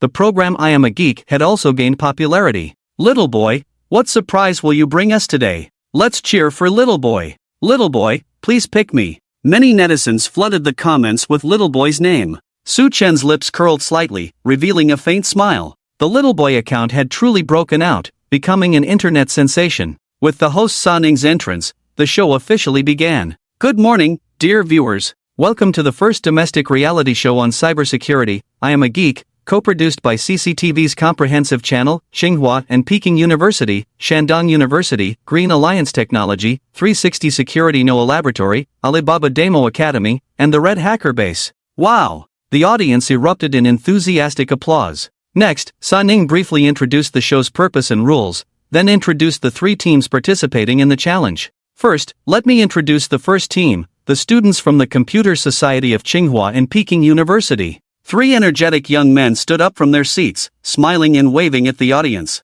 The second team is our old friends, the security expert team from Green Alliance Technology. The 3 experts from Green Alliance Technology stood up and waved. Then came the third contestant, Little Boy. On the big screen on stage, Su Chen's avatar appeared, a red mask, a red hood, his features completely obscured, revealing only a pair of bright, piercing eyes. Mysterious and cool. A wave of cheers erupted from the audience. In the guest area, several celebrity guests whispered to each other. Is this Little Boy very famous? Qi Wei asked curiously. He exposed the incident of Samsung phone batteries catching fire last week. Didn't you see the news? Guo Qilin whispered. Oh, Chi Wei recalled having seen the news. "Let's give a warm welcome to little boy," Sa Ning announced loudly. Clap, clap, clap. Chi Wei and Guo Qilin applauded enthusiastically. As the applause gradually subsided, Sa Ning continued, "Now, I announce the content of today's first challenge. Today's challenge target is the network system of the Tsinghua and Peking University Library." A video played on the big screen, first showing the exterior of the library, one of the largest university libraries in Asia, with a collection of 6 million volumes. Then, the scene switched to a server room in the library, where 6 people were present. They were the network security engineers from Tsinghua and Peking University, responsible for maintaining the library's network security. Today's challenge had been upgraded in difficulty. With a professional security team maintaining it, breaching the library's network system would not be easy. The challenge rules are that the contestants need to breach the Tsinghua and Peking University Library's network system within 20 minutes. If they exceed the time, the challenge fails, Yuan Jia added. 20 minutes is not a short time. The most time-consuming part of a hacker's attack on a website is the preliminary preparation, such as gathering information about the site and looking for vulnerabilities. The actual attack only takes a few minutes, or even seconds. The first challenge was taken on by the team from the Computer Society of Tsinghua and Peking University, who knew their school's network system best, giving them a significant advantage. All eyes were on the team from the Computer Society of Tsinghua and Peking University. 3 young men in their 20s sat in front of the computer, focused, their fingers poised over the keyboard, ready to spring into action. "The challenge begins," Yuan Jia announced. Crackling. The sound of keyboard typing suddenly filled the air. On the big screen, the timer began to count down. At the same time, lines of code started to appear on the screen. Sa Ning couldn't understand any of this code, so he turned to Yuan Jia and asked, "Mr. Yuan, what are they doing?" "They are launching a DDoS attack, trying to paralyze the library's server," Yuan Jia explained. A DDoS attack is a very effective form of cyber attack that can overload a target server by sending a massive amount of junk data, causing it to malfunction. On the big screen, a small window opened, switching to the server room of Qingbei University Library, where 6 cybersecurity engineers were nervously typing on their keyboards to counter the attack. The audience in the stands stared intently at the big screen, watching this smoke-free war. 10 minutes passed. All that could be heard was the sound of keyboards typing and the scrolling code on the big screen, with no explosions or flashes of light. "Just a reminder, there are 2 minutes left," Sa Ning said. The sound of typing became more urgent. Could the Qingbei University Computer Society team complete the challenge in the last 2 minutes? Countdown, 30 seconds. Yay! A boy in jeans from the Qingbei University team suddenly cheered. "Did you succeed?" Sa Ning quickly asked. He walked to the side of the stage, where a staff member was operating a computer, trying to log into the Qingbei University Library's official website. "Can't log in," the staff member said. At the same time, the big screen displayed the library's official website page, which had turned into 404 not found. The Qingbei University team had succeeded in their challenge. "Challenge successful. The library's website is now down," the staff member announced loudly. As soon as he finished speaking, the official website of Qingbei University Library returned to normal. The attack by the Qingbei University team had caused the website to be down for about 10 seconds, and after stopping the attack, the website automatically recovered. The expert judges confirmed the challenge results and unanimously agreed that the Qingbei University team had succeeded. Congratulations to the Qingbei University team on their successful challenge. "It wasn't easy, you were just seconds away from failure," Sa Ning announced. "Yay!" The 3 boys stood up excitedly, high-fiving each other in celebration. Clap, clap, clap. Su Chen applauded. The students from Qingbei University really had impressive computer skills. Next, it was the turn of the Green Alliance technology team to take on the challenge. They showcased the powerful capabilities of a professional security team, experienced and skilled, breaking through the library's network system in just 10 minutes. They exploited a vulnerability in the website to gain the administrator account, thus taking control of the entire network system. Clap, clap, clap. The venue erupted in warm applause once again. As the applause subsided, everyone's attention focused on the little boy avatar on the big screen. Finally, it was his turn to perform. "Little boy. Go, little boy. Big shot, I came to watch this program just for you." In the live broadcast room, the comments rolled in, with many netizens cheering for little boy. Su Chen's lips curled up slightly. With so many netizens supporting him, he had to do well today and not let everyone down. Next, let's invite little boy to take on the challenge, with a time limit of 20 minutes. Before the host Sa Ning could finish his sentence, Su Chen interrupted him. "No need, I've already completed the challenge. Ha! Sa Ning was taken aback. Completed it? That fast? He hadn't even called for the start. The staff on one side of the stage quickly refreshed the official website of Qingbei University Library. Ha! The page opens normally? The staff members said in confusion. Host, all I have to do is press the enter key, and I can bring down the network of Qingbei University Library, Suchen said, extending a finger and hovering over the enter key. The host and the audience's eyes were all focused on Little Boy's finger. In the next second, Little Boy pressed the enter key. A voice came from a small window on the big screen, where a network engineer from Qingbei University Library was speaking. Hey, the internet is down. It's down. It's down? It's really down. The engineers at Qingbei Library realized the network had suddenly gone down and panicked. Wow, it really can't be opened. A staff member on the side of the stage exclaimed. Sa Ning quickly ran over to check. 404 not found. A line of web page error message appeared on the computer screen. The computers in front of the 10 jury experts also couldn't open the official website of Qingbei University Library. Wow! Awesome! This is incredible. It ended before it even started. The audience erupted in gasps. This is too amazing, right? Chi Wei marveled. Yeah, it's so impressive. Huo Linlin also exclaimed. This speed was just too fast. Faster than the last episode's unlocking 13 phones in 5 seconds. The network is back up. A voice from a bespectacled engineer came from the small window on the big screen. The network of Qingbei Library was back to normal. Don't rush, this is just the beginning. Su Chen once again extended a finger and pressed the enter key. Wow! How did the internet go down again? The bespectacled engineer's voice came out from the small window again. No way? Sa Ning, standing behind the staff, quickly looked at the computer screen. 404 not found. Wow, it really went down again? Sa Ning could hardly believe his eyes. The network is back up.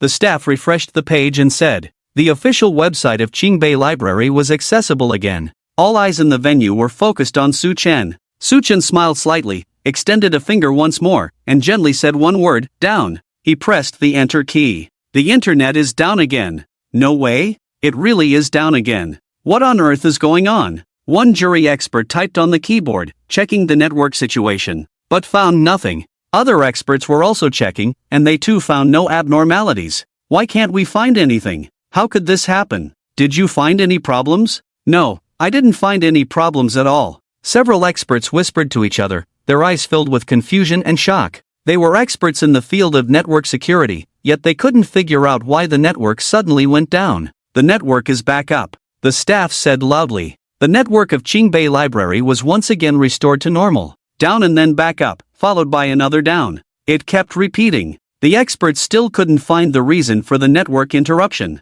The teams from Qingbei and Green Alliance were also searching for the cause of the network interruption. A member of the Green Alliance technology team checked the logs and gateways of the Qingbei Library server and found no signs of intrusion. He looked up at the little boy avatar on the screen, filled with doubt. How did he do it? At that moment, Su Chen still extended a finger and gently said one word, down. The internet is down again. It's down again. On one side of the stage, the staff shouted loudly. A tall member of the Green Alliance technology team looked completely bewildered. Incredible. I'm impressed. Even Yuan Jie couldn't figure out the reason for the network interruption. He could only shake his head helplessly. He guessed that Su Chen must have exploited an unknown vulnerability to achieve this, otherwise, he couldn't think of any other way to do it so unnoticed. That was amazing. Little boy, you're awesome. 666666. Little boy, I'm kneeling before you. This operation is simply divine. The live stream chat was flooded with comments, countless netizens sending messages. Little boy, can you tell us what's going on? You just cut it off. The host, Sa Ning, spoke with great curiosity, voicing the question in everyone's mind. A mysterious smile appeared in Su Chen's eyes. Can't guess, right? Everyone's dumbfounded, haha. Do you all want to know the answer? If you want to know, just hit one on the big screen. Su Chen said with a smile. He treated the studio of I Am a Geek as his live streaming room. 111 11111. The big screen was instantly flooded with ones. Even Guo Linlin in the guest area raised his hand and shouted, 1. Ha ha. Chi Wei, sitting next to him, burst into laughter. It seems everyone is eager to know the answer, Su Chen said with a smile. Then please look at the big screen. Then, Su Chen held up a microphone and called out, Hey, Brother Zhang, can you hear me? I can hear you. A man's voice came from the big screen, and a small window appeared. It was a server room filled with several servers, their fans spinning rapidly, emitting a buzzing sound. A man in his mid-20s, wearing glasses, appeared in the window. "Brother Zhang, say hello to everyone," Su-chen said. "Hello, everyone," the glasses-wearing man, Brother Zhang, waved at the camera. "Brother Zhang, do you see my finger?" Su-chen extended a finger. "I see it," Brother Zhang replied. Su-chen pressed the enter key. On the screen, Brother Zhang reached out and unplugged a network cable. That's right, he directly unplugged a network cable. The network is down again. In the office of the Qingbei Library, a network security engineer shouted loudly. Brother Zhang plugged the network cable back in. "Let's do it again." Su-chen extended his finger. Brother Zhang unplugged the network cable once more. "What the hell? Damn it! The reason for the network interruption was this? So it was just unplugging the cable." The audience and guests were collectively dumbfounded. They never expected this outcome. They thought little boy had used some advanced hacking technique, but it turned out to be just unplugging the cable. The contrast was too great. "Ha ha ha," someone laughed. It was Chi Wei, who burst out laughing. Guo Qilin next to him also laughed. "Ha ha ha." The audience finally reacted and all started laughing. Damn, after all that, it was just unplugging the cable. Who would have thought of that? The greatest hacker used the simplest attack method. Laughing and crying, is this the legendary physical hacking? The operation of the big shot is truly unexpected. The live stream room was completely buzzing, the comments flooding in like a tide. Netizens were amused by Su-chen's antics. I'm sure everyone is quite puzzled, right? I guess you are all wondering what's going on with this Brother Zhang and how he is cooperating with me, right? Su-chen spoke. That's right, we really want to know what kind of identity this Brother Zhang has. Is he a library staff member? Sa Ning quickly asked. Brother Zhang, why don't you explain it to everyone? Su-chen said with a smile. Hello everyone, my name is Zhang Jia. I am a script supervisor for the I Am a Geek program, but my current identity is the computer room administrator at Qingbei University Library. Zhang Jia introduced himself. Brother Zhang, tell everyone how you became the computer room administrator at Qingbei Library, Su-chen prompted. It's actually quite simple. 3 days ago, I went to Qingbei Library and applied for the position of computer room administrator, Zhang Jia replied. That's not right. Is it that easy to apply for the computer room administrator at Qingbei Library? Su-chen countered. He voiced the question everyone had in mind. The computer room administrator at Qingbei Library is not a position anyone can just apply for. Of course, it's not that easy to apply. I had a recommendation from a dean at Qingbei University, Zhang Zhu explained. A dean's recommendation? Is the dean your relative? Su-chen asked. No, I don't know the dean of Qingbei, Zhang Zhu shook his head. Then how did you get the dean's recommendation? Su-chen continued to ask. I don't know, Zhang Zhu said with an innocent expression. All eyes turned to Su-chen. Everyone knew this matter must be related to Su-chen. Alright, let me explain it to everyone. Please watch a VCR, Su-chen said.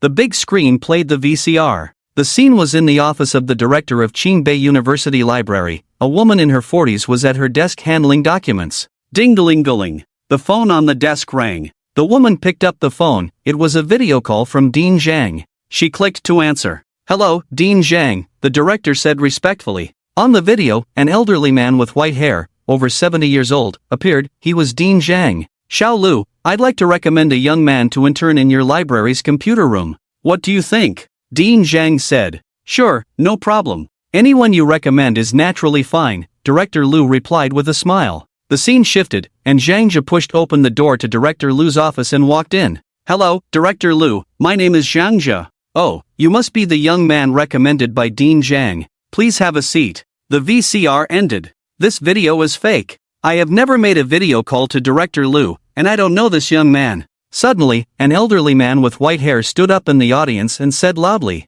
The old man looked familiar. You are Dean Zhang? Sa Ning recognized the old man's identity and quickly walked off the stage to stand in front of him. My name is Zhang Zilin, and I am the Dean of the School of Humanities at Qingbei University. The old man introduced himself. You just said the person in the video is not you? Sa Ning asked in confusion. It's not me. I have never made a video call to Director Lu, and I don't know this young man, Zhang Zilin denied again. What on earth is going on? Sa Ning looked towards the big screen for help. Before Su-chen could speak, an expert from the judging panel revealed the truth. The Dean Zhang in the video is fake. It should be a virtual character synthesized using AI software. That's right, the person in the video just now was not Dean Zhang himself. I synthesized his voice and image using AI software. Su Chen explained. Right now, there is an overwhelming amount of information online. Finding a person's video and voice is not difficult, and then using AI technology, one can synthesize a video that is indistinguishable from the real thing. If it's someone you are not very familiar with,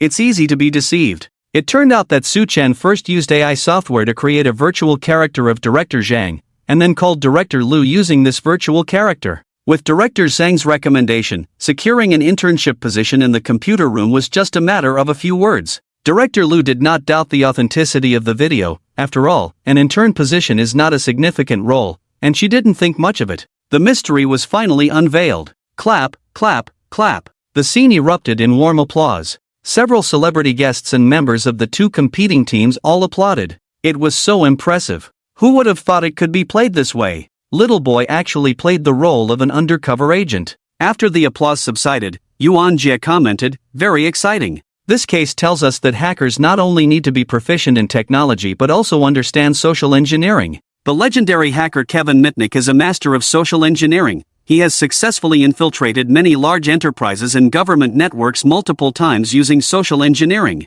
As Yuan Jie spoke, he looked at Little Boy on the screen, growing more curious about Little Boy's identity. Unfortunately, he went through all the friends he knew in his mind and couldn't find anyone who matched Little Boy's characteristics. What President Yuan said is very true. Social engineering is also an important skill for hackers, Su Chen said with a smile. In fact, many times, people are the biggest vulnerability. From the moment I started learning hacking techniques, I realized this. I remember one summer when I returned to my hometown, and we had no internet at home. I wanted to use the neighbor's Wi-Fi. To crack the neighbor's Wi-Fi password, I first created a password dictionary and then tried to use software for a brute force attack. However, just as I was working hard in front of the computer, my mom had already easily obtained the Wi-Fi password from the neighbor using social engineering. Experience matters. Ha ha, laughter erupted from the audience. After the laughter, the host Sa Ning announced the challenge results. Congratulations to Little Boy for winning this challenge. Clap, clap, clap.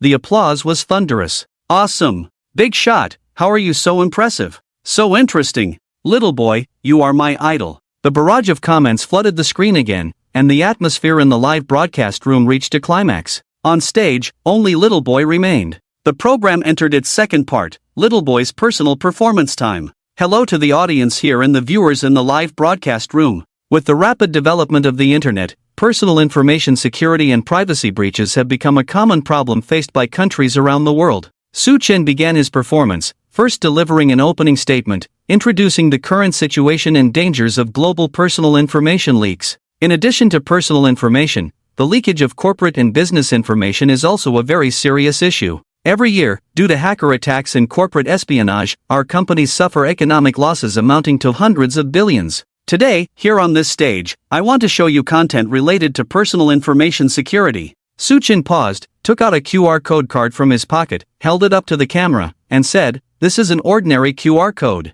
QR codes like this can be seen everywhere in shopping malls, on buses, and on the streets. But have you ever thought that with just a simple QR code, hackers can steal the information from your phone?" Su Chen projected the QR code pattern onto the big screen. Can such a QR code really steal information from a phone? Sa Ning asked in surprise. Yes, as long as you scan this QR code with your phone, it will be controlled by hackers, and your personal information will be stolen, Su Chen affirmed. That's incredible. A member of the audience murmured. Now, let's do a simple demonstration. Friends in the audience, you can take out your phones and scan the QR code on the big screen, Su Chen said. As soon as he finished speaking, many audience members took out their phones and scanned the QR code on the big screen. The host Sa Ning and 3 celebrity guests also curiously took out their phones to scan the QR code. A number appeared on the big screen, 121,122,123,124. The numbers finally stopped at 128. Alright, a total of 128 friends have scanned the QR code, Su Chen said. How do you know that 128 people scanned the QR code? Guo Qilin asked curiously. Su Chen smiled but did not answer directly. Instead, he said, "Friends, please look at your phones and don't blink." Hearing this, Guo Qilin quickly looked down at his phone. The female star Chi Wei also looked down at her phone. Sa Ning on stage and the audience members all looked at their phones. 1, 2, 3. Su Chen counted down 3 times, and as he finished, wow. Ah! Shi Wei and Guo Qilin exclaimed simultaneously. Wow! Sa Ning gasped. Oh my goodness! Heavens! The audience erupted in a chorus of gasps. What was happening? What did they see? It turned out that the 128 guests and audience members who had just scanned the QR code found their phones had collectively and automatically logged into WeChat and then automatically posted a moment. I'm at the recording site of I Am a Geek, happy. Oh my! This is too terrifying. A hat-wearing female audience member said,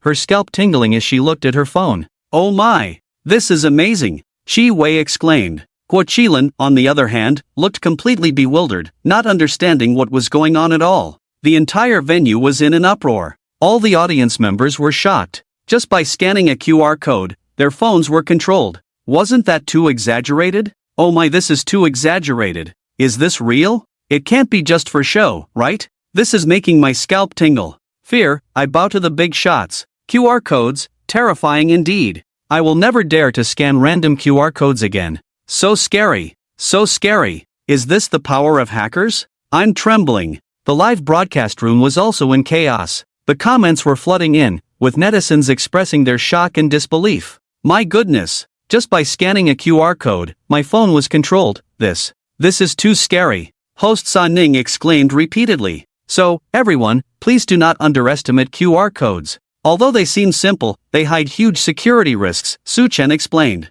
Hackers can implant Trojan viruses in QR codes, and once you scan this QR code with your phone, it will be controlled by hackers. This demonstration is to remind everyone not to easily scan unfamiliar QR codes in daily life. Be careful of information leaks. It's truly breathtaking. Guo Qilin looked at his phone, still feeling incredulous. My phone has actually been controlled by a QR code. That's amazing. Little boy, you're incredible. Shi Wei gave Su Chen a thumbs up. Clap, clap, clap. Shi Wei led the applause. Wow! The venue erupted with thunderous applause that seemed never-ending. It was spectacular. Truly a marvel. The applause, along with the dense barrage of comments in the live stream, made Su Chen happy. This was all points. Once the applause subsided, Su Chen said, everyone, the performance isn't over yet. Next, there's something even more magical. The venue fell silent, and everyone widened their eyes. In Su Chen's hand, there was an additional pen, not an ordinary pen, but a laser pointer. Everyone, look at this pen in my hand, it is a laser pointer, Su Chen introduced. The big screen projected the laser pointer. This is a very ordinary laser pointer, which you can buy on Taobao for dozens or hundreds. Su Chen continued, you must be very curious about what I can do with a laser pointer, right? Indeed, what could a laser pointer do? Could it attack computers or phones? Just now, we used a QR code to control everyone's phones. Now, we are switching to this laser pointer. Do you believe that I can do the same thing with just this laser pointer? Su Chen asked with a smile. Are you saying you can control phones with a laser pointer? Sa Ning asked incredulously. Yes. As Su Chen spoke, he turned on the laser pointer, and a beam of green laser illuminated the phone in his other hand. I just need to shine the laser pointer on the phone to control it. This can't be possible, right? Sa Ning's eyes widened in disbelief. Controlling a phone with a QR code, he could understand. After all, a QR code can hide a Trojan virus. But to control a phone just by shining a laser pointer on it seemed too far-fetched. Su Chen smiled slightly and explained, our phones all have voice assistants, like Xiaomi's Xiao AI and Apple's Siri. The laser pointer in my hand has been specially modified to remotely send commands to the phone's voice assistant, open apps, and even control smart home devices. Su Chen paused for a moment and asked, do you believe it? We believe. Surprisingly, the audience answered in unison. Hey, how can you just believe everything I say? It can't be like this. Su Chen pretended to be angry, this doesn't create a good show effect. I'll give you another chance. Now, do you believe that I can remotely unlock your phones with just a laser pointer? We don't believe. This time, the audience had learned to be smart. Ha ha, laughter erupted simultaneously. That's more like it. Su Chen nodded in satisfaction and continued, don't believe? Alright, who doesn't believe and wants to give it a try? Wow! Nearly a third of the audience raised their hands, all wanting to experience it firsthand. Even Guo Qilin and Shi Wei raised their hands. Okay, since everyone is so eager, let's invite our staff to bring the props on stage. As he finished speaking, a staff member pushed a table onto the stage. On the table were a laser pointer, a laser driver, a speaker, and a telephoto lens. While Su Chen introduced these props to the audience, he signaled the staff to assemble them. The staff connected the laser pointer to the laser driver, then connected the laser driver to the speaker, and finally connected the speaker to a laptop. A data cable connected all the devices together. Once assembled, the staff turned on the laser pointer, and a beam of green laser shot out. I invite a member of the audience. You don't need to come on stage, just sit in your seat and raise your phone. How about the big guy in the yellow shirt at the back? Su-chen said. In the back row of the audience, a tall man in a yellow shirt stood up. Please raise your phone. Yes, just like that, Su-chen instructed. The man followed Su-chen's directions and raised his phone. It was an Apple phone. Let's do a simple test first to see if we can wake up Siri, Su-chen said, then signaled the staff on stage to shout, "Hey, Siri." The man's phone showed no response. He was about 40 meters away from the stage, and the staff's voice couldn't reach his phone at all. "Hey, Siri. Siri. Siri." The staff shouted several more times, but still no response. Alright, shouting directly like this doesn't work. Now, let's try using the laser pointer to see if we can wake up Siri, Su-chen said. The staff turned on the laser pointer, and a beam of green laser crossed the 40 meters, accurately hitting the screen of the man in yellow's phone. Camera, give the phone a close-up, Su-chen instructed. A camera above the audience moved to hover over the man in yellow, aimed at his phone, and projected the image onto the big screen. All the audience could clearly see a green dot of light appearing at the microphone position on the man's phone screen. Did everyone see that green dot? Su-chen asked. Now, staff, shout, "Hey, Siri." The staff complied and shouted, "Hey, Siri." A magical scene unfolded. 40 meters away, the Apple phone in the man's hand suddenly lit up, and then the voice of Siri came from the phone. "I'm here." Wow! The man's pupils dilated in disbelief as he looked at his phone. This was incredible. But it wasn't over. "Open the photo album," the staff continued. "Opening the photo album for you," Siri responded. Then, the phone's photo album opened automatically. Wow! The audience gasped in amazement. It really worked. What kind of black technology was this? Clap, clap, clap. The venue erupted in warm applause. "Let me try," Sa-ning shouted loudly. He took his Xiaomi phone and walked down to the audience. Sa-ning raised his phone high. Everyone's eyes focused on his phone. "Xiao AI, classmate." The staff on stage shouted into the microphone. The screen of Sa-ning's phone suddenly lit up, and then the voice of Xiao AI, classmate came from the phone. "I'm here." "Unlock the phone," the staff continued. To everyone's surprise, Sa-ning's phone automatically unlocked. "Open WeChat," the staff said again. WeChat opened automatically. Alright, that's enough." Sa-ning quickly turned off WeChat, fearing that if this continued, the messages in WeChat would be exposed. Wow, a laser pointer could actually wake up a phone's voice assistant. Incredible. "Little boy, what is the principle behind this?" Sa-ning asked curiously. The audience below was also eager to know the answer. "The principle is actually very simple," Su-chen explained. "First, we convert sound into light signals and input them into a laser pointer. Then, we use the laser pointer to project the light signals onto the phone screen, or more accurately, onto the phone's microphone. You may not know this, but microphones can not only receive sound waves, they also respond to light sources, such as lasers, just like they respond to sound waves. This characteristic can be used to inject sound into the microphone by modulating the intensity of the laser." Su-chen had explained the principle clearly, yet the audience and guests still found it fascinating. Next, the audience began to take out their phones for Su-chen to test. Various phones were present, including Huawei, Oppo, and Vivo, all of which could be awakened by a laser pointer to activate the voice assistant. This was impressive. Wow, I don't quite understand, but it's amazing. This isn't technology, it's magic. So incredible. "Little boy boss, how did you come up with this method? It's a bit scary. Who would dare to use a phone voice assistant in the future? I'm turning off my phone's voice assistant right now." The barrage of comments in the live stream surged like a tide. Clap, clap, clap. Su-chen clapped his hands, and the crisp applause echoed through the big screen, reaching every corner of the studio, capturing everyone's attention. Alright, that was just a couple of small demonstrations. Next, I will show you the real content. Su-chen's voice came through the screen. The appetizer was over, the main course was coming. There are two celebrity artists present. First, I want to ask, you both have millions of followers on your Weibo accounts. Have you ever thought about whether your accounts are secure? Well, it should be secure, right? Guo Qilin said uncertainly. Next, the challenge I am going to undertake is to breach the security system of Weibo and gain access to the accounts of these two celebrities, Su-chen said. 3 days ago, I sent a white hat testing challenge to the Weibo security team. Please look at the big screen. The big screen displayed the challenge letter Suchen sent to the Weibo security team. To the Weibo security team, I am the hacker streamer Little Boy, and I am conducting a white hat test on your Weibo product's security system. I invite your company representatives to appear on that I Am a Geek program. What is a white hat test? The female celebrity Chi Wei asked curiously. A white hat test refers to a security test conducted on a manufacturer's product with their authorization, identifying security vulnerabilities and helping the manufacturer fix them.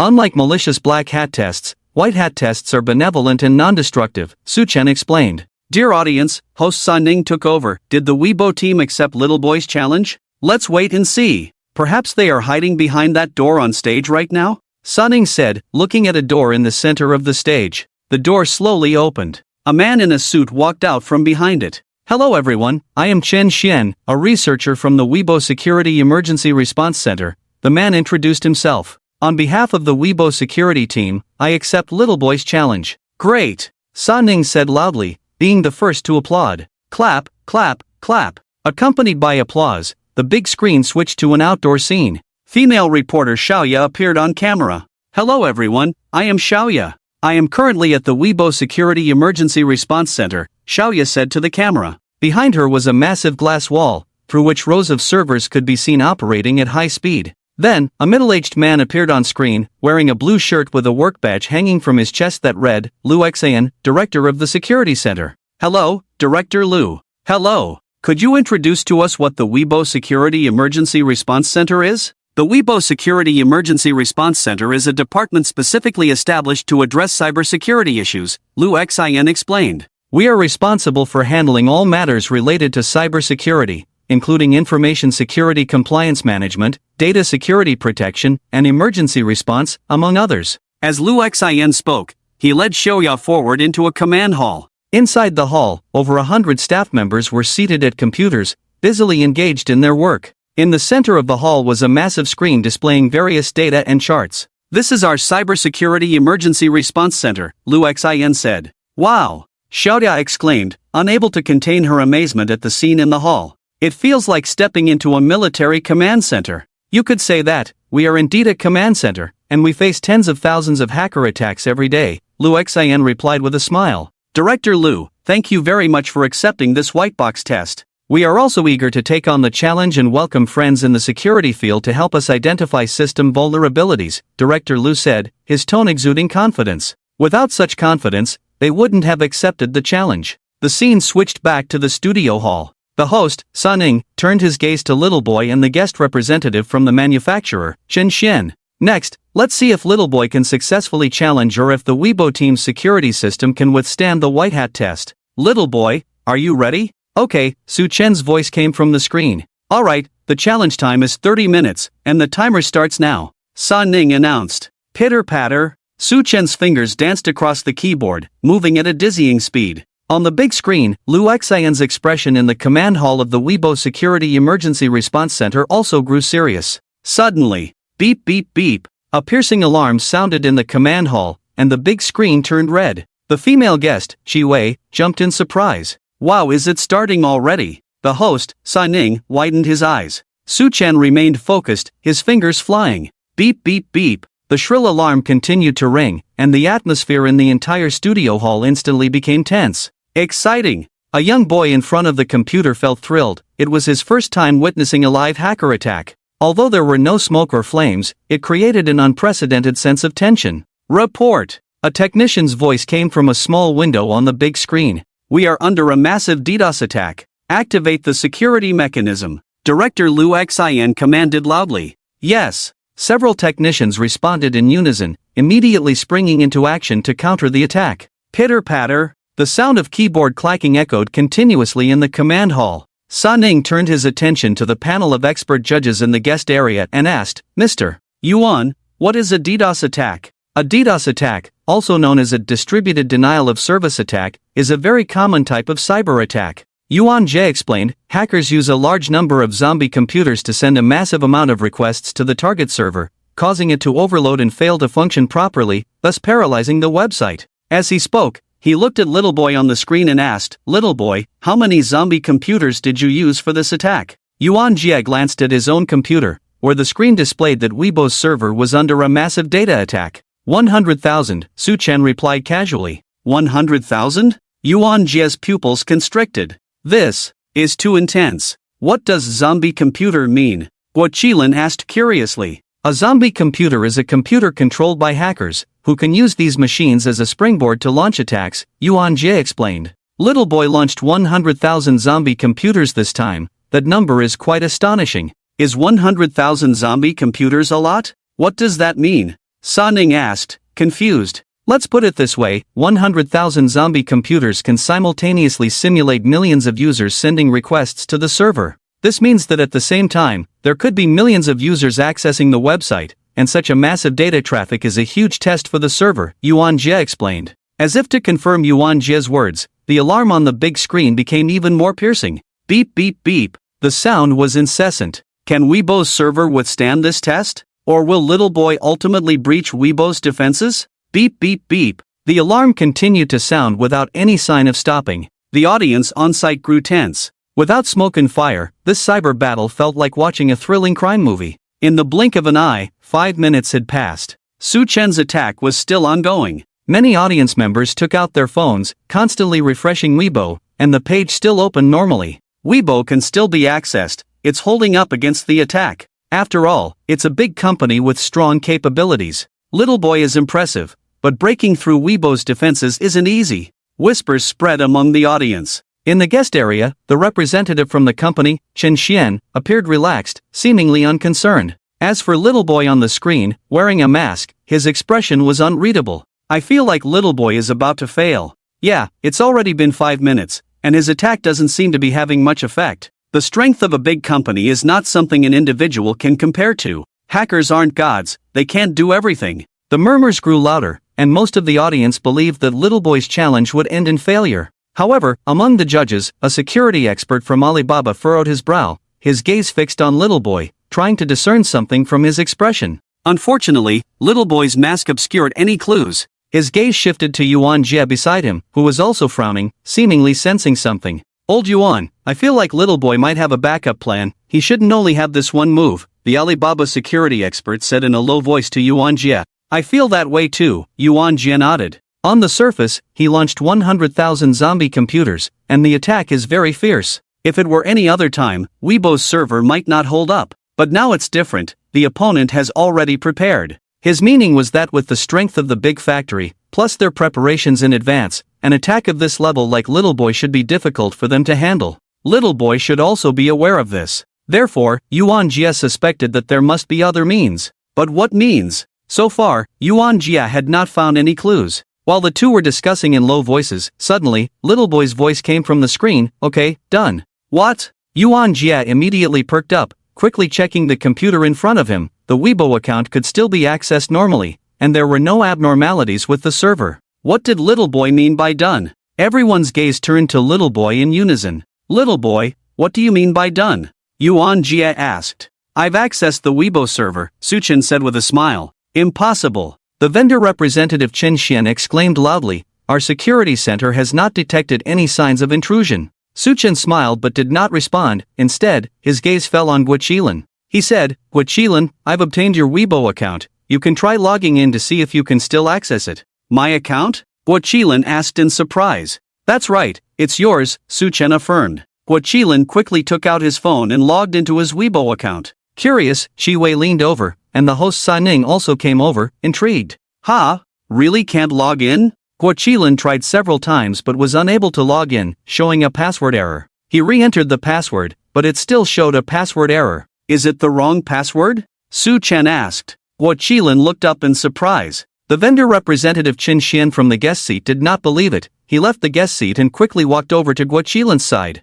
Yuan Jie also left the guest seat. Both witnessed the password error message displayed on Guo Qilin's phone. I see, you played a diversionary tactic. Yuan Jie shifted his gaze to Little Boy, exclaiming. That's right, it's a diversionary tactic, Su Chen replied with a smile. I used 100,000 meat chickens to attack the Weibo server, just to attract their attention, while also slowing down the security system's response. Once the security system's response slows down, it becomes easier to expose bugs. I exploited this to invade the Weibo server. Su Chen paused and continued, in the past few days, I have been testing the Weibo security system and discovered a bug. I used this bug to successfully obtain Guachilin's account, which is why he can't log in now, and the system prompts password error. Not done yet, Suchen continued. Everyone, please look at the big screen. Everyone's gaze shifted to the big screen. The big screen displayed Guachilin's Weibo interface. I will now post a Weibo using Guachilin's account, Suchen said, his fingers tapping on the keyboard. The text he typed appeared on the big screen in real time. I am Guachilin, I am at the scene of the I Am a Geek program.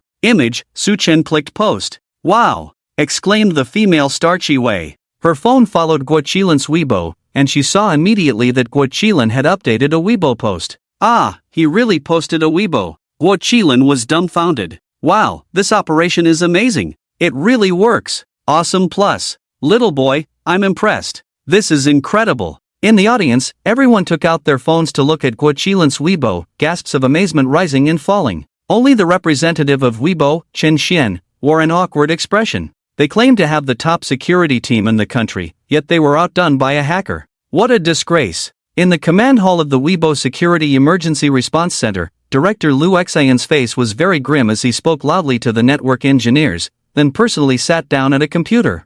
Ha!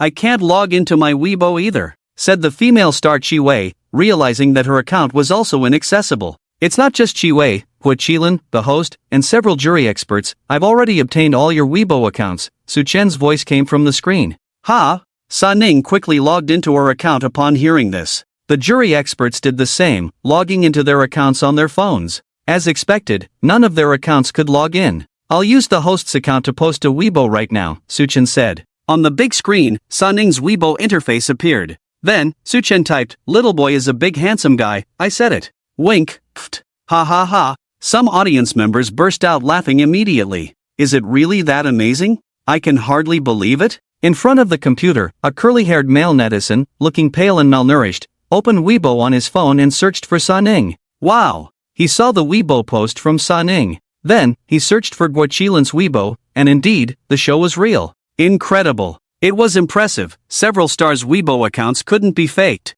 Damn. The big shot really hacked into Weibo's server. I just want to say one word, awesome. My brother is amazing. This hacker technology is too impressive, right? 666,666. Worship the great God. Friends in the audience and netizens in the live stream, does anyone have Weibo to try? Su Chen's voice echoed through the venue. I do. I have one. I have one too. In the audience, dozens of people raised their hands. Second row, the beautiful lady in purple, Su Chen called out. The lady in purple stood up, holding her phone towards the camera. Okay, thank you for your cooperation, I see it clearly, Su Chen said as he typed on the keyboard. A few seconds later, a message popped up on the purple-clad lady's phone screen. You have updated a new Weibo. The lady quickly opened Weibo and saw that her account had indeed posted a new Weibo. Little boy is the most handsome in the world. I want to be your diehard fan. Heart, wow. The lady in purple covered her mouth, stunned. Oh my gosh, this is insane.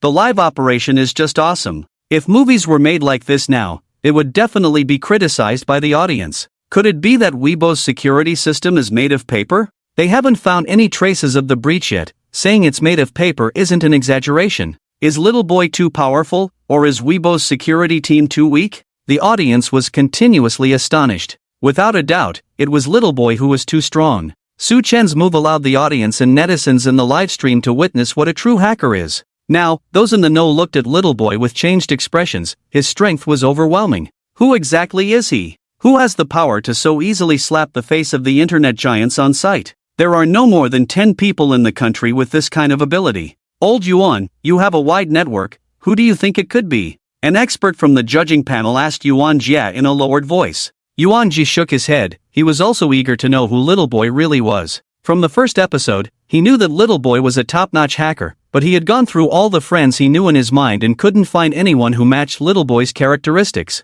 In the small window on the big screen, the command hall of the Weibo Security Emergency Response Center was still busy, and they still hadn't figured out how Little Boy managed to obtain the accounts of the people on site. At this moment, nearly 30 million netizens in the live broadcast room witnessed how a hacker easily breached such a large company's security system, which was a huge embarrassment for Weibo. The image from the Weibo Security Center on the big screen was interrupted. The directing team also cut the live broadcast to save face for them. At the same time, the big screen displayed the vulnerability code written by Little Boy, as well as the patch to fix the vulnerability. This challenge came to an end. Little Boy had won decisively. "Boss, what about my account?" Guo Qilin asked. "It's fine now, I've already helped you recover it. The patch for the vulnerability has also been sent to the Weibo team, and I believe they will fix it soon," Suchen said. Guo Qilin logged into his account upon hearing this and was able to log in normally. He breathed a sigh of relief. Thinking about it, he felt a bit scared. Ordinary people might not think a Weibo account was that important. Most netizens hadn't registered for Weibo, and those who did were just playing around. But for celebrities, Weibo was an important asset. If it were stolen, the consequences would be unimaginable. "Thank you, Little Boy, for presenting us with an exciting lesson in hacker network offense and defense. It was amazing," host Sa Ning exclaimed. Clap, clap, clap. Thunderous applause erupted in the venue. "Worship the great God. Incredible. Really amazing. So impressive." The applause and comments flooded in densely. Su Chen's eyes squinted into slits as he smiled. A virtual light screen appeared before him, displaying his score, 74.3 million. The program had been recording from 9 o'clock until now, 11:40, for a total of 2 hours and 40 minutes, and his score had increased by 4.3 million. This was much faster than the usual live broadcast in terms of earning points. To the audience here and the netizens in the live broadcast room, this episode ends here. Thank you all for watching, and see you in the next episode. Goodbye. Su Chen waved at the camera. He disconnected the call. Many audience members rushed onto the stage, wanting to take photos with Little Boy or exchange a few words with him. However, just like in the first episode, as soon as the program ended, Little Boy left. He did not communicate with anyone, including the judging panel experts and members of the other two competing teams, maintaining an air of mystery. Naturally, there couldn't be too much communication. The more they interacted, the more information would be exposed. Suchen couldn't be sure if he had inadvertently revealed something that would lead people to think of his relationship with the Joker. If the Joker's identity were exposed, it would be troublesome. This program would definitely not be able to continue. Moreover, it seemed that Little Boy's account could no longer be used freely. He would have to register a new account later. That wouldn't do. The Little Boy account had been hard to build up, gaining 4 million followers, and it couldn't just be discarded. Checking the time, it was 11:40. He decided to go eat. Turning off the computer, Suchen stood up and went out for a meal. After a while, Suchen appeared at a restaurant he often visited, chose a window seat, and ordered a meat dish, a vegetable dish, and a can of drink. While waiting for the food, he took out his phone to scroll through the news. Oh, he just happened to come across a post about him on Weibo. 10 minutes ago, the official Weibo account of Xiaomi had released an announcement. In response to the feedback from many netizens regarding the incident of using a laser pointer to wake up Xiao AI on the I Am a Geek program, our company takes this matter very seriously and has promptly upgraded the system patch to fix the related bugs. We welcome users to provide valuable opinions and suggestions on our products. Not only Xiaomi issued an announcement, but Suchen also saw similar announcements from several other domestic phone manufacturers like Oppo and Honor, addressing the laser pointer waking up smart voice assistant bug and upgrading their system patches. After finishing his meal, on the way home, Suchen came across an announcement from the Weibo security team. They too had upgraded their security patch to fix the vulnerabilities and expressed their gratitude to the I Am a Geek program team. This is the attitude of a big company. Discovering a problem is not scary. What's scary is not solving the problem. Compared to those guys at Samsung, they are just a bunch of fools. Suchen returned to his rented room. Sitting in front of the computer, he pondered the content for the next episode of I Am a Geek. The first 2 episodes had achieved great success, especially the second episode, which challenged the products of big companies. Not only was the program very popular, but he also gained a lot of points personally. The next episode could continue this pattern, challenging the products of big companies. Moreover, the scale and spectacle could be upgraded to make it bigger and more explosive. It's decided. The specific plan still needs to be carefully thought out. By the way, there was no live stream last week. Should I do a live stream this week? Suchen had already received many messages from fans inquiring about the live stream. Forget it, I won't do a live stream this week. It's better to keep a low profile during this time. The so-called tall trees catch the wind. Little Boy is now famous. In the domestic hacker circle, apart from his other account Clown, the name Little Boy is the most prominent. Fame brings trouble, and with fame comes more attention. Suchen thought it best to keep a low profile for a while. Do. At that moment, the virtual dialing software on the computer rang. It was Director Ouyang calling, probably to discuss the program. Suchen answered the phone. Boss, I hope I'm not disturbing you? Ouyang's voice came through. No, I'm just idle. Actually, I have a friend who wants to invite you to participate in the World Internet Conference to give a keynote speech, Ouyang said. World Internet Conference? Suchen asked, are you talking about the World Internet Conference held in Iwu? Yes, that's the one, Ouyang replied. My friend is the planning director of the Internet Conference, and she doesn't have your contact information, so she came to me. Suchen knew about the World Internet Conference. He had seen several related reports while scrolling through the news in recent days. Are you sure your friend wants to invite me? Suchen was a bit puzzled. I'm a hacker. What would I do at the Internet Conference? In Suchen's impression, every World Internet Conference was a gathering of Internet big shots. What could a small hacker like him do? This year's Internet Conference has a subforum with the theme of cybersecurity. Boss, you are a top hacker. In the field of cybersecurity, you are an expert. It's very normal for them to invite you, Ouyang explained. Oh, I see, Suchen finally understood. If you agree, I can give your contact information to my friend so she can reach out to you directly. What do you think? Director Ouyang asked. Sure, no problem, Suchen nodded. Every internet conference gathers big names in the industry, attracting attention from all over the web.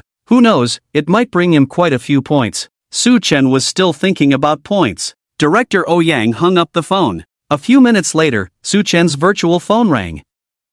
Hello, Mr. Little Boy, I am Yang, the planning director of the World Internet Conference in Iwu. A sweet voice came from the other end of the line. Hello, Miss Yang. Director Ouyang just mentioned you. I'm curious, how did you think of inviting a small streamer like me? Suchen asked. Mr. Little Boy, you are too modest. Miss Yang laughed. I started following you when you first began live streaming on Douyin. To be honest, I'm a fan of yours and have known for a long time that you are a very skilled hacker. Last week's Samsung incident, where you exposed the battery faults in Samsung phones, saved countless consumers from financial losses. And the day before yesterday, you cracked the security system of Weibo on that I Am a Geek program. That was incredible. So, you are an expert, and I'm sure you know that network security issues are becoming increasingly serious. This year's Internet Conference has network security as an important theme, so we wanted to invite a top hacker like you to give a keynote speech. I believe your talk will be fantastic. Hee hee.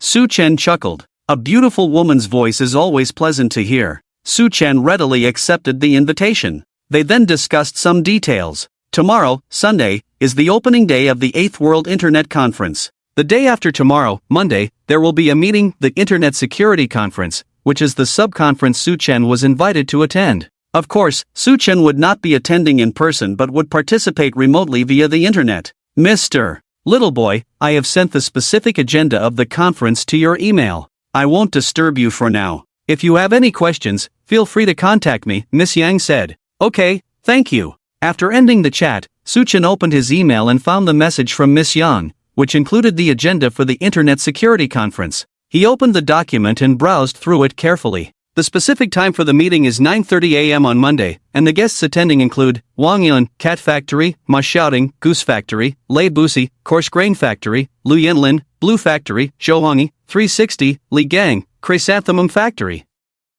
The list was filled with big names from major internet companies, with the first few being top tycoons worth over 100 billion. So many big names. Suchen looked at the list, pondering. In such an occasion, why not stir things up a bit? Suchen's mischievous mindset began to stir again. Calm down. First, think of a speech topic. Feeling a bit thirsty, Suchen got up to pour himself a glass of water. While pouring, he had already thought of a speech topic, AI artificial intelligence. In the day before yesterday's I Am a Geek program, he used AI software to synthesize the voice and image of director Zhang from Tsinghua University, giving a small demonstration of AI's power. In recent years, with the rapid development of artificial intelligence, especially with the birth of ChatGPT, generative artificial intelligence has become the hottest technology of this era, and all major internet companies are betting on this wave of generative AI. While artificial intelligence is developing rapidly, it also brings new security issues. This topic is good, it is both current and has a lot of discussion potential.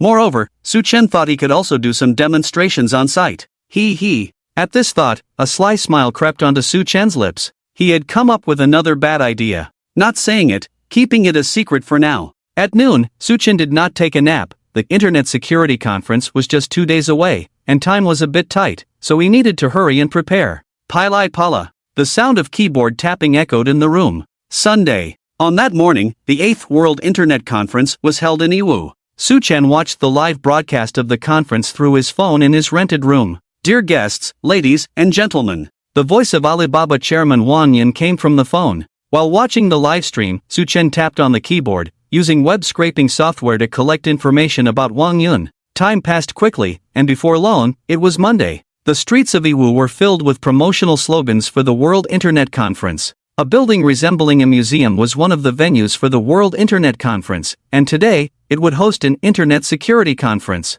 At the entrance of the venue, colorful balloons were displayed, and a red carpet was laid out. Many reporters had arrived early, setting up their cameras, waiting for the arrival of the big shots. The conference officially began at 10 in the morning. By 9 o'clock, guests began to arrive one after another. At 9:26, the first heavyweight guest, Joe Honey from 360, arrived at the scene. Joe Honey wore a red t-shirt, looking energetic and much younger than his actual age. The arrival of the red-clad uncle stirred the first wave of excitement at the venue. Shortly after, Lei Jun from Xiaomi arrived. Lei Jun! Lei Jun! Lei Jun! Many fans of Lei Jun at the scene erupted in excitement, shouting enthusiastically. Inside the venue, which could accommodate 3,000 people, there were no empty seats. In the front row, a row of red sofas was prepared for the heavyweight guests. After entering the venue, Lei Jun shook hands and exchanged pleasantries with a few acquaintances before sitting down in the middle of the first row. However, he did not sit in the C position.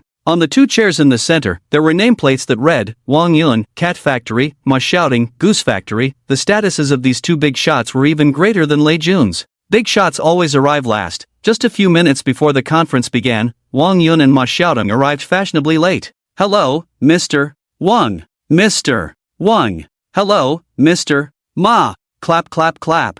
Applause and cheers erupted at the scene, and the two big shots received star-like treatment. In the front row, the big shots had all gathered. Looking around, half of the internet giants of Manhwa were present. In the rented room, Su-chen logged into the network interface provided by the conference. Through a camera on site, he could clearly see the situation at the conference. The time reached 10 in the morning. The 8th World Internet Conference security meeting officially began. First, it was the speech of the conference Secretary General. After listening to a few sentences, Su-chen felt it was dull. His attention shifted to the speech draft in front of him as he hurried to familiarize himself with its content. In the blink of an eye, half an hour passed. Cybersecurity is the cornerstone of the digital economy and an important guarantee for national security. The red-clad Uncle Joe Honey was giving a keynote speech on stage, his voice loud and powerful, resonating throughout the venue. The next speaker was Su-chen. Su-chen straightened his body, adjusted his state, and perked up. Clap clap clap.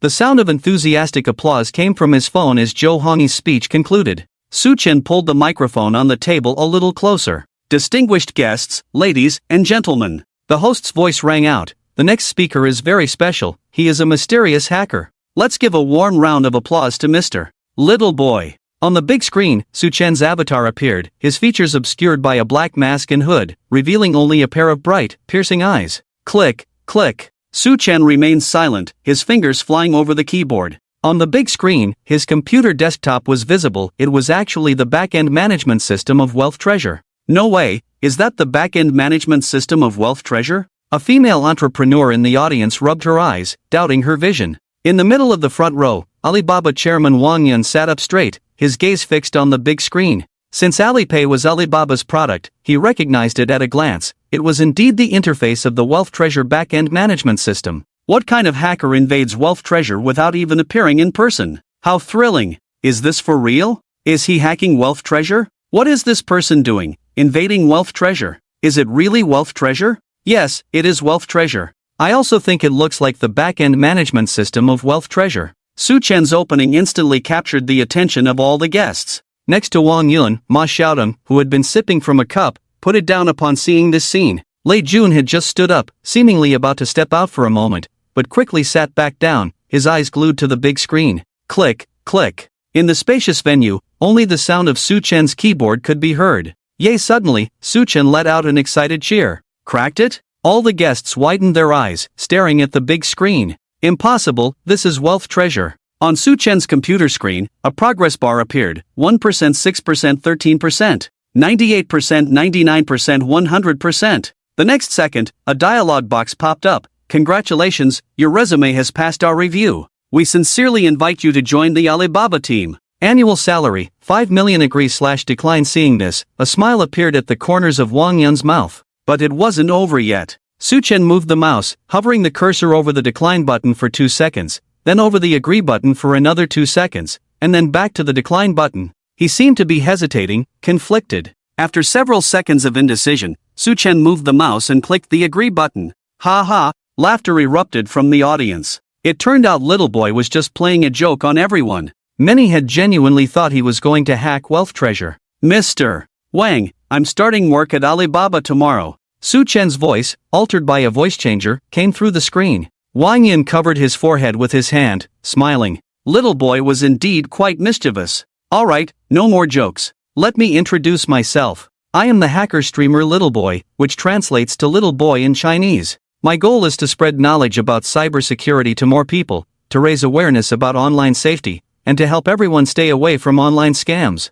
If anyone is interested in cybersecurity, feel free to follow my Douyin account. As he finished speaking, a sparse round of applause broke out in the venue. Su Chen glanced around, only a few dozen, maybe 100 people were clapping, while there were over 3,000 guests present. Can I get a little more applause? Su Chen said somewhat awkwardly. Clap, clap, clap. The applause was a bit more, but still not enthusiastic enough. Many people still did not clap, especially those big shots in the front row. None of them were clapping, and a few were still whispering and chatting. This was a stark contrast to the enthusiastic response from the audience at the I Am a Geek program. The applause is still not warm enough. Su Chen pretended to be dissatisfied and said, I looked around, and it seems that none of the guests in the front row are clapping. Aren't you giving me face? The camera immediately focused on the guests in the front row. Lei Busi, Lu Yanlin, Zhou Hongyi, and other big shots had relaxed expressions, seemingly not taking Su Chen's words to heart at all. Wang Yun and Ma Shouting were whispering to each other.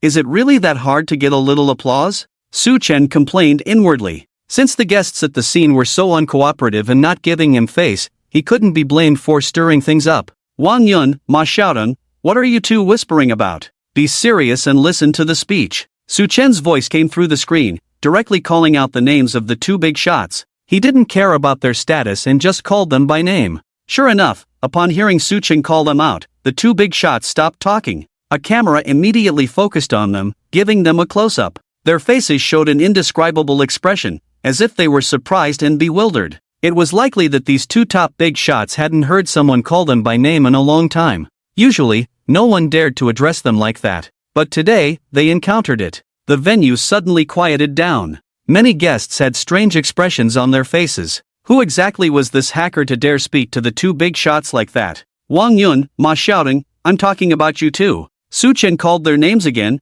Stop whispering, do you know? I can hear everything you just whispered. You probably don't believe it, right? Don't worry, I'll prove it to you right now. Your phones are already under my control. Su Chen's provocative words spread throughout the venue through the microphone. At that moment, all the guests' attention was drawn to his words. I know you definitely don't believe it, and that's normal. You two think of yourselves as special, being the bosses of big companies, and your companies have professional security teams, so you think your phones are very safe and cannot be hacked. Su Chen's voice continued to echo in the venue, deliberately processed with a voice changer, sounding a bit distorted but more mysterious and intimidating. In fact, I initially thought the same way, and I believe everyone else did too. However, after testing, I found that your phones are not much safer than ordinary people's phones. I have already said, your phones are under my control, and I can at any time. As Su Chen spoke, he extended a finger and pressed the enter key. Those who had watched the I Am a Geek program knew what this action represented. Su Chen was about to start his performance.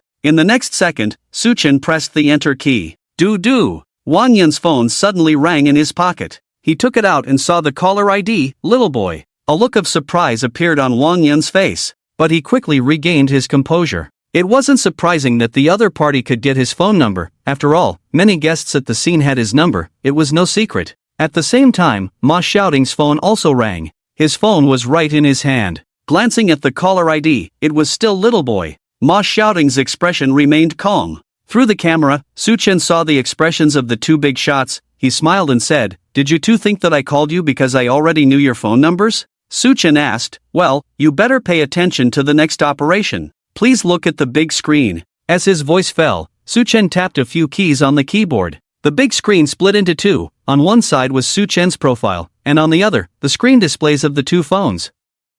Wang Yun's pupils constricted, revealing a look of surprise. The big screen was actually projecting his phone's screen in real time. This was no small feat. Ma Xiaodong was also astonished. His phone was right in his hand, and there were no cameras around. The camera above couldn't capture the screen of his phone. How did this hacker manage to do this? Everyone, don't blink. The exciting part is about to come, Su Chen reminded. Ma Xiaodong's gaze was fixed on the big screen. The next second, his pupils dilated sharply. He saw that on the big screen, his phone had automatically opened Weibo, and little boy had logged into his Weibo account, posting a message, official announcement, please bless us. Image, haha. Laughter erupted from the guest seats. What were they laughing at? It was the image. In the picture, Wang Yun and Ma Xiaodong stood side by side, making a heart gesture, looking very intimate. Clearly, this was a photoshopped image. But that wasn't all. Immediately after, Su Chen logged into Wang Yun's Weibo account. This time, it was Wang Yun's turn to change color. On the big screen, Su Chen skillfully operated Wang Yun's account, repeating the previous action, posting a new Weibo, please bless us. Image, this image was identical to the one on Ma Xiaodong's Weibo just now. In the guest seats, a young man who looked like an assistant hurried to Wang Yun's side to check his phone. The two whispered something. The noise in the venue was quite loud, and others couldn't hear what they were saying. However, it was evident that Wang Yun's expression was grim. It was no wonder, his phone had been controlled by a hacker in front of so many people. Anyone would be unhappy about that. Moreover, Wang Yun was no ordinary person. He was the boss of the prominent Goose Cat factory. If even his phone could be so easily hacked, what about the others' phones? The guest seats were in an uproar. Many guests took out their phones, opened Weibo, wanting to verify if what was displayed on the big screen was real. A camera captured Lei Buxi's actions. He also took out his phone and logged into Weibo. It was clear to see the look of surprise on Lei Buxi's face. Lei Buxi handed his phone to a nearby entrepreneur, the boss of Meitu.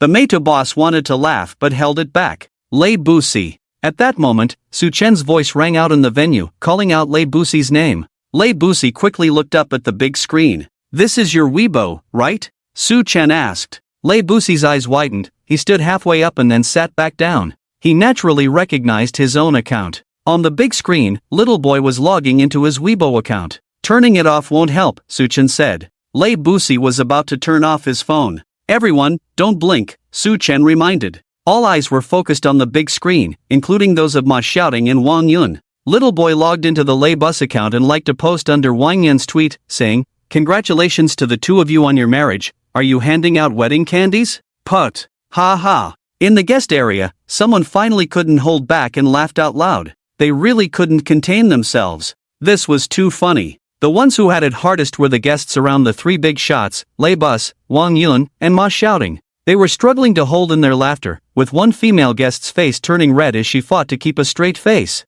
They were concerned about the big shot's feelings. In contrast, the netizens in the livestream had no such reservations. They unleashed their humor in the comments, with all sorts of teasing and mockery flying by. Ah ha ha ha ha. Put. I can't take it anymore. I'm going to die laughing. Laughing and crying. Congratulations to the two on their marriage. When are you handing out wedding candies? Little boy is awesome. And it wasn't over yet. Little boy continued to log into other guests' accounts. Wow, he's back again. A young female entrepreneur in her 30s widened her eyes. This time, little boy logged into the account of Lu Yanlin, the boss of the Blue Factory, and retweeted Ma Xiaodong's Weibo, saying, congratulations, lovers finally become a couple. Holy crap. The female entrepreneur was genuinely astonished. Several big shots' phones had actually been hacked. Can you believe it? You have to know that these big shots are not ordinary people. Just one of them stomping their foot could cause an earthquake across the internet. This joke was a bit too much. It would be one thing if it were an ordinary person,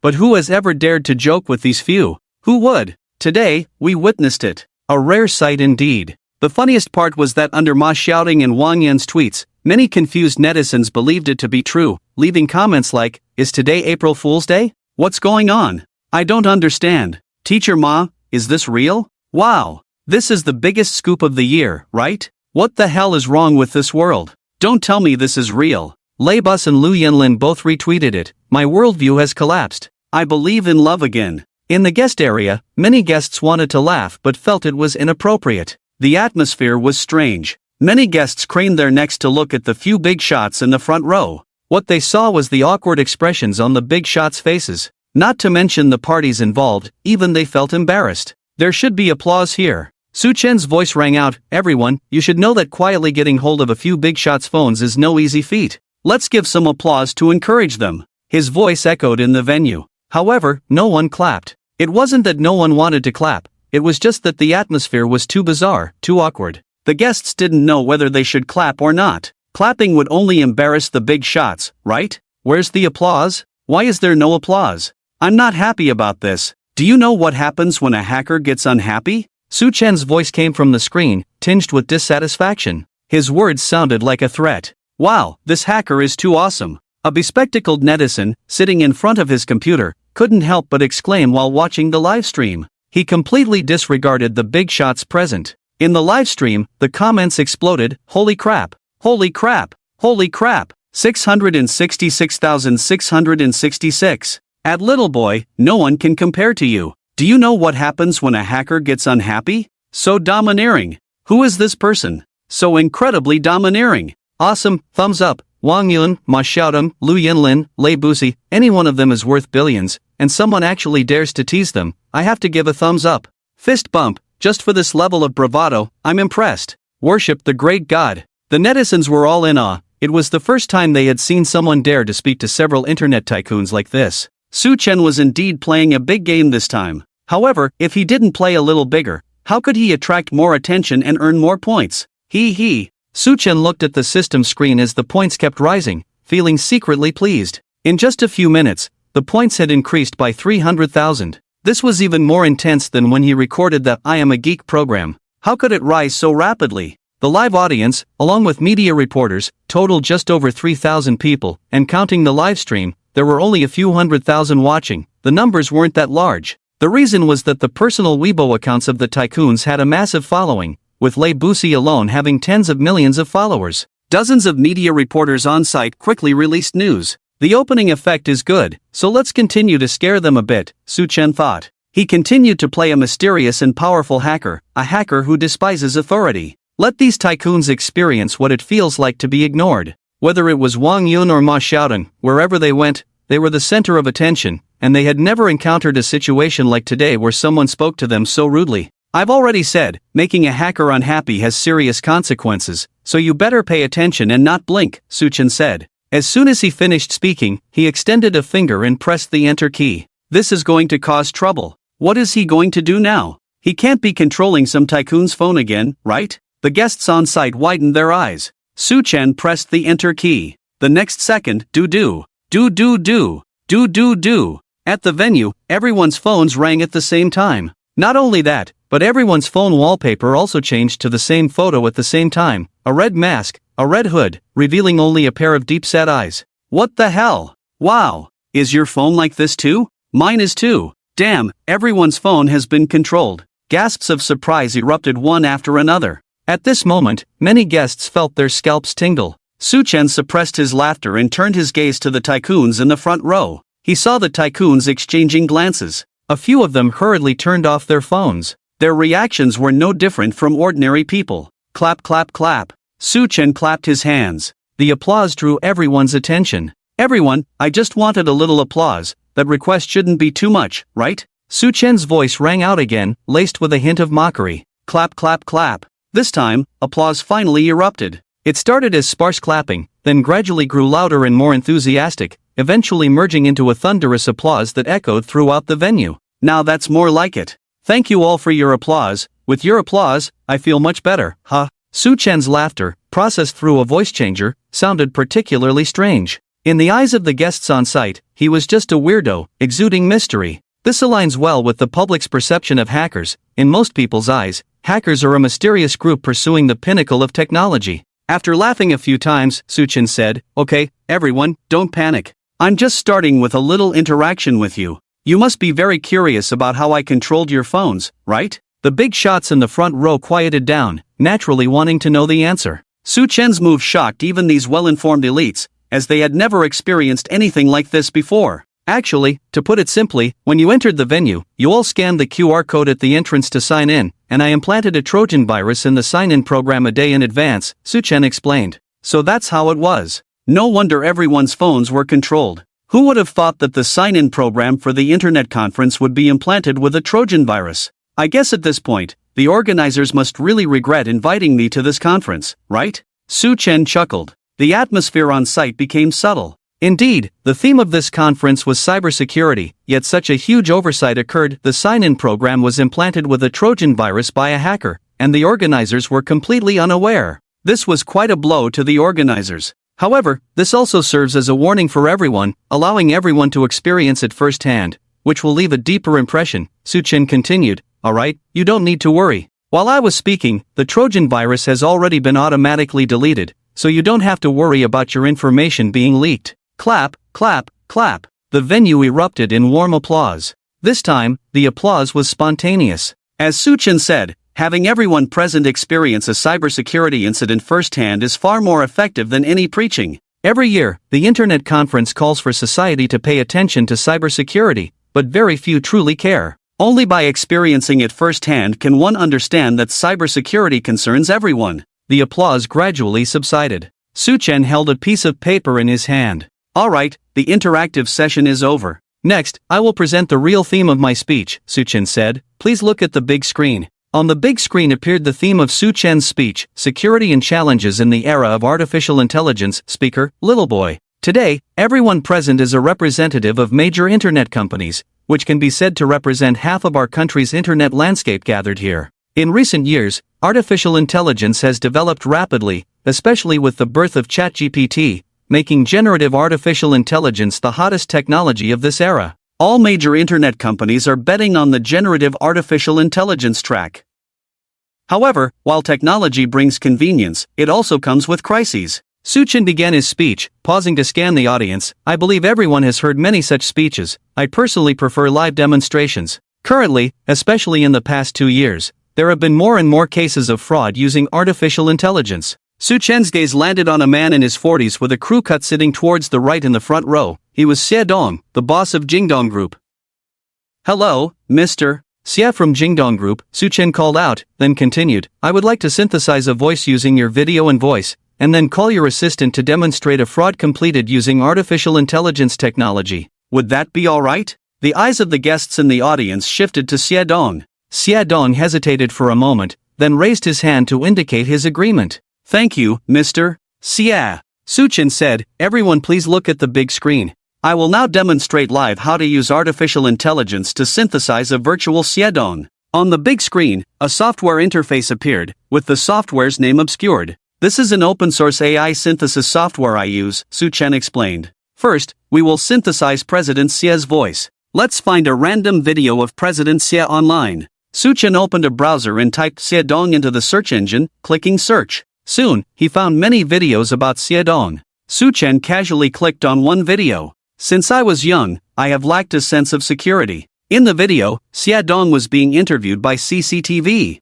This video was over a minute long. "This video is enough, over a minute is sufficient for us to sample President Xie's real voice," Su Chen said while operating the computer to download the video. After the download was complete, he imported the video into the synthesis software, set a few parameters, and then clicked the synthesize button. In less than a minute, the voice synthesis was complete. The software interface displayed a new virtual synthesized voice named Xie Dong. "Alright, the voice synthesis is complete. Isn't it simple? The operation of this software is very easy, anyone can learn it," Su Chen said. "Now, let's test the effect. What I say will automatically convert into Xie Dong's voice." As Su Chen spoke, he clicked a button on the software, Enable Virtual Synthesized Voice, Xie Dong. "Hello, distinguished guests," Su Chen said into the microphone, and his voice was synchronously converted into Xie Dong's voice. "Ha!" Xie Dong was surprised to hear his own voice coming from the screen, his mouth agape in astonishment. "I am Xie Dong. Thank you to the organizers for the invitation."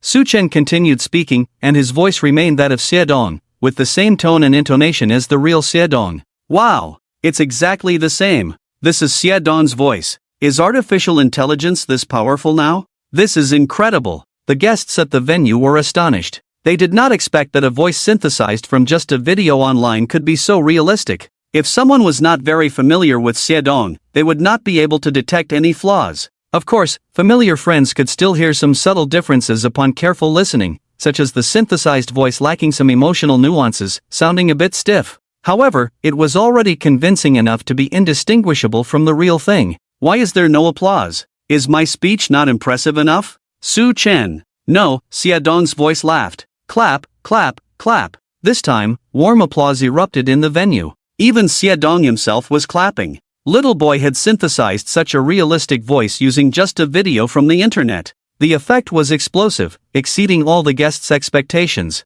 Thank you for your applause. Su Chen switched back to his own voice and said, just now, everyone heard that with simple synthesis, we already achieved such an effect. If we collect more voice data and make some fine-tuning, the effect can reach over 97% similarity to the real person. Even President Xia himself would find it hard to detect the difference. Su Chen paused and continued, next, we will synthesize a virtual AI character, which is a bit more complex and requires more video data. We will still capture President Xia's videos from the internet. Su Chen opened the browser and searched for Xiaodong, then selected a dozen high-definition videos and downloaded them one by one. Now, let's start synthesizing the virtual character, Su Chen said. The synthesis will take about 6 to 7 minutes. If any guests need to use the restroom, now is the time. Hurry up, the exciting part is coming soon. As he spoke, a guest stood up and walked out of the venue. The vast majority of the guests remained seated. The entire venue was very quiet, with everyone waiting for Little Boy's performance.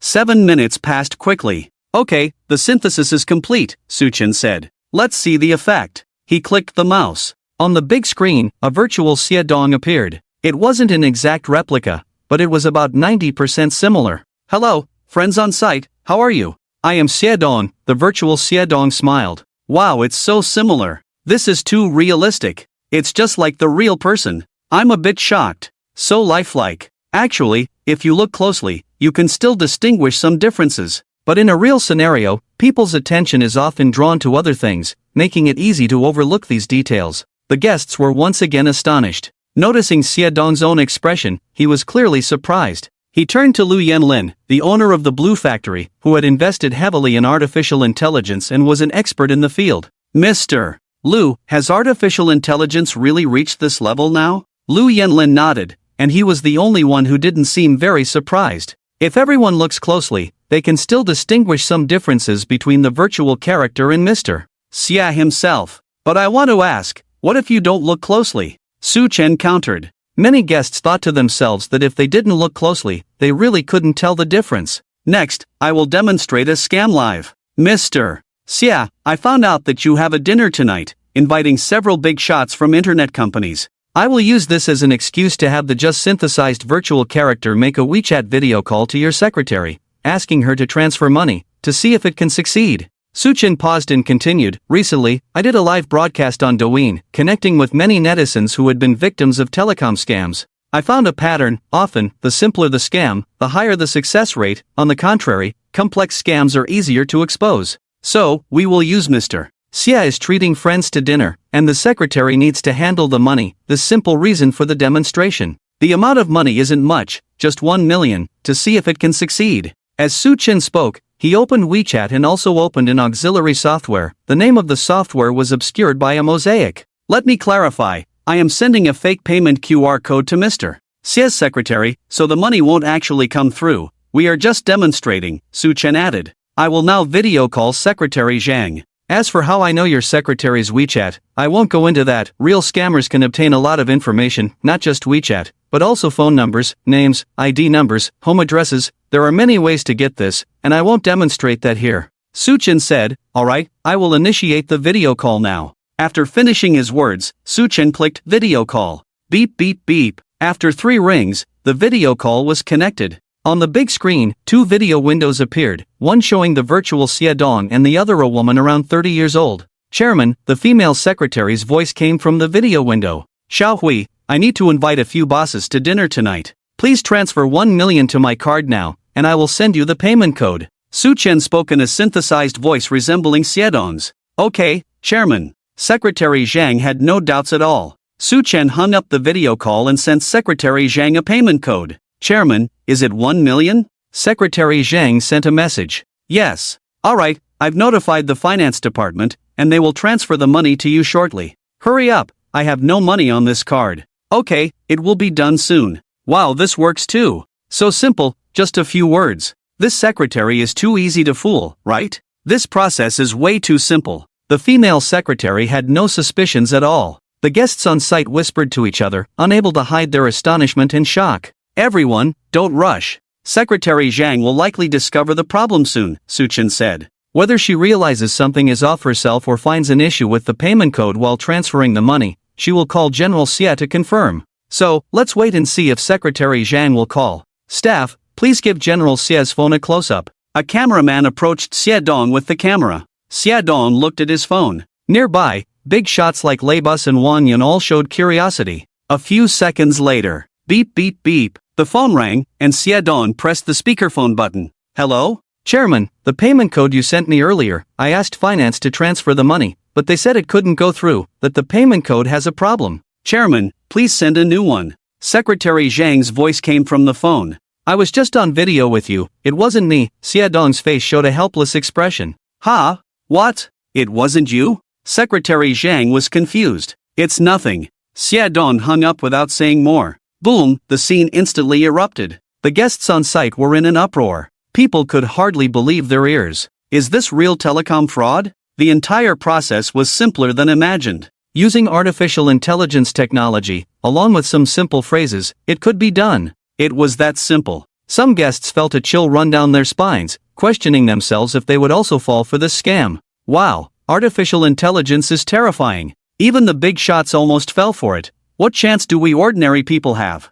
Little boy, so impressive, I'm completely convinced. This demonstration is so educational. From now on, I won't easily trust others anymore. The barrage in the live broadcast room exploded, with online viewers surpassing 1 million. Clap clap clap. Thunderous applause erupted on site, lasting for a long time. This was the most enthusiastic applause of the day and the most exciting scene of this year's World Internet Conference. In previous internet conferences, the biggest highlights were just a few golden quotes from some big shots, nothing compared to this scene. A hacker demonstrating live, not a pre-recorded video, but a genuine live broadcast. There was nothing more real and shocking than this. In a corner of the audience, several staff members from the organizing committee were also applauding enthusiastically. One of them, a woman in her mid-20s, was Miss Yang Dan, who had invited Su Chen to the conference. A few minutes ago, she truly regretted inviting Little Boy to the conference. Especially after seeing Little Boy confront several big shots and directly invade their phones, she almost cried.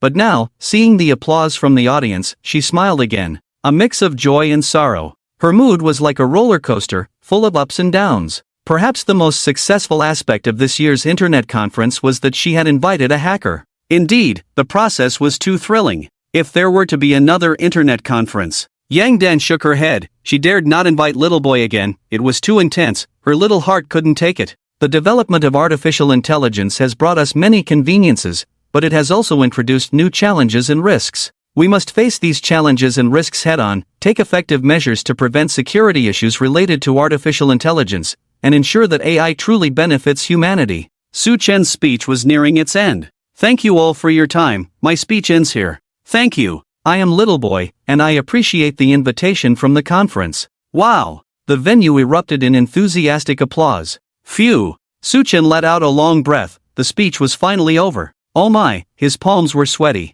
Giving a speech was not something just anyone could do. However, thinking of the steadily rising points, a smile couldn't help but appear on Su Chen's face. This time, his points had increased by a full 5 million, and they were still climbing. Happy. With a joyful heart, Su Chen opened his browser and searched for trending topics. World Internet Conference, hacker Little Boy hacks into the phones of attendees Wang Yun, Ma Shouting, and others. Internet Conference, hacker demonstrates AI face swap scam live. World Internet Conference sees hacker attack, security issues draw attention.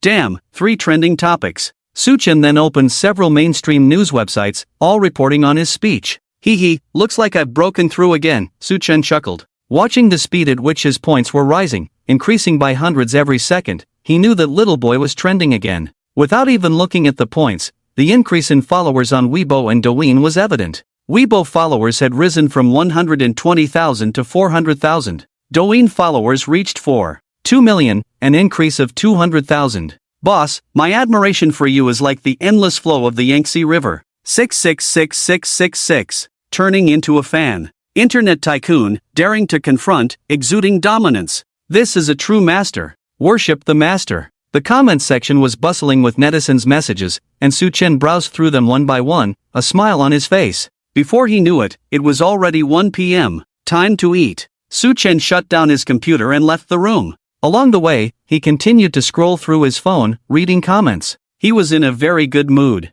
After lunch, he returned to his rental apartment, and it was already 2 p.m. Feeling a bit sleepy, he thought about taking a short nap. As soon as Su-chen lay down, he was jolted awake by a piercing alarm. He opened his eyes wide and sat up. The computer screen was flashing red, and the alarm was blaring incessantly. His meat chicken was under attack. From the sound of the alarm, it was no ordinary attack but a large-scale one. Su-chen quickly jumped out of bed and sat down in front of the computer. What the hell, so many IPs attacking me? The firewall detected thousands of IPs simultaneously attacking his meat chicken network. This scale of attack was something Su-chen had never encountered before. No, it wasn't the first time. His other account, Clown, had faced a similar situation once, with the scale of the Japanese national team at that time being just as large. Looking closely, these IPs were from all over the world, using various proxies to hide their real addresses, meaning tracking down the true source of these IPs would be very difficult. What's going on? Why are so many people attacking me all of a sudden?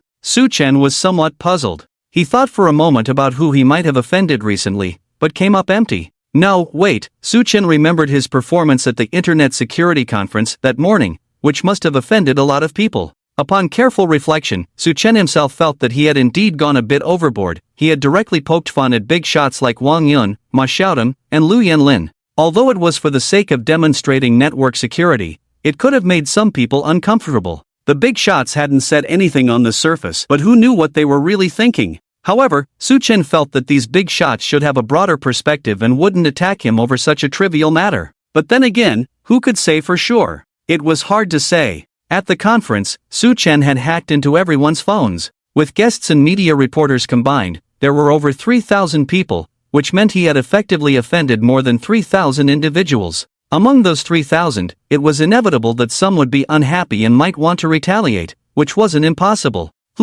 Thinking this way, Su-chen began to understand. No need to panic. No matter if they were internet tycoons or billionaires, if he offended them, then so be it. If they dared to stir trouble, he wasn't afraid of retaliation. Come on, bring it on. Su-chen chuckled. I'm not afraid of the national team of small days, so why should I fear you? Su-chen was full of confidence. His botnet had expanded tenfold since the last time he had dealt with small days. 1 million bots were no joke. Let them search slowly. Even if they searched until the year of the monkey, they wouldn't find his real IP address. This was still under the premise that he hadn't counterattacked yet. Su-chen wasn't worried at all. In fact, he even looked forward to a more intense wave of attacks, as that would be more stimulating. Was this mindset perverse? To be honest, every hacker, to some extent, has a bit of a rebellious mentality. Without rebellion, one cannot become a hacker. Otherwise, the official website of the White House wouldn't face tens of thousands of attacks daily. Most hackers from around the world are driven by a sense of rebellion, challenging authority, seeking technical breakthroughs, and craving excitement. At that moment, the virtual phone app rang. It was Director Ouyang calling. Su-chen answered the call. Big shot, I have some bad news to inform you. Ouyang's voice sounded somewhat downcast. What bad news? Is there a problem with the program? Su-chen asked. Yes, our program might have to be suspended, Ouyang replied. Su-chen wasn't too surprised by this. Is it because of my performance at the internet conference this morning? Su-chen inquired. Not entirely, Ouyang said, mainly because our program has become popular, and the impact is different now. If we continue recording, it will affect many people's interests. I just received a notice that we need to make adjustments. I understand, Su-chen nodded. He knew there was no way around it. Sigh. Ouyang sighed, helplessly saying, just when the program started to gain traction, it has to be suspended. We're quite frustrated too. Big shot, if there's a chance, let's collaborate again. It's fine, there's no banquet that doesn't end. If there's a chance, we'll work together again, Su-chen comforted.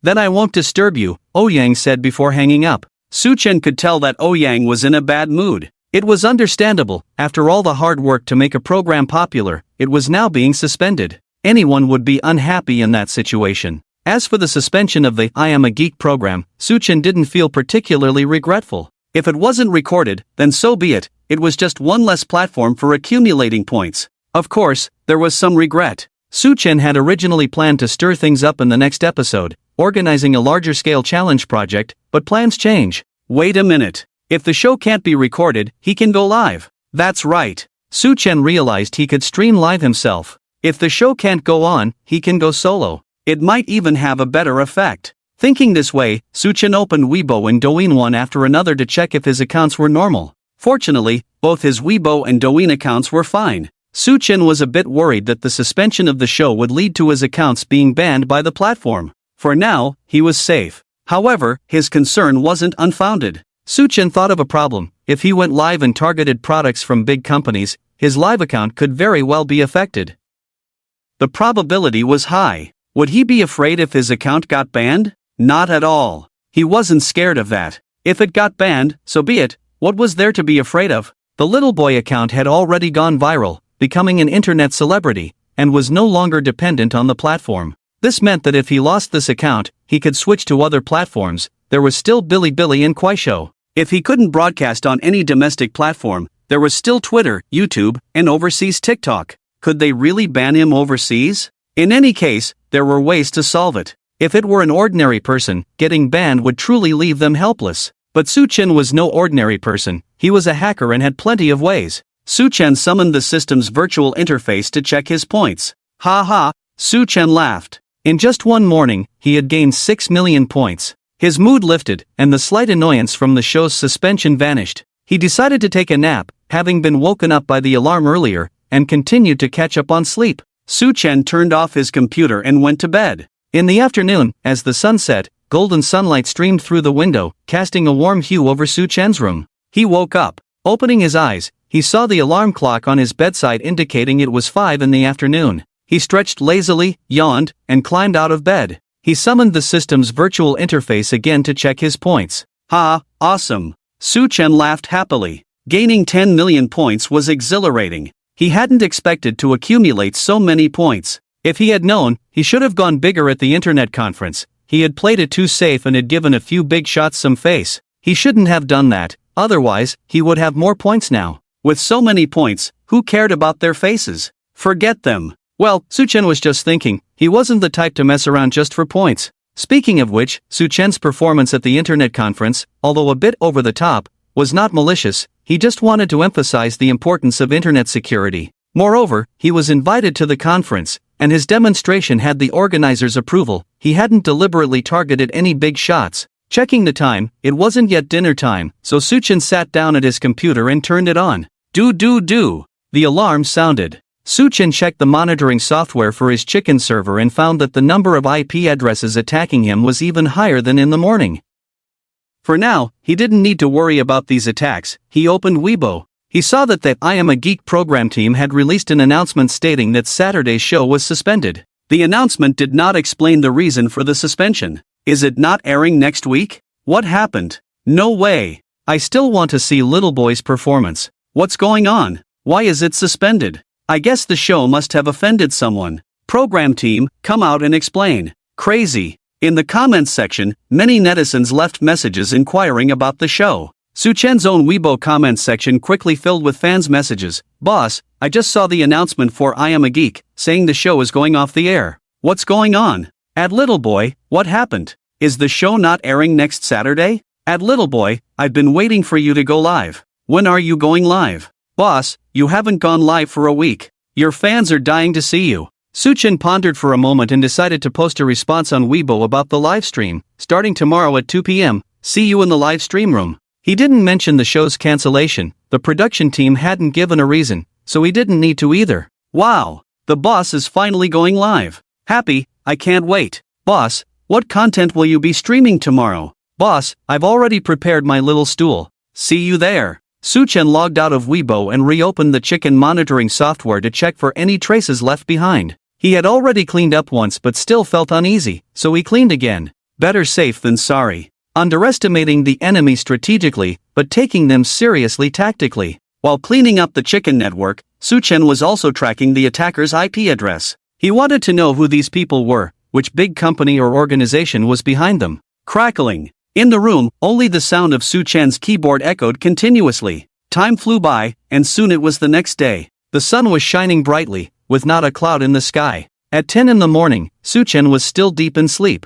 Ding ding ding. The alarm clock on the bedside rang. Su-chen reached out to turn it off, then rolled over and continued sleeping. After dozing for a few more minutes, he finally got up. After yawning, Su-chen didn't wash up but went straight to the computer to check the chicken network situation. Beep beep beep. As soon as he opened the monitoring software, the alarm rang incessantly. It showed that thousands of IPs were attacking his chicken. A day had passed, and the scale and intensity of the attack had not weakened. Last night, Su-chen had been tracking these IPs until 3 in the morning before going to bed. He hadn't traced the true source of these IP addresses, clearly indicating that the other side was also skilled. No need to rush. Su-chen had plenty of patience. He closed the monitoring software and got up to wash up. After finishing, he went out for lunch. When he returned to his room, it was already 11:30. After stretching his neck, he logged back into the chicken network. Beep beep beep. The attacking IPs had increased to over 1,500. The other side must be an organization, and not a small one at that.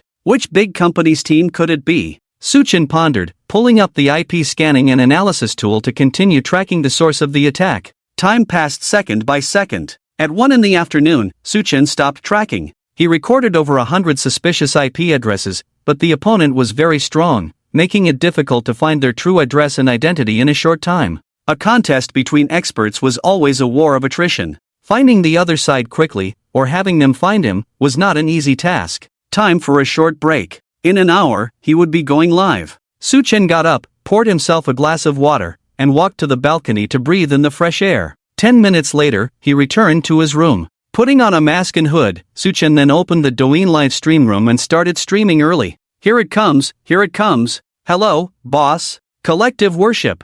A week apart feels like 3 autumns. After watching the live stream of the internet conference, I have to admire you. Little brother rewards the streamer with a cloud-piercing arrow ×1 like a flower sends a carnival to the streamer ×1. In the live stream room, the barrage and gifts flooded the screen. As soon as the broadcast started, 100,000 netizens rushed into the live stream room, the popularity comparable to that of a big streamer with tens of millions of fans. Su-chen himself felt impressive. As a hacker, he had such high popularity. Brothers, did you miss me? Su-chen chuckled. Beep beep beep. Suddenly, a rapid alarm sounded. What's that sound? The netizens in the live stream room heard the alarm. Oh, someone is attacking my computer, don't mind them, Su-chen said calmly, glancing at his laptop screen. He had anticipated that an attack would come as soon as he started streaming. The alarm sound disappeared. It was Su-chen who put on his headphones, so the netizens couldn't hear the alarm. Brothers, I encounter such attacks every day. I'm used to it. Let's continue the live stream. Streamer, aren't you afraid of other hackers attacking you? You still dare to go live? A netizen asked curiously. That depends on whether they have the capability, Su-chen replied with a smile. Wow, this guy is really arrogant. In front of the computer, a young man in his mid-20s with glasses and a long face complained, Boss, this guy completely looks down on us. The boss he referred to was a man in his 40s with a beard, also wearing glasses. The two were in an office surrounded by 50 or 60 computers and a dozen young men. They were all hackers. He has that kind of strength. If you dare to mess with Wang Yun and Ma shouting, you can also be arrogant, the bearded man said. Little boy is indeed strong. We've been attacking him for a day and still haven't traced his real IP address. A young man with a few pimples on his face spoke up. This guy has too many neat chickens. There are probably tens of thousands, another hacker said. Having so many neat chickens is really sick. The long-faced man complained again. Boss, with so many neat chickens, if we check them one by one, we won't be able to find his real address. Why don't we directly attack Douyin's server? A hacker with black-rimmed glasses suggested. There were too many neat chickens on the other side. Taking one down would just lead to another popping up, making it impossible to kill them all. It would be better to directly attack Douyin's server, which would take down Little Boy's live stream room. That was also a good method. However, doing so would affect not just Little Boy, but also other streamers. No, the bearded man shook his head in denial. The man with black-rimmed glasses didn't say anything further. He realized that this method was not feasible, not due to technical issues, but because the consequences of doing so were severe. In fact, Su-chen had also been worried that the other side might directly attack Douyin's server. If they attacked Douyin's server, he could only watch. More than 10 minutes into the live stream, the server had not been attacked. The other side was still targeting his meat chickens. This was interesting. Recently, Su-chen had offended quite a few female streamers. The hackers they hired were just scattered mercenaries, lacking the strength and courage to attack big companies. Moreover, the female streamers didn't want Douyin's server to have problems. After all, they were streamers on Douyin. It made no sense to attack their own platform. This time, the opponent was different. They were a group of professional hackers and should be unrestrained. Compared to finding his real IP among millions of meat chickens, directly attacking the server was simpler. They just needed to launch a flood attack to cause the server to lag, which would naturally disrupt Su Chen's livestream. This is also the most effective and simplest way for them to take revenge on Little Boy. However, they did not do it. What does this indicate? It indicates that they are concerned about something. What would a hacker team be concerned about? Su Chen felt that there was only one possibility. They were not just a simple hacker organization, they were likely a team from a large company. Only this could explain why they dared not attack the Douyin servers, fearing that things would escalate. Attacking a hacker is not a big deal, but attacking a major company's server could have serious consequences. Even if they were not afraid, the company behind them, their boss, would be concerned. Originally, Su Chen had speculated which major company was behind the attack on him, and this further confirmed his suspicion. A thought flashed through his mind, and a smile appeared on Su Chen's face as he addressed the viewers in the livestream. Brothers, I have something to announce. I am officially launching a new challenge, which will be the content of my next phase of live streaming. Please look at the subtitles above my head. As he spoke, a line of subtitles appeared above his head. I, a hacker, challenge the entire internet. The few words exuded a powerful aura. Challenge the entire internet? Big shot, what do you mean? Are you declaring war on the entire internet? Sounds so exciting. Su Chen smiled slightly. Let me explain. Challenging the entire internet does not mean declaring war on it. That's not the point. I saw that Douyin has streamers doing a series of videos called Accepting Challenges from Viewers, which I found very interesting. I want to ride the wave of this trend and do a similar series of live streams, accepting challenges from the entire internet. Brothers, you can propose challenges, and I will take them on. Just make sure they are related to network security. I won't accept challenges unrelated to that. After a pause, Su Chen added, I have already chosen a challenge for myself, which is to challenge the products of major companies. This is also the challenge I did not complete in the I Am a Geek program. Since the program cannot be recorded for now, I will do a live stream to complete the challenge. Please see the subtitles for the specific challenge. After saying that, a line of subtitles appeared in the live stream: Aki Video, Penguin Video, Duku Video, Bilibili, Chingwe TV, listing the 5 major domestic video websites. What does this mean? Now, in front of 120,000 viewers in the livestream, I officially announced that I will initiate a white box testing challenge against these 5 major video websites. This Saturday at 2 p.m., I will live stream the results of the white box testing. At that time, everyone will see whether I successfully breached the systems of the 5 major video websites or if I failed the challenge. Please stay tuned. Su Chen said loudly. Wow! Big shot, awesome. Is the big shot really going to challenge the 5 major video websites? This is too intense. Big shot, are you serious? The viewers flooded the comments, shocked by the host's bold words. Su Chen smiled slightly, logged into Weibo, and posted a new tweet, at Aki Video, at Penguin Video, at Duku, at Bilibili, at Chingwa TV, #whiteboxtesting. I, a hacker, challenged the entire internet. I, Little Boy, a hacker engaged in network security work, officially initiate a whitebox testing challenge against the 5 major video websites, Aki Video, Penguin Video, Duku, Bilibili, and Chingwe TV. This Saturday at 2 p.m., I will live stream the whitebox testing of the above 5 video websites. This is a formal declaration. May 10, 2024. Brothers, help me at the 5 major video websites and get the hype going. Su Chen called out to the viewers. The netizens are really powerful. Many have already gone to the official websites of the 5 major video platforms and left comments on their official Weibo accounts.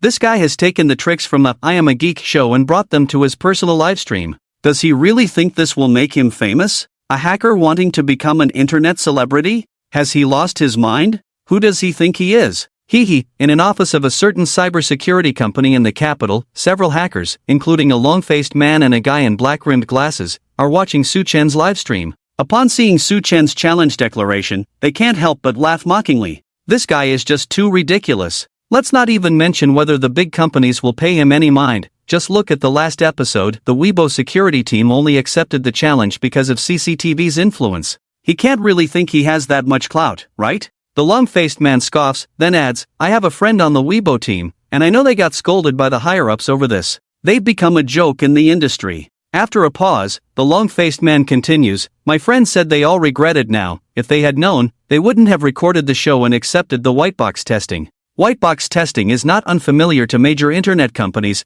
They often invite cybersecurity firms or even hackers to conduct whitebox testing on their products to verify their security. However, these tests are usually conducted privately and rarely made public. No major company would publicly challenge others like Little Boy is doing. Little Boy openly challenging the big companies. Where does he get his confidence from? The guy in black-rimmed glasses wonders. Behind the 5 major video platforms are internet giants like Goose Factory, Cat Factory, and Blue Factory. By challenging the 5 major video platforms, Little Boy is essentially challenging these internet giants. This guy is just making a spectacle, a young man with a few pimples on his face says. Don't look at him through a hacker's lens, treat him like an internet celebrity, and all his actions will make sense. True, internet celebrities will do anything for fame. Internet celebrities indeed go to great lengths to attract attention and traffic. The long-faced man and his companions all believe that Little Boy is just an internet celebrity seeking fame. There's nothing wrong with thinking this way. Suchin is indeed trying to attract attention and ride the wave of the big companies,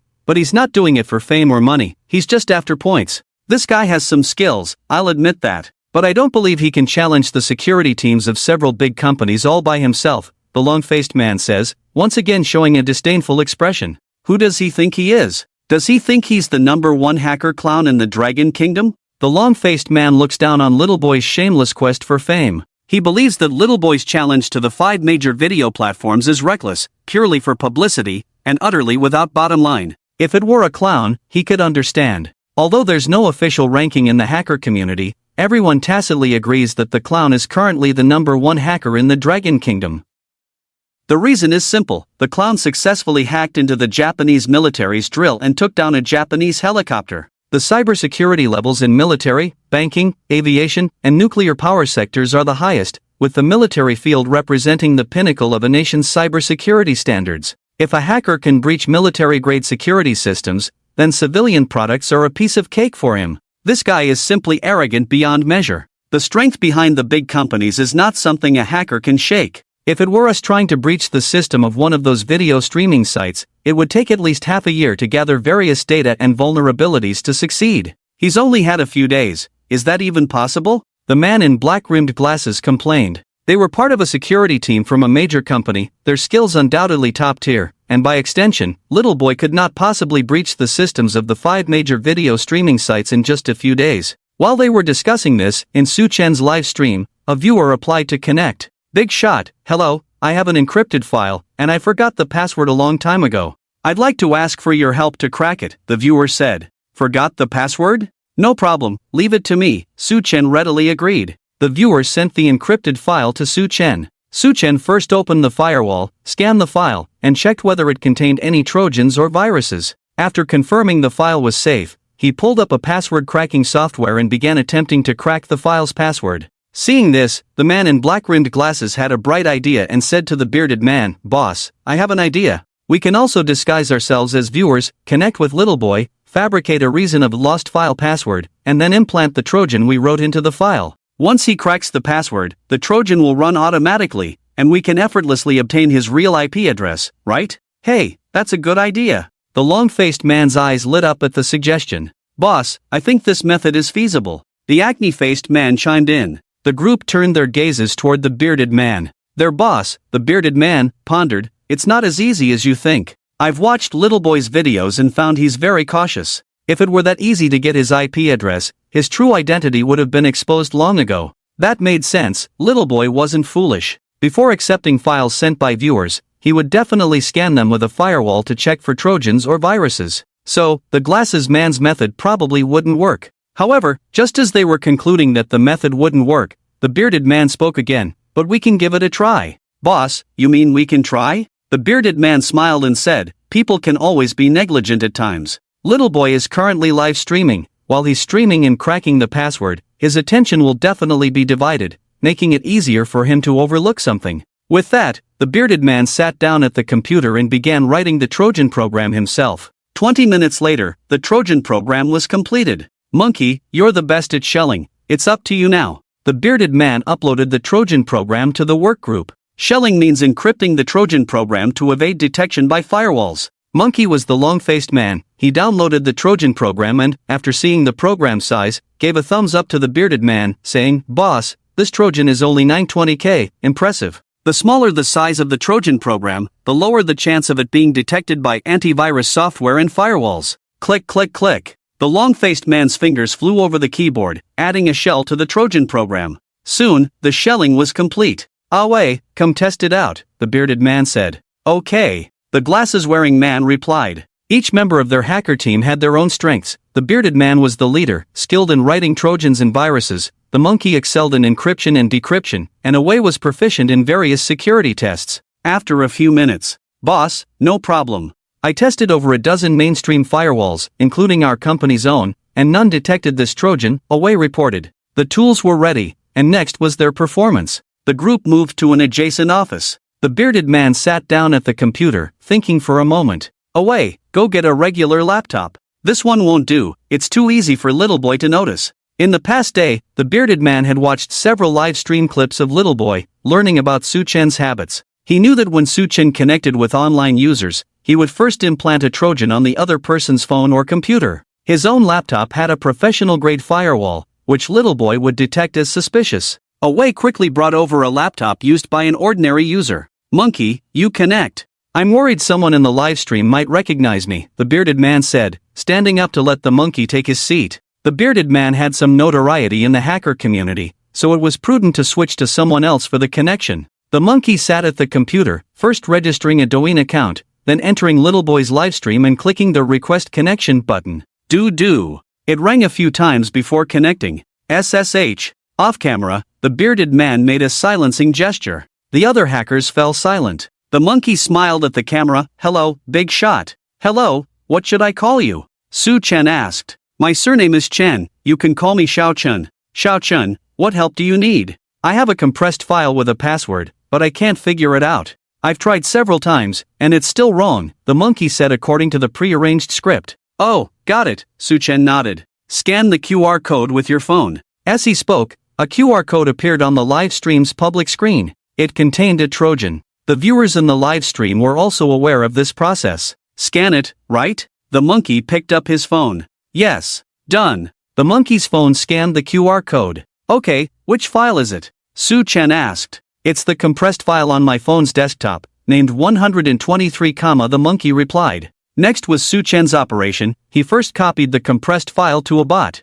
Just as he finished copying, an alarm sounded in his headphones from the firewall. Beep beep beep. A virus? Su Chen quickly opened the firewall log. The firewall had detected a Trojan program. There is a Trojan. Which is quite normal, many users don't realize their phones or computers have Trojans. Su Chen was about to remove the Trojan program when... Wait, the firewall's alert caught his eye. Trojan program size, 960K, risk level, red, highest. Su Chen's brows furrowed. This Trojan program had issues. Crackling. Su Chen's fingers quickly tapped the keyboard as he called up a Trojan analysis tool to analyze the Trojan. He soon discovered that this Trojan program had undergone very professional packing treatment, which ordinary firewalls could not detect at all. Only the firewall installed by Su Chen, exchanged from the system, was powerful enough to find it. This Trojan program was definitely not simple. A thought flashed through his mind, and Su Chen asked nonchalantly, "Xiao Chen, what is the content of this document?" "It's some data files," the monkey replied.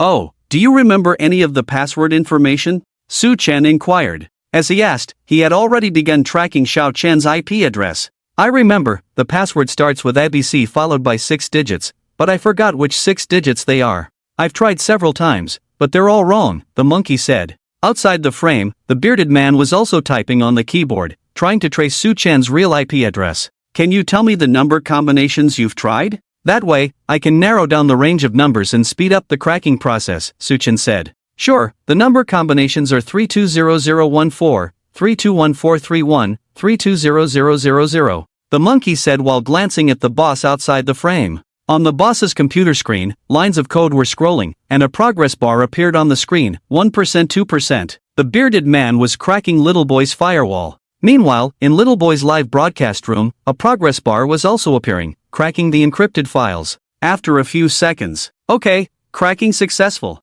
Su Chen said. "Xiao Chen, the password is ABC 3200148. "Wow, boss, you're too fast. Let me try. The monkey pretended to be serious. Oh, it really works. I unlocked the file, that's amazing. Boss, thank you. The next second, the monkey sent a reward of a cloud-piercing arrow before exiting the live broadcast room. Boss, did you track it? The monkey turned to look at the boss's computer. The progress bar on the computer screen had reached 90%. Success was imminent. The monkey and several other hackers were excited. However, at that moment, suddenly, countless small windows popped up on the computer screen, filling the entire screen. Damn! The bearded man shouted, it's a trap. He hadn't had time to curse. Beep beep beep. The piercing alarm sound came from the large office outside. The bearded man abandoned his laptop and hurriedly ran out. Outside in the office, dozens of computer screens displayed various small windows, densely packed, dazzling to the eyes. Quick! Disconnect the server! The bearded man shouted. A staff member reacted quickly and immediately unplugged a data cable connecting to the server. Is the server okay? Is it infected? The bearded man asked anxiously. The server is fine. The staff member checked the server and replied. The bearded man breathed a sigh of relief. Their server was worth tens of millions. If it got infected with a virus and the data inside was lost, the loss would be significant. Indeed, they had fallen for Little Boy's trap and had been infected with a virus. Damn! My computer! A chubby hacker with a big belly wailed as he looked at his computer. Then, a man with a hoarse face reported, Boss, besides the server, the company's network has also crashed, all the computers are infected with a virus. The bearded man's face immediately turned very ugly. Dozens of computers being infected wasn't a huge loss, but the problem was, it was too humiliating. They thought they were the hunters, but instead, they had become the prey. Their faces were slapped hard. Boss, it's all my fault. Away said self-reproachfully, my skills weren't up to par, which allowed Little Boy to discover the Trojan. This isn't your fault, we underestimated our opponent. The bearded man waved his hand. Boss, Little Boy probably already knows who we are. The monkey reminded. Damn! The bearded man's face turned ashen. They were originally tracking Little Boy's IP, and now they had exposed themselves first. What a mess! What I'm worried about now is how to report this to the big boss, the monkey said with a frown. Behind them, there was a big boss. Upon hearing this, the bearded man's face looked as bitter as if he had eaten a bitter herb. How were they going to explain this to the big boss? Suchin forced back a laugh, pretending as if nothing had happened, and continued the live stream. Unknowingly, the time reached 5 in the afternoon. Brothers, today's live stream ends here. Please continue to follow my all-network challenge, Suchin said, displaying the content of his challenge to the 5 major video websites once again on the live stream screen. This Saturday at 2 in the afternoon, I will live stream the results of the white box testing on the 5 major video websites. At that time, whether I succeed or fail in my challenge, let's wait and see. He paused and continued, by the way, during today's livestream, many netizens were asking why I Am a Geek is suspended next week. I'm not quite sure of the specific reason. The production team said to wait for a notice. I also hope the program can resume smoothly. If there are any further updates, I will inform everyone. Okay, bye, see you next Saturday. Su Chen closed the live stream. His attention shifted to his laptop. He opened a file that recorded the IP address of the netizen Little Chen that they had tracked. IP 220.13.47.16, Beijing. Rongtian Network Technology. Rongtian Technology. He had some impression of it. Su Chen seemed to have heard of this company but couldn't recall the details. He opened Tianyanka and searched for Rongtian Network Technology. He found Rongtian Network Technology, CEO Ding Jun. Upon seeing the name Ding Jun, Su Chen knew who it was. Ding Jun was a veteran figure of the Looking at Snow Forum. The Looking at Snow Forum is one of the earliest established well-known cybersecurity communities in the country, gathering many cybersecurity experts. The CEO of Rongtian Network Technology is one of the veterans who has been around since the forum was founded, and he is among the first batch of hackers born in the 1990s, with a very long history. Su Chen continued to check the information on Rongtian Network Technology and found key information in its equity structure. 70% of Rongtian Technology shares belong to Lantian Feng. Lantian Venture Capital is an independent venture capital institution established by the Blue Factory in 2017. At this point, the behind-the-scenes forces came to light. It turned out to be the Blue Factory. It was Lu Yanlin. Su Chen had thought of Wang Yun, Ma Xiaodong, and even speculated it might be Donggu, but he never considered it would be Lu Yanlin. Lu Yanlin gave the impression of being gentle and refined. One cannot judge a person by their appearance. He had underestimated the vision of the big shots. Well, they are just ordinary people. Now that he knew who the opponent was, there was no need to be polite. He just needed to rush back. Among the 5 major video websites, the major shareholder of Aki Video was the Blue Factory, so he would pay special attention to it. With this thought in mind, Suchin opened the system store and exchanged for 3 vulnerabilities: CNVD 2024-61747 Oracle Database Vulnerability, Security Level, 5 stars, Exchange Points, 1 million. CNVD 2024-43887 Oracle Database Vulnerability, Security Level, 5 stars, Exchange Points, 1 million. CVE 2025-0456 Redis Database Vulnerability, Security Level, 5 stars, Exchange Points, 1 million. The 5 major video websites all use Oracle and Redis database systems to store data. Not done yet, having promised to take care of Aki's matters, Suchin then exchanged for a vulnerability, CVE 2025-1118 HiKV Database Vulnerability, Security Level, 5 stars, Exchange Points, 1 million. This is a vulnerability in a distributed database storage system developed internally by Aki Video. A total of 4 million points were spent, exchanging for 4 heavyweight vulnerabilities.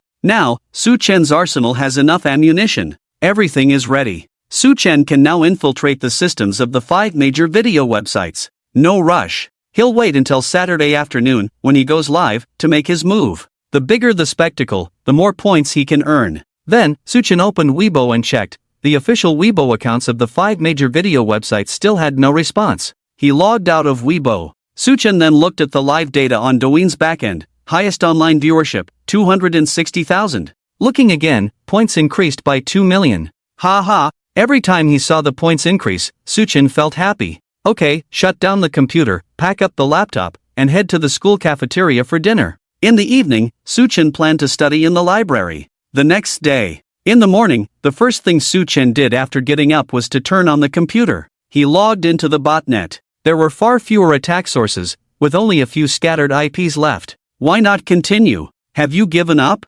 Suchen chuckled. The opponent was Rongtian Network Technology. Suchen could choose to counterattack, but he didn't. In fact, he had already counterattacked yesterday. The other side had already been defeated. A group of defeated subordinates wasn't worth wasting time and energy on. The key was that Rongtian Technology wasn't the main player. Behind them was a Blue Factory. Suchen opened Weibo. A day had passed, and the official Weibo accounts of the 5 major video websites still had not responded to his challenge declaration. Is this looking down on me? Suchen complained. He was a big streamer with nearly 5 million fans. The number 1 in the domestic hacker live streaming scene. Didn't he deserve a bit of recognition? Suchen continued to check the trending topics, but there wasn't a single one about his challenge to the 5 major video websites. Yesterday, in front of over 200,000 netizens, he announced his challenge to the 5 major video websites, and it didn't even make the trending topics. Well, trending topics can't just be created on demand.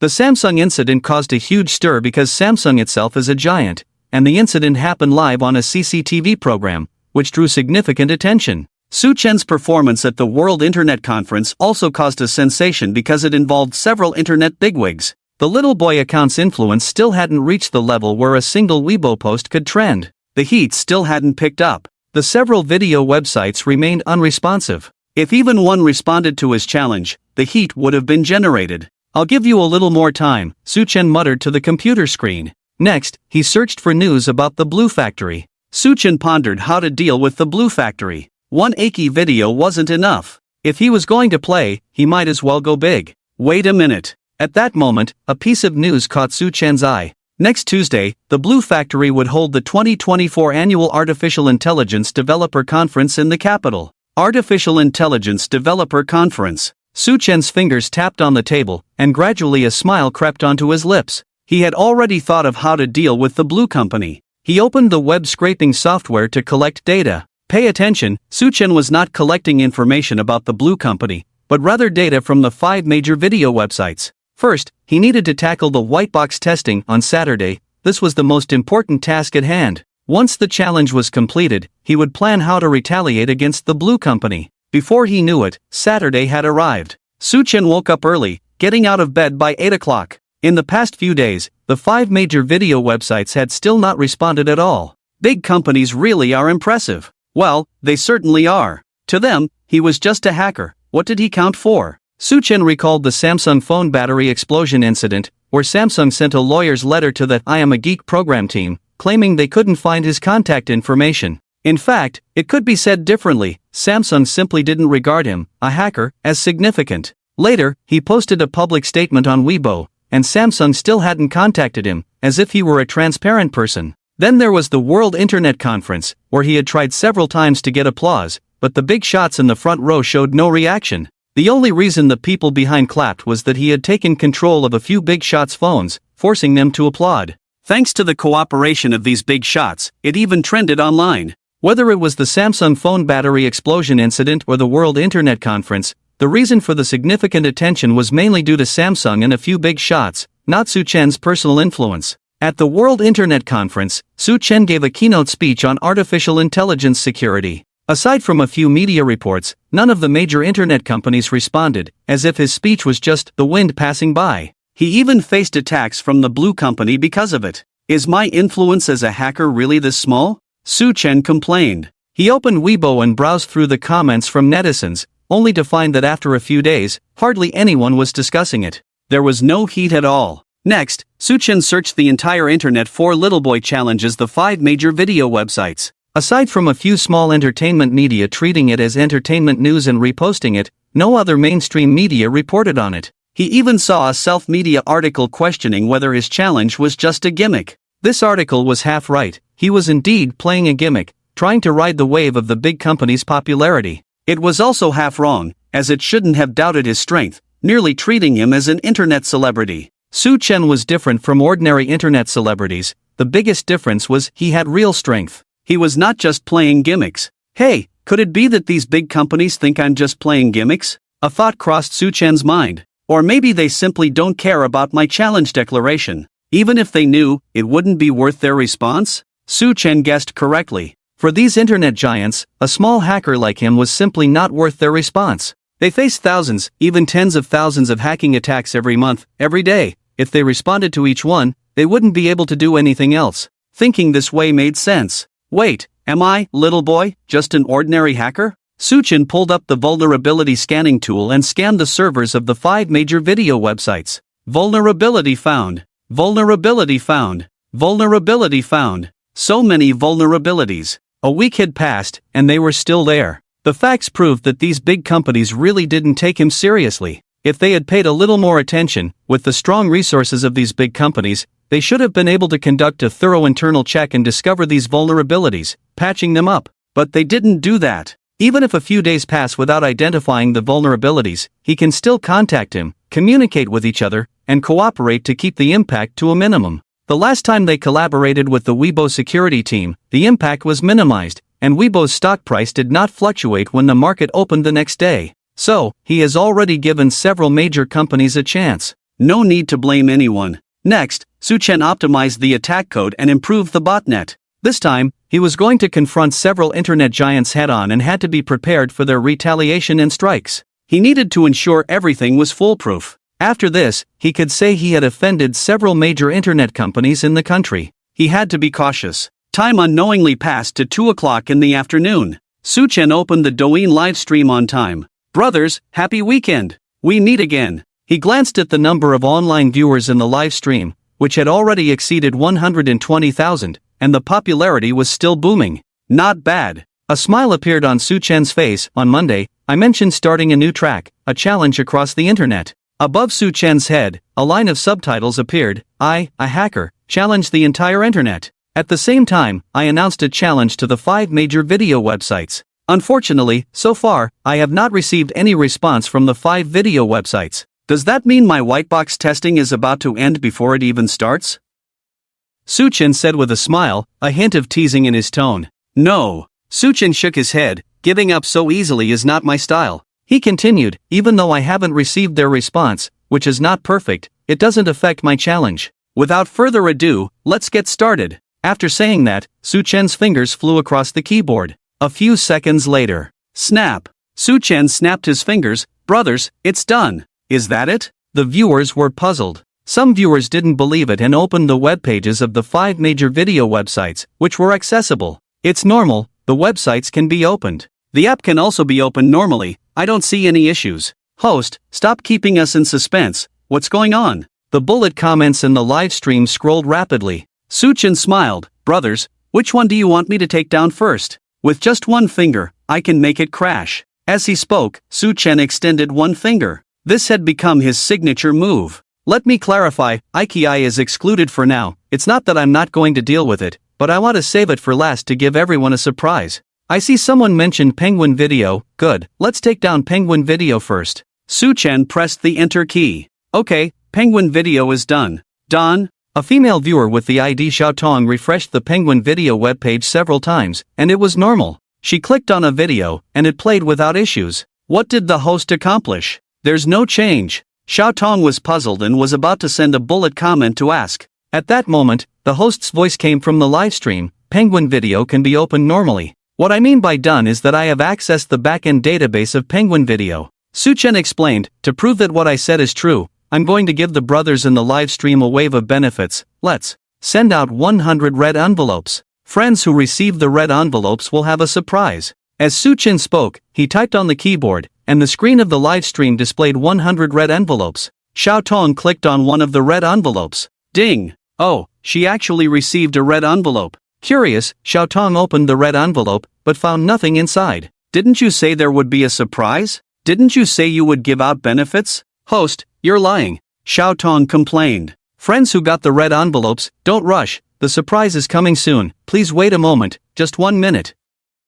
Su Chen said. While speaking, Su Chen noted down the IDs of the users who received the red envelopes, then began sending them the recharge accounts for Penguin Video. Su Chen wasn't actually spending money to recharge for the users, he had already gained control of the Penguin backend database and could directly batch activate super VIP accounts, each filled with 1,000 yuan. Alright, it's all set, the benefits have been sent to you, please check. Ding ding! Xiaotong's Douyin account received a message, which contained an account and password. What is this? Xiaotong was a bit confused. You all received an account and password, right? This is the VIP account for Penguin Video that I'm giving you. Log in and you'll see what the surprise is, Su Chen said with a smile. Xiaotong hesitantly logged into Penguin Video, entering the account and password sent by the streamer. Is this real or not? She was still pondering, and in the next second, she was stunned. Login successful. She really logged in. Looking closely, the account was super VIP, with a balance of 1,000 yuan. Wow!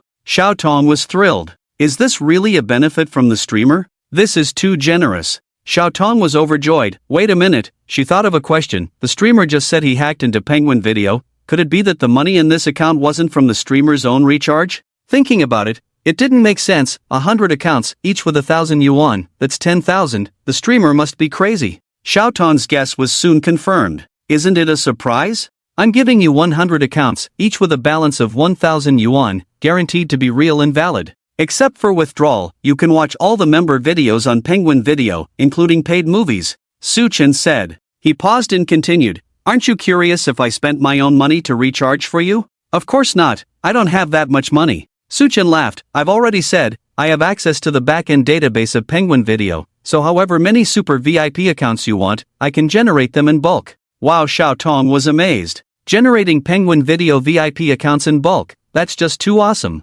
Wow, that's so cool. Amazing. At Little Boy, I want a Penguin Video VIP account too. Big shot, are there still red envelopes? Please, red envelopes. I want red envelopes too. At Little Boy, are there still red envelopes? The live stream chat exploded, filled with messages. Brothers, you still want red envelopes, right? If you want them, just type red envelope on the screen. Su Chen said with a smile. Red envelope. Red envelope. Red envelope. Red envelope. Red envelope. The chat was a tide of red envelope messages. Pilai pala. Su Chen's fingers flew across the keyboard. After a few seconds, a rain of red envelopes fell in the live stream. Goodness, 1,000 red envelopes. Wow! Hurry and grab them. The users were so excited. Xiaotong also joined the rush for red envelopes, her fingers madly clicking on the phone screen. Congratulations, you've grabbed a red envelope. Yay! Xiaotong shouted excitedly. Happy. Opening the red envelope, it was still a Penguin Video account and password.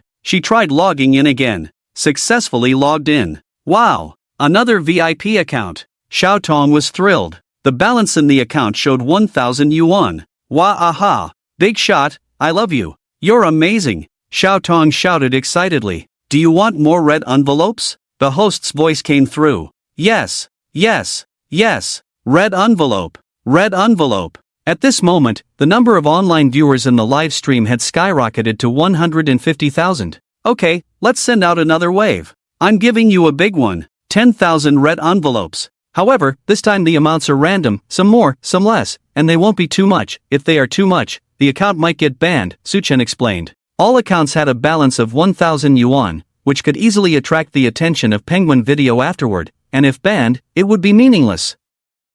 After finishing his words, the live stream was once again showered with red envelopes. A total of 10,000 red envelopes. Xiaotong's speed was impressive. She snatched 2 red envelopes again. Her luck was incredible. One red envelope was for a VIP account worth 188 yuan, and the other was for a VIP account worth 68 yuan. Although they were not as much as the previous 2 of over 1,000 yuan, Xiaotong was already very happy. Thank you, host. Host, you're a good person. Good people live in peace. 666,666. Wow, I can really log in. So amazing. Are there more red envelopes? The viewers cheered. Brothers, you want more red envelopes, right? Don't worry, we can't just fleece Penguin's sheep, Suchen said with a smile. Let's take a look at Bilibili. Do you want Bilibili accounts? Wow, there are Bilibili accounts too? Xiaotong was thrilled. She usually watched Bilibili the most. Yes, yes, yes. I want a Bilibili account.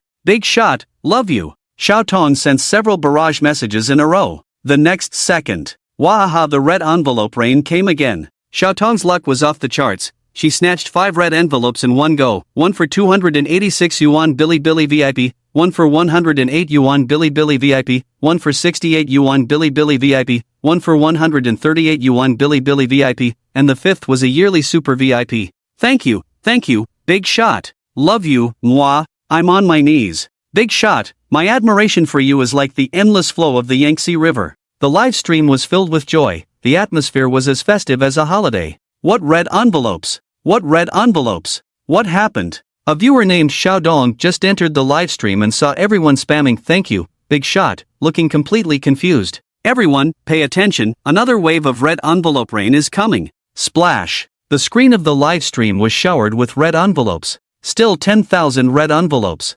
Click, click, click, snatch. Xiaodong's fingers flew across the phone screen. Congratulations, you have drawn a red envelope. Oh, he got one. Xiaodong opened the red envelope and saw a message. Congratulations, you have drawn a Bilibili yearly VIP account. Is this real? Xiaodong was a bit incredulous. Brothers, next up, we have Tsinghua TV and Duku Video. Are you ready? Su Chen's voice echoed in the live stream. The viewer Hao Gu, hearing the host's words, quickly returned to the live stream. Are there more red envelopes? Red envelope. Red envelope. Big shot, love you. Give us another wave. I want a Tsinghua TV account. The barrage flooded in, and a large wave of red envelopes came. Wow. Snatch. Congratulations, you have obtained a Tsinghua TV yearly VIP account. Congratulations, you have obtained a Tsinghua TV seasonal VIP account. Congratulations, you have obtained a Duku Video monthly VIP account. Hao Gu snatched 3 red envelopes in one go, feeling ecstatic.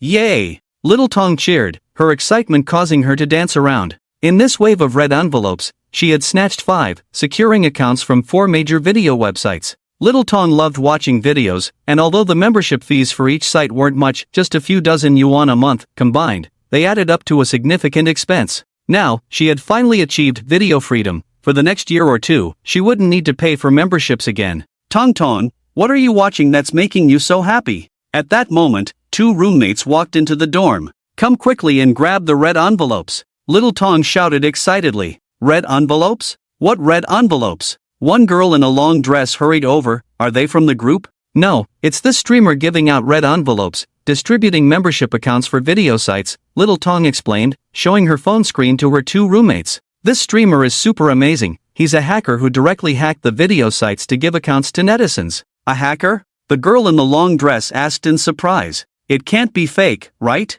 Another girl with braids leaned in curiously. It's real, really. Wow, more red envelopes are coming. Hurry and grab them. Before Little Tong finished speaking, the screen in the live stream was showered with red envelopes again. Little Tong's fingers flew as she clicked. Her luck was still incredible. She snatched 3 more red envelopes. Ha, I'm so happy. Little Tong exclaimed, do you want accounts? I got over a dozen accounts. I'll give you a few. Which site's account do you want? Bilibili, Penguin, Ikei, Duku, Shingway TV, all are available. I want Bilibili, the girl in the long dress said. I want Bilibili too, the girl with braids added. I'll give you the account and password, remember them, Little Tong said, sending the account and password to her two roommates. The girl with braids opened Bilibili and logged in. Wow, it really works. I told you, it's real. In the livestream, the red envelope rain ended, and Suchen was typing on his keyboard, updating a Weibo post, to Penguin Video, Duku Video, Bilibili, Xinghui TV, I am Little Boy, the white box test has ended.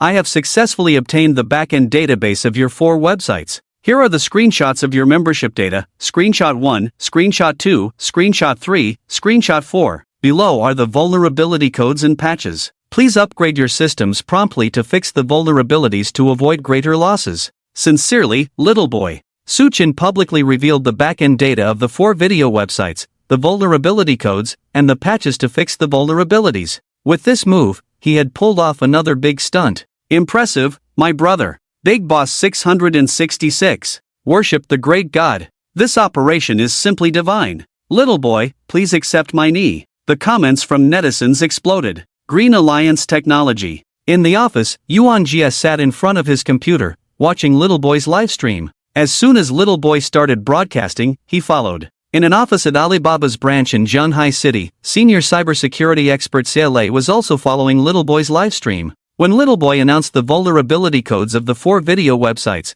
both Yuan Jia and Xia Lei immediately downloaded the codes. Then they began testing. Yuan Jia first tested Bilibili's database and successfully accessed Bilibili's backend database. He continued testing Penguin Video and also successfully entered the website's backend database. Xia Lei was also testing, using the Little Boy code tool, which allowed him to access the databases of 4 video websites at will. This was impressive. Unexpectedly, Little Boy single-handedly cracked the databases of all 4 video websites. At this moment, the security teams of the 4 video websites had not yet reacted. Perhaps they had not yet discovered Suchen's attack. After all, Suchen's attack was very covert. Or perhaps they had noticed but needed time to fix the vulnerabilities. The first mainstream media outlet to repost Suchen's Weibo was Fengyu Network. In the Beijing branch of Fengyu Network, a large office housed 50 to 60 editors. Wow! Big news! Huge news! At a window seat, a director in his 30s named Lu Tao suddenly shouted, "What? What news?" The surrounding colleagues looked over curiously. Lu Tao did not answer. He got up and hurriedly ran to the editor-in-chief's office. A director sitting nearby glanced at his computer screen and exclaimed, while Penguin Video, B-Station, Xinghui TV, Duku Video, the 4 major video websites have suffered a hacker attack, and member data has been leaked. Several colleagues nearby stood up and gathered around. In the editor-in-chief's office, Lu Tao rushed in. "Editor-in-chief, big news." "What news?" The editor-in-chief looked up, putting down the documents in his hand. The editor-in-chief was a middle-aged man around 50, with graying hair and wearing a pair of gold-rimmed glasses. "I just saw a Weibo post that Penguin Video, Xinghui TV, B-Station, and Duku Video have all simultaneously suffered hacker attacks, and a large amount of member information has been leaked," Lu Tao said, his tone tinged with disbelief. As he spoke, Lu Tao took out his phone and opened the Weibo page for the editor-in-chief. The editor-in-chief took the phone, looked carefully, and his eyes lit up. The 4 major video websites actually exposed such a significant security vulnerability at the same time? "Yes, editor-in-chief, this is big news," Lu Tao replied. "Quickly publish the news, front page headline," the editor-in-chief said without hesitation. "Okay." Lu Tao turned and ran out. 1 minute later, Fengyu Network's homepage displayed an explosive news headline, breaking. The 4 major domestic video websites have been hacked, and hundreds of millions of member information leaked. Just as Fengyu Network released the news, the 4 major video websites finally reacted. B-Station's CEO Chen Rui was shopping in a mall with his wife and child. Ding! His phone received a message notification from a friend who tagged him in a Weibo post. "Mr. Chen, your video website has been robbed," attached as a screenshot from Little Boy's Weibo. Chen Rui's eyes widened instantly. "Honey, let's go check out that toy store over there, Mrs. Chen pointed to a toy store ahead. "You guys go ahead, I have something urgent to deal with," Chen Rui said, turning and walking towards the mall exit. "What urgent matter, Mrs. Chen called out from behind. "Something happened at the company," Chen Rui replied, quickening his pace while dialing a number. In Penguin Video's conference room, a routine meeting was underway when a female assistant suddenly pushed open the conference room door. The meeting was interrupted. CEO Sun Zhengwei looked up, What's going on? Mr. Sun, something has happened. The female assistant hurriedly walked to Sun Zhonghuai's side and whispered a few words in his ear. Sun Zhonghuai's expression changed. Beep, beep. At that moment, in the conference room, a vice president's phone rang. After glancing at the message, he suddenly stood up. Mr. Sun, our website has been hacked, and a large amount of information has been leaked. In a spacious office hall of Qingwei TV, a huge screen was playing a promotional video for Qingwei TV. Tap, tap, tap. A hurried sound of footsteps approached. A woman in her 40s, dressed in professional attire, walked in quickly and shouted, "Everyone, stop." She walked to a computer and said to a staff member, "Open this person's Weibo." Little boy. A few seconds later, the huge screen displayed a Weibo post that Little Boy had just published a few minutes ago. "Engineer Yang, please verify the authenticity of the vulnerability immediately," the woman said to a network engineer in his late 20s standing nearby. Click, click. Engineer Yang hurriedly sat down at the computer and began testing. A few minutes later, his expression turned grim. Qingwei TV's response was relatively quick. A few minutes later, they issued an urgent announcement stating that they had upgraded the system patch and fixed the vulnerability at the first opportunity. The other 3 companies followed suit with their announcements. Su Chen shook his head at the announcement. Their response was too slow. It had been 15 minutes since he publicly disclosed the vulnerability. Such a long time was unacceptable. He had overestimated the capabilities of these large companies. Forget about them. Hee, Su Chen smiled. He smiled because the number of online viewers in the live broadcast room had already exceeded 500,000. This was about to break his previous record of live streaming the D by scam. Rongtian Network Technology. Yang Litsai and his group, with their scruffy beards, were also paying attention to Little Boy. "Boss, using the vulnerability disclosed by Little Boy, I've already accessed the B Station's database," said the younger brother with a hoarse face, astonished. "I've accessed the Penguin backend too," the monkey added. "We still underestimated Little Boy." Yang Litsai sighed. The few of them initially thought Little Boy was just creating hype, but they didn't expect him to actually have this kind of strength. In fact, after being counter-killed by Little Boy last time, they had already realized they had underestimated their opponent's capabilities. Even so, they still didn't expect Little Boy's strength to reach this level. They had still underestimated him. "Hey, didn't he say he was going to challenge 5 websites? Why hasn't AI-Chi made any moves?" the horse-faced younger brother asked in confusion. "Yeah, where's AI-Chi?" the monkey echoed. Yang Litsai also noticed this issue. Could it be that Little Boy failed to crack AI-Chi's backend? It seems that Little Boy mentioned AI-Chi's video when he first started the live broadcast. "What did he say?" Yang Litsai asked. "I remember now, he said AI-Chi would be saved for last, with a surprise," the monkey replied. "Surprise?" Yang Litsai and the horse-faced younger brother both looked puzzled. What surprise? In the next second, the few of them seemed to think of something and exchanged glances. "Damn, I have a feeling AI-Chi is going to be in big trouble," the horse-faced younger brother said. "Little Boy probably wants to focus on AI, so he said to save the most exciting part for last." This guess was likely spot on. "Boss, aren't you acquainted with AI-Chi's supervisor? Why don't you give him a call to remind him?" the monkey suggested. Yang Litsai had already taken out his phone. AI-Chi Video's security team was not part of their Rongtian Network Technology. Such a large company like Lawn Factory had several independent security teams. Beep, beep, the call connected. Old Lu. Yang Litsai spoke into the phone. "The databases of several websites, including Penguin Video and B Station, have been compromised.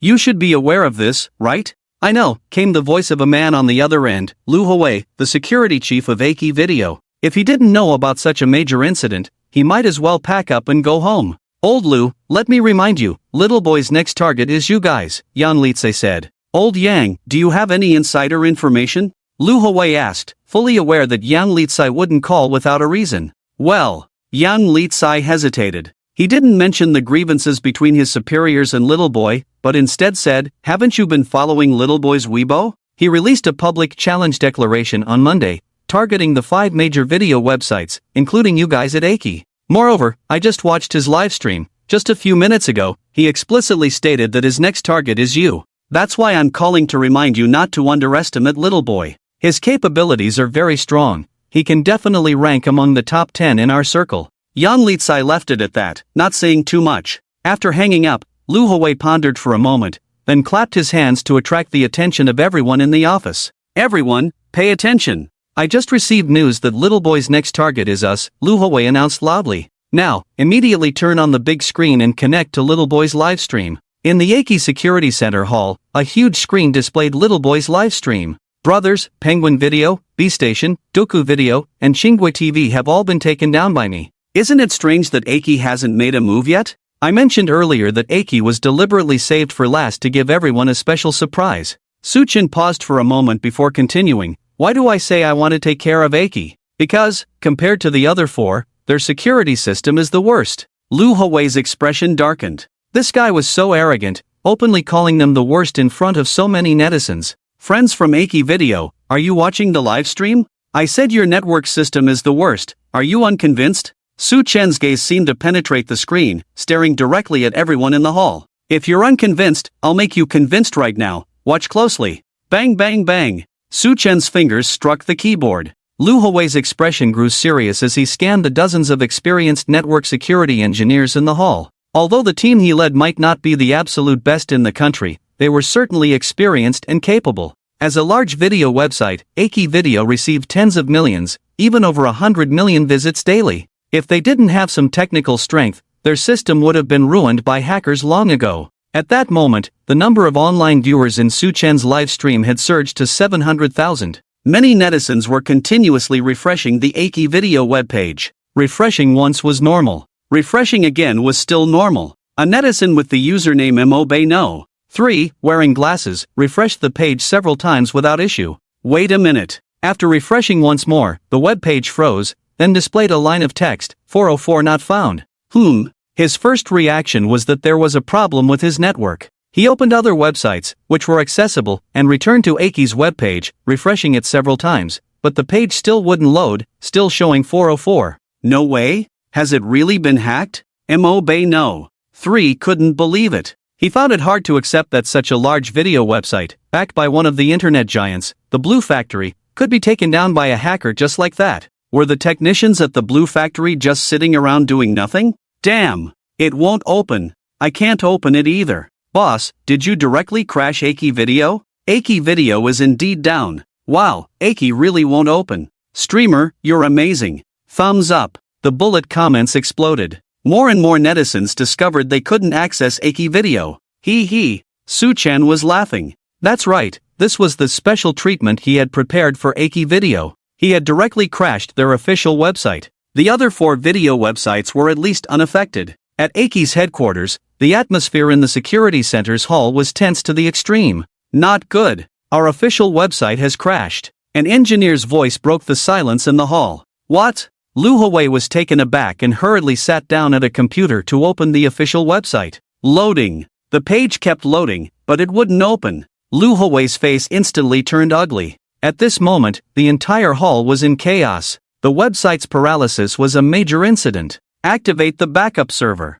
Lu Huawei shouted loudly. It's already activated, but it still doesn't work. An engineer replied. Lu Huawei was shocked again. He quickly opened the backup server's webpage, and sure enough, it was the same situation, it simply wouldn't load. What methods did the other party use? Lu Huawei asked loudly, his tone filled with anger and anxiety. The engineers in the hall fell silent. Did they really have to tell him they hadn't figured out the cause yet? Who can answer me? Lu Huawei yelled. Mr. Lu, we still don't know the other party's attack method, a bespectacled engineer said tremulously. The database is very laggy, and we're still investigating the cause. Hurry up and check. We must find out immediately. Lu Huawei was furious. He slammed the table, causing the water cup on it to jump.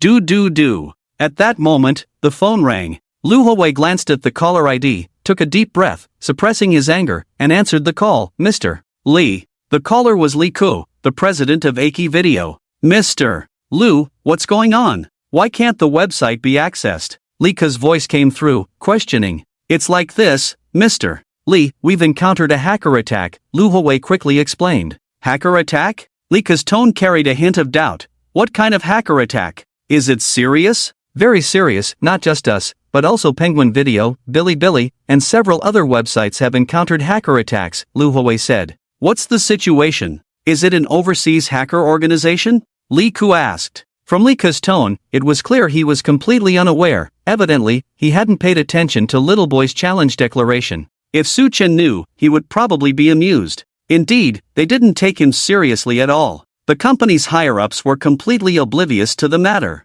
The higher-ups at the Blue Factory were even less informed. Lu Huawei knew they weren't taking it to heart. He felt that no matter how skilled a hacker was, it was impossible to breach Aki Video's defense system. There was no if. There were no regrets in this world. Time passed second by second, and in the blink of an eye, 10 minutes had gone by. The official website still hasn't recovered. Lu Huawei's face had turned as dark as the bottom of a pot. For a large internet company, even a minute of downtime is a major incident. This could lead to huge losses, including losses for advertisers, user experience losses, and a drop in the company's stock price. The stock market reacts the fastest. The stock prices of 5 video websites have all seen varying degrees of decline. The drops for Penguin Video, B-Station, Duku Video, and Chinghua TV ranged from 0.1% to 0.2%. Meanwhile, Aki Video's stock price plummeted by 0.2%. Compared to the other 4, Aki suffered the most severe losses. After all, their website had completely crashed. In Jianhai City, in a rented room, Xiao Wang had just woken up from his afternoon nap. He yawned, leaned against his pillow, picked up his phone, and opened Aki Video to check if the series he was following had updated. Can't open it? The app wouldn't load, it was stuck. Xiao Wang exited the app and reopened it, but it still wouldn't work. Damn garbage. Xiao Wang couldn't help but curse. He decided not to watch anymore. Too trashy, what a waste of time. He turned off his phone and went back to sleep for a while. In the deep market, Xiao Pan had just returned from playing basketball. He sat on the sofa, took out his phone, and opened the Aki Video app, wanting to watch some sports events. The web page is loading. It was stuck. After waiting for more than 10 seconds, it was still frozen. Forget it, he exited the app and opened Douyin to scroll through some videos first. Aki Video suffers a hacker attack, official website and app paralyzed. The first video he scrolled to was about Aki Video. Oh, a hacker attack, no wonder the app wouldn't open earlier. Then he scrolled to a second video, featuring a mysterious hacker wearing a mask and a hood, live streaming. Friends of Aki Video, are you watching the live stream? I say your network system is the worst, aren't you unconvinced? Damn, this hacker is a bit impressive, openly challenging Aki Video. Curious, Xiao Pan clicked into the comments section of the video and saw the hacker's name, Little Boy. Little Boy? That name seemed familiar. Oh, he remembered, it was this hacker who exposed the Samsung battery combustion incident. Impressive. This is a big shot. Xiao Pan gave a thumbs up. At Xiangnan University, in the library. In the afternoon, the seats in the library were mostly filled with students enjoying the air conditioning. Chen Song, a sophomore in the computer science department and a hacking enthusiast, walked into the library with his backpack. After searching around, he finally found an empty seat as a student left, quickly sat down, and opened his computer to log into the Red Hacker base. The headline on the homepage was a post about Little Boy. Hacker Little Boy breaches 5 major video websites, causing Aki Video's official website to crash. Oh, I need to check out the news about Little Boy. Chen Song clicked into the post. The post detailed the process of Little Boy breaching the 5 mainstream video websites, including the public disclosure of the vulnerability code and the patch program.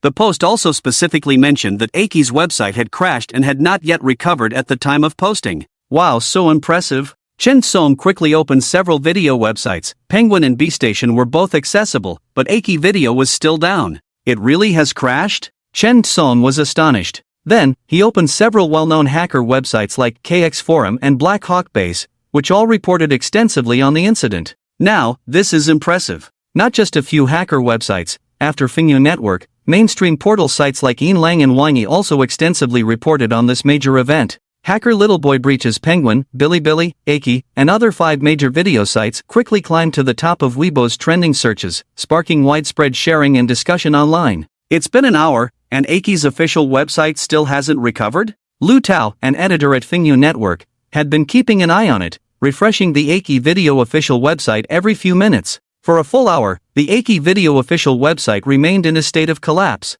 Meanwhile, Su Chen's livestream continued. The number of online viewers in the live stream room had already surpassed 1 million. That's right, 1 million. To be precise, it was 1.01 million people. This had already broken his personal livestream record. Boss, I worship you. Aki's official website still hasn't recovered? The technology at Blue Factory is too trash. Little Boy, you are my god. The barrage of comments was dense. The atmosphere was incredibly heated. This heat wasn't enough. Let's bring in another wave to make it even more intense.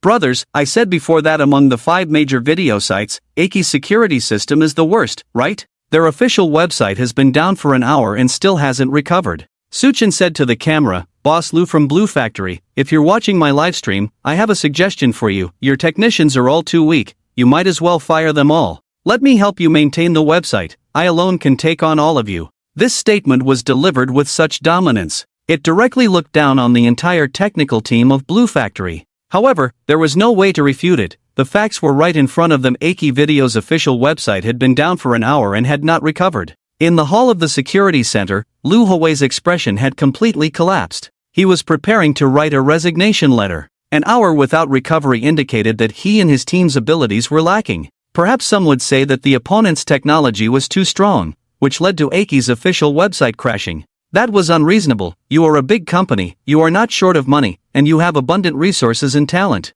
You shouldn't be unable to handle a single hacker. Who would believe that? Engineer Lu, President Li wants you to attend a meeting. An assistant walked in and said to Lu Hui. Lu Hui followed the assistant out of the hall and into a conference room. In the conference room, 7 or 8 people were already seated, and the atmosphere was very oppressive. Engineer Lu, it's been an hour. Why hasn't the website recovered? What exactly is going on? A vice president asked, his tone carrying a hint of dissatisfaction. Lu Hui was about to explain when the conference room door suddenly opened. Aiki Video's CEO, Li Ko, walked into the conference room with a serious expression. After sitting down, he looked at Lu Hui. Just as he was about to speak, a male assistant next to him took out his phone and handed it to him. Boss Lu from Blue Factory, if you're watching my livestream, I have a suggestion for you. Your technicians are all too weak, you might as well fire them all. The voice from the phone echoed. The faces of everyone in the conference room turned awkward. They had been looked down upon by a hacker. That was a painful slap in the face.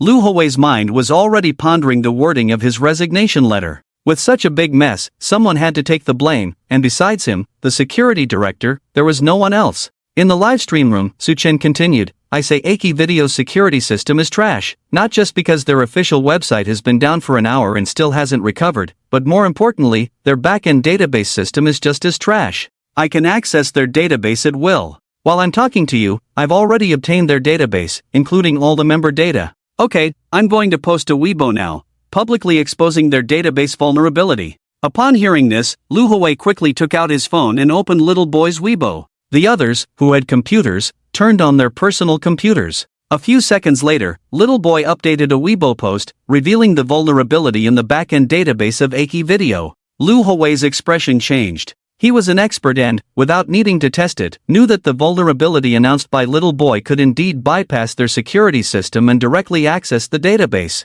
Test it, said CEO Li Ko with a serious face. An engineer on site quickly copied the code and began testing. Before long, the engineer's expression also changed. He looked up at Li Ko and said, Mr. Li, the vulnerability announced by Little Boy can indeed bypass our security system and directly access the database. Surprisingly, Li Ko did not get angry. He remained silent with a serious expression. However, his silence was more terrifying than anger. Speak up. What should we do now? After a long pause, Li Ko finally spoke, his tone low and filled with suppressed anger. We invested hundreds of millions to build a security system, claiming to be the best in the country, and yet it turns out to be worse than a hacker? The conference room fell into a deathly silence. No one dared to speak, each person lowering their head, unable to meet Li Ko's gaze. A few days ago, this hacker called Little Boy publicly issued a challenge on Weibo. Why has no one reported this to me? Li Ko's gaze swept across everyone in the conference room, and his voice grew even harsher. Still, there was silence.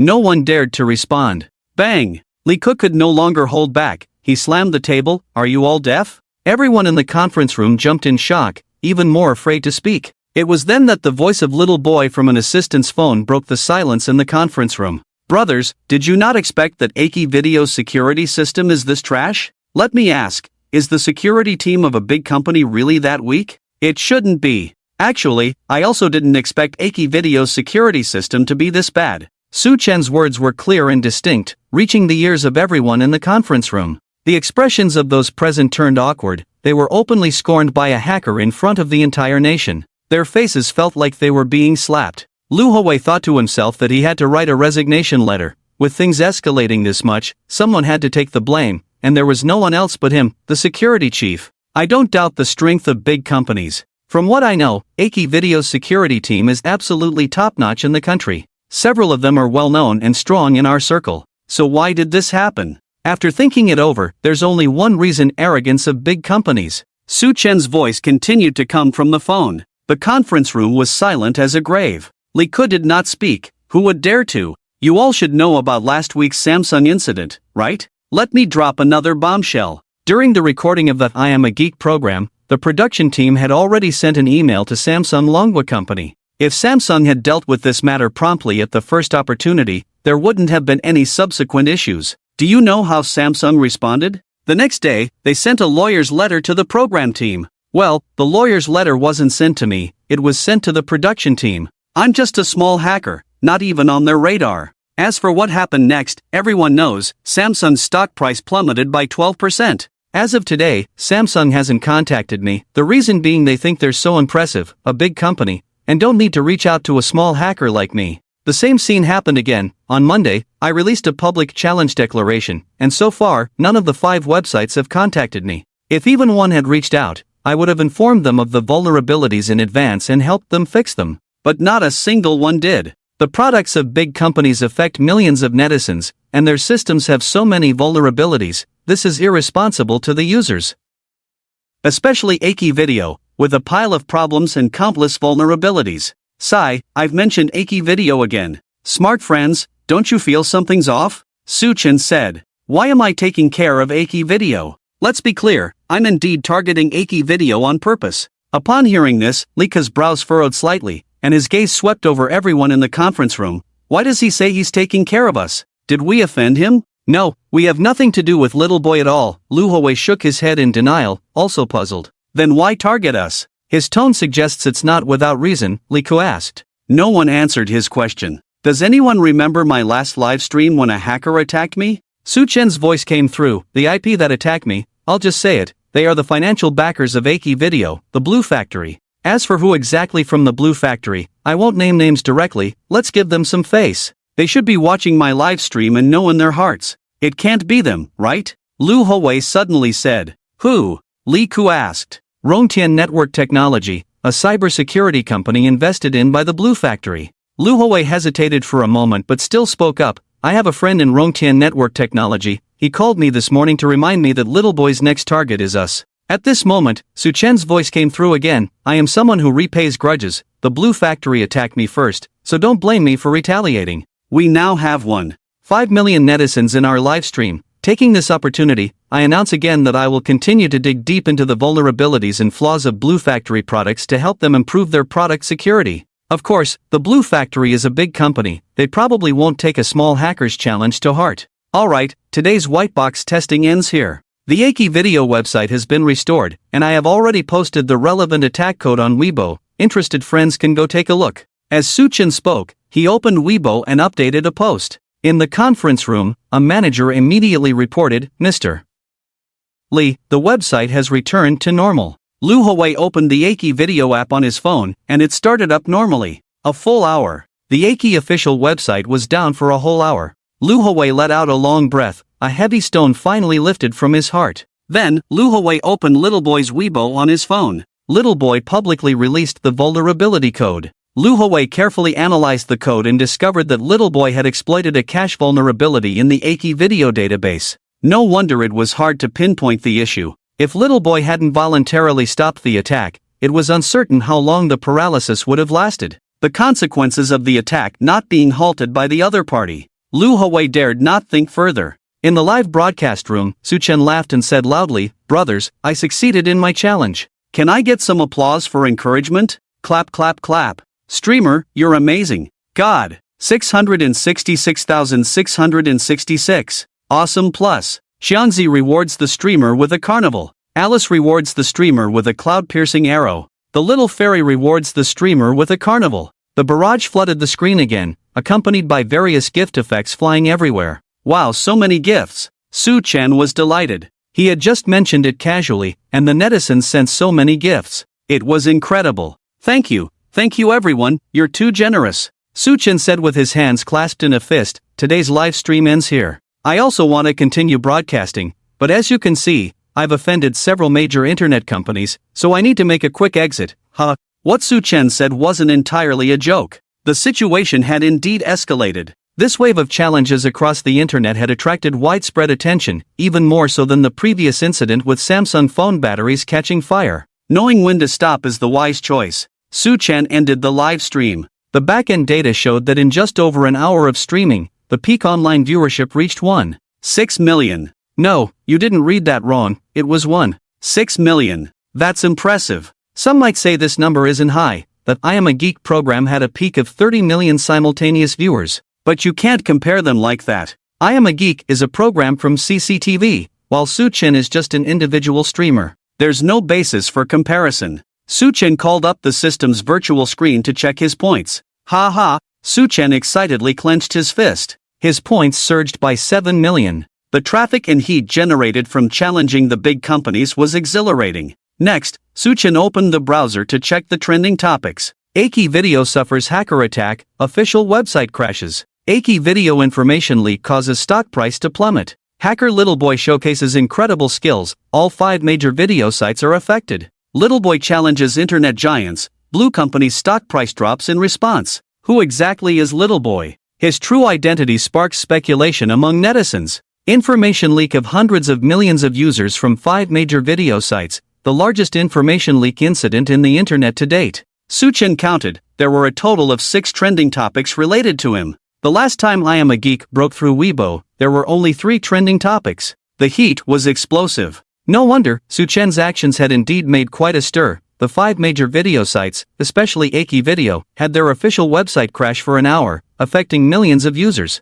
Clicking on the trending topic Aki Video information leak causes stock price to plummet, the news reported that Aki's stock price had dropped by 5% before the afternoon close. Did it really drop that much? Su Chen searched for Aki Video's stock information. Aki Video, stock code IQ, current stock price $3.62, down 5%. It really did drop by 5%. The stock prices of the other 4 video sites also fell, but their declines weren't as severe as Aki Video's. Continuing, Su Chen opened several mainstream news websites, all featuring the story on the front page. Good, he liked this level of attention. Indeed, the points on the screen were continuously rising every second. Estimating that at least 10 million points would be gained, Su Chen had underestimated the wave of popularity. By 11 o'clock that night, it had risen to 20 million. Total points, 102.3 million. He had broken the 100 million mark. It felt great. With so many points, he decided to spend a little. Search for vulnerabilities in the Blue Factory AI intelligent autonomous driving platform.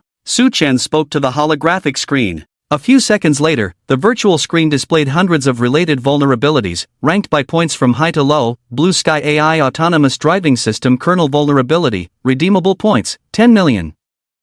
Blue Factory AI Intelligent Chip Logic Operation Module Vulnerability, Redeemable Points, 10 million. Blue Sky AI Autonomous Driving System Decision-Making Module Vulnerability, Redeemable Points, 10 million. The top few vulnerabilities were all in the 10 million points range, with strong destructive power, and serious ones could directly lead to car crashes and fatalities. Su Chen felt there was no need to go that hard, he just wanted to teach the Blue Factory a lesson. After pondering for a moment, Su Chen spent 5 million points to redeem the Blue Sky AI Autonomous Driving System Communication Module Vulnerability Toolkit. This vulnerability, while not as fatal as the 10 million level ones, was enough for him to infiltrate the autonomous driving system developed by the Blue Factory. He opened the vulnerability code, preparing to study it. Ding ding! The virtual phone software rang. Was it Director Ouyang calling? No, it was an unfamiliar number. Not many people knew his virtual phone number. Su Chen felt puzzled. He logged into the botnet, then opened the voice changer before answering the call. Boss, this is Zhou Guotian from Douyin. A man's voice came from the other end. Zhou Guotian? Su Chen thought for a moment and finally remembered who this person was. He was the head of the review team on the Douyin platform. Su Chen almost forgot that he had such an insider within Douyin. At that time, Su Chen had left him a virtual phone number, telling him to contact him if anything came up. You contacted me because there's a problem with my account? Su Chen asked, guessing that Zhou Guotian must be reaching out because of an issue with his Douyin account, otherwise, he wouldn't suddenly contact him. Yes, boss, you don't know yet? Your account has been banned. Zhou Guotian continued, it wasn't our review team that banned it, I just found out that it was directly operated by the higher-ups. Upon hearing this, Su Chen opened Douyin. Your account has been banned for violating platform regulations. You can submit an appeal to the platform. Damn, the account really was banned. Not only was the live stream room banned, but the comments section was also closed. Su-Chen didn't expect the changes to come so quickly. Is it because of the commotion I caused during the live stream this morning? Su-Chen asked. Boss, you did make quite a stir, but that's not the main reason, Zhou Guotian explained. Just because of the noise you made during the live stream, according to our platform's policy, at most, they would notify you to rectify it or limit your live stream. It wouldn't lead to an outright ban. Are you saying there are other reasons related to the Blue Factory? Su-Chen had already guessed the answer. Yes, boss, did you offend someone from the Blue Factory? Zhou Guotian said. The higher-ups received a complaint from the Blue Factory, saying they received a lawyer's letter requesting the platform to ban your account. I understand now, Su-Chen said. He hung up the phone. The Blue Factory's actions had finally come, and they were quite sharp, directly banning his account. Su-Chen had actually anticipated this outcome long ago. It would have been strange if the Blue Factory hadn't taken action. His Weibo account was still active and had not been banned. Su-Chen noticed that there were tens of thousands of new comments in the comments section. Boss, how did your Douyin account get banned? Boss, are you still alive? Little boy, have you been silenced by the Blue Company? Little boy, can your Douyin account be restored? Boss, where can I watch your live stream in the future? Netizens were all asking why Su-Chen's Douyin account had been banned. Su-Chen's fingers were already on the keyboard, ready to reply to the netizens. After a moment of hesitation, he decided against it. Forget it, no need to respond for now, let the bullets fly for a while. Su-Chen was not in a hurry. Right now, the most important thing was to retaliate against the Blue Company. The Blue Company was indeed a big player, but Su-Chen was not a soft persimmon to be squeezed at will. Su-Chen pulled up his phone's hacking tool and entered Lu Yanlin's phone number, 139 ***********. The phone number does not exist, the software prompted. Has he changed his phone? That makes sense. A few days ago at the Internet Security Conference, Lu Yanlin's phone had been hacked by him, so it was normal for him to change phones afterward. Then, Su-Chen launched a web crawler to search for Lu Yanlin's information. After a while, he found that Lu Yanlin was not in the country but in Manhattan, USA. Due to the time difference, it was just dawn in Manhattan. Horton Manor, golf course. Lu Yanlin was dressed in casual attire, gripping a golf club, and swung it hard. Whoosh! The white golf ball flew out, tracing a beautiful arc, landing accurately in the hole hundreds of meters away. Nice shot! His assistant, Xiao Wu, clapped in applause. Seeing the boss finish his swing, he hurriedly stepped forward and handed him a towel. Lu Yanlin took the towel and wiped his hands. Boss, I just received news from the country that Aki Video's stock price dropped by 5% at the afternoon close, Assistant Wu Heng said. Lu Yanlin put down the towel and picked up the club again, preparing for the next shot. His face showed no expression, seemingly indifferent to the assistant's report. The stock price of his company dropped by 5%, evaporating billions in market value, and he didn't care? This was not surprising. For Lu Yanlin, a top tycoon worth hundreds of billions, the stock market's ups and downs were not a big deal. Boss, Aki was attacked by hackers, just like at the last internet conference. Wu Heng's words were cut off when Lu Yanlin's phone suddenly rang in his pocket. Lu Yanlin took out his phone, walked aside, and answered the call. Wu Heng watched Lu Yanlin walk a dozen meters away. He did not continue speaking. Just a little hacker's prank, a minor issue, no need to report to the big boss, a thought flashed through his mind. Beep, beep. At that moment, his phone rang. Wu Heng answered the call. Hello? Assistant Wu, little boy's Douyin account has been banned. A man's voice came from the other end. Not enough, Wu Heng said, his tone somewhat cold. If he wants to go live, he can register a new account anytime. Assistant, do you mean to completely eliminate him? The man on the other end asked. Can't you do that? Wu Heng retorted. Of course we can, but our identities make it inconvenient for us to act, the man explained. Completely eliminating little boy's livestream is not technically difficult. We just need to attack the live streaming platform's server, but you know our identities are not suitable for such dirty work. Then find someone suitable to do it, Wu Heng said. Assistant Wu, little boy is not an ordinary hacker. The man on the other end hesitated. Should we consult the big boss? You can't handle such a small matter and still need to consult the big boss? Aren't you afraid of being scolded? I'm afraid. Wu Heng showed an unhappy expression. I said, Ding Jun, are you scared by a hacker? Or are you saying that you can't even handle a hacker? Assistant Wu, I'm not worried about the situation escalating. That's not something you should be worried about. I only want results. The group invests over 100 million in your Rongtian technology every year. Don't tell me you can't even deal with a hacker. After Wu Hang finished speaking, he directly hung up the phone. Hello? Hello? Assistant Wu. Assistant Wu. On the other end of the line, Ding Jun, with a scruffy beard, wore a gloomy expression. After being scolded, how could he not feel down? Boss, Assistant Wu's tone sounds like he has a deep-seated grudge against Little Boy, the long-faced man beside him commented. To Ding Jun and the others, it was enough to just shut down Little Boy's Douyin account. If they really had to go all out against a top-notch hacker, it would be the big company that suffers. The reason was simple: hackers hide in the shadows, while big companies are exposed in the sunlight. Hackers have many ways to attack the systems and products of big companies, while it's very difficult for big companies to find a hacker. But listening to Assistant Wu's tone, he seemed unwilling to back down. The long-faced man's casual remark turned out to be spot on. Wu Hang wished he could strangle Little Boy. At the Internet Security Conference, Su Chen had hacked into Lu Yanlin's phone, and as a result, it was his assistant who got scolded by the big boss. The trouble caused by Little Boy fell on him. How could he not be angry? As a dignified assistant to the president of a large company, Wu Hang's rank was equivalent to that of a vice president. How could he tolerate such treatment?